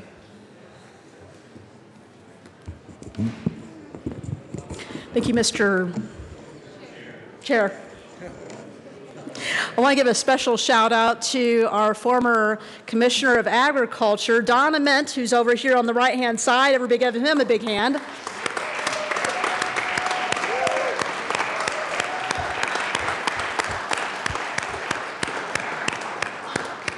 Commissioner Ament has a lot to do with our continuing the culture of our wonderful agricultural community and all the byproducts and products that we consume and better our lives and lives of everybody in Colorado. So thank you so much, Commissioner, for being here. Representative Valdez. Thank you, Mr. Chair. Members, I just want to say, if you haven't gotten your potatoes from southern Colorado, they're still back here in the break room. But I'd like to thank Representative Catlin, Representative Arndt for bringing this forward, for the agriculture community, for rural Colorado. I thank a farmer and thank a rancher. Get your potatoes and get your chili from Pueblo Chili. Thank you. Madam Speaker Pro Tem. Thank you, Mr. Chair. I just had to come down to the well really briefly. I know it's been a long day, but to thank the sponsors of the resolution and hopefully you all for your support of the measure. Today's Ag Day. Celebrate it, recognize it. Thank the farmers, ranchers, livestock producers across the state. I couldn't be more proud on this day than I am to come from a farming and cattle producing family. Fourth generation of my family to grow up there. So I couldn't be more proud of my dad and his dad and his dad for choosing the career that they chose and producing the goods that they did along the way, and to be part of the larger community that do that kind of work across the state and have so since our founding. So that's it. I'll be short today. Thank you, Mr. Chair. Representative Becker. Representative Esgar. Thank you, Mr. Chair. I stand in strong support of SJR 023, and it's not just because of Pueblo chilies. I mean, that's a huge agricultural crop in my area, and it's very important to our livelihood and to our farmers out here in southern Colorado. I stand here today on behalf of my family, the family I married into. My father-in-law has worked at John Deere, then Four Rivers, and now ventured out on his own, working on combines, working on tractors, doing that part of the business. And I didn't fully understand. I always knew in my heart how hard farmers and ranchers work until I had to go with him several times to see what it's really like. I had no clue. And I appreciate all of the work you all do to be sure that all of us can be fed. And I appreciate the time you take away from your families to make sure we are all fed. I don't know how many times we've had to postpone 4th of July because of wheat harvest season. And we do it proudly, and we make celebration of it after.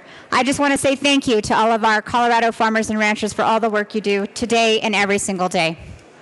Representative Becker. Thank you, Madam Speaker Pro Tem. Members, this is obviously one of the favorite days we have down here because of the great food and the great people.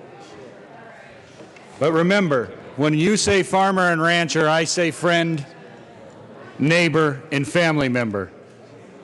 When you say rural Colorado, I say home. These are the people that we rely upon every day to feed you in these chambers, and not just 3 times a day. Some of us eat several times a day, as you can tell by the end of session. But this day is not just about the great food, it's about getting to know these people that are the best environmentalists you'll ever meet, the best conservationists you will ever meet. These are the people that live off the land and that we should be making sure that we thank every day. Not just them, but the future of that group, which is sitting right up here in these blue jackets. FFA members, give them a hand, people.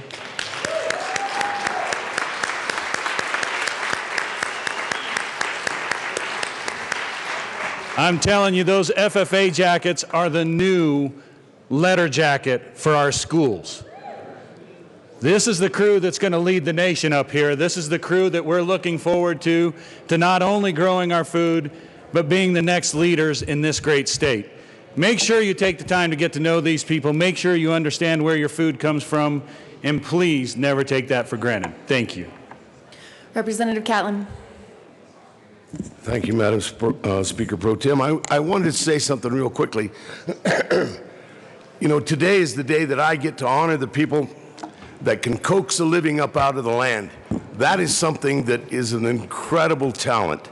The people that can do that, whether they're producing a crop or livestock or any of the other things that we grow. Being able to coax your living up out of the land is a very special talent. And today I'm very proud to be considered a farmer. Thank you, Madam. Thank you, members. Thank you, Representative Catlin. Is there further discussion on this resolution? Thank you all so much for everything you had to say today. The question before us is the adoption of SJR 17-23. All those in favor say aye. Aye. All those opposed say no. The ayes have it. Madam Speaker and members, I urge that the current roll call of the House of Representatives be listed as co-sponsors of Senate Joint Resolution 23. Representative Catlin, would you like to put that in the form of a motion? I guess. I thought that I had. I got all Twitter-pated here.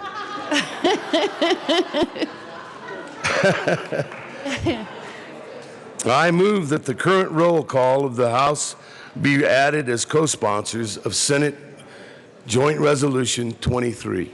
Very good, sir. Seeing no objection, the current roll call will be added as co-sponsors of SJR-23.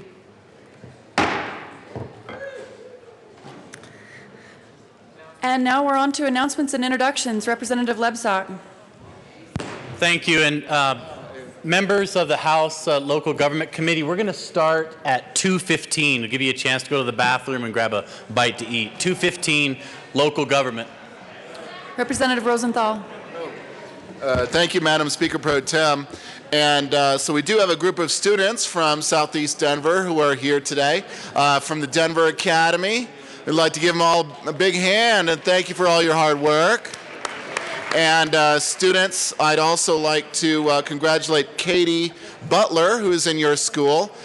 She came down on Monday, and we gave her a commendation for doing great in science.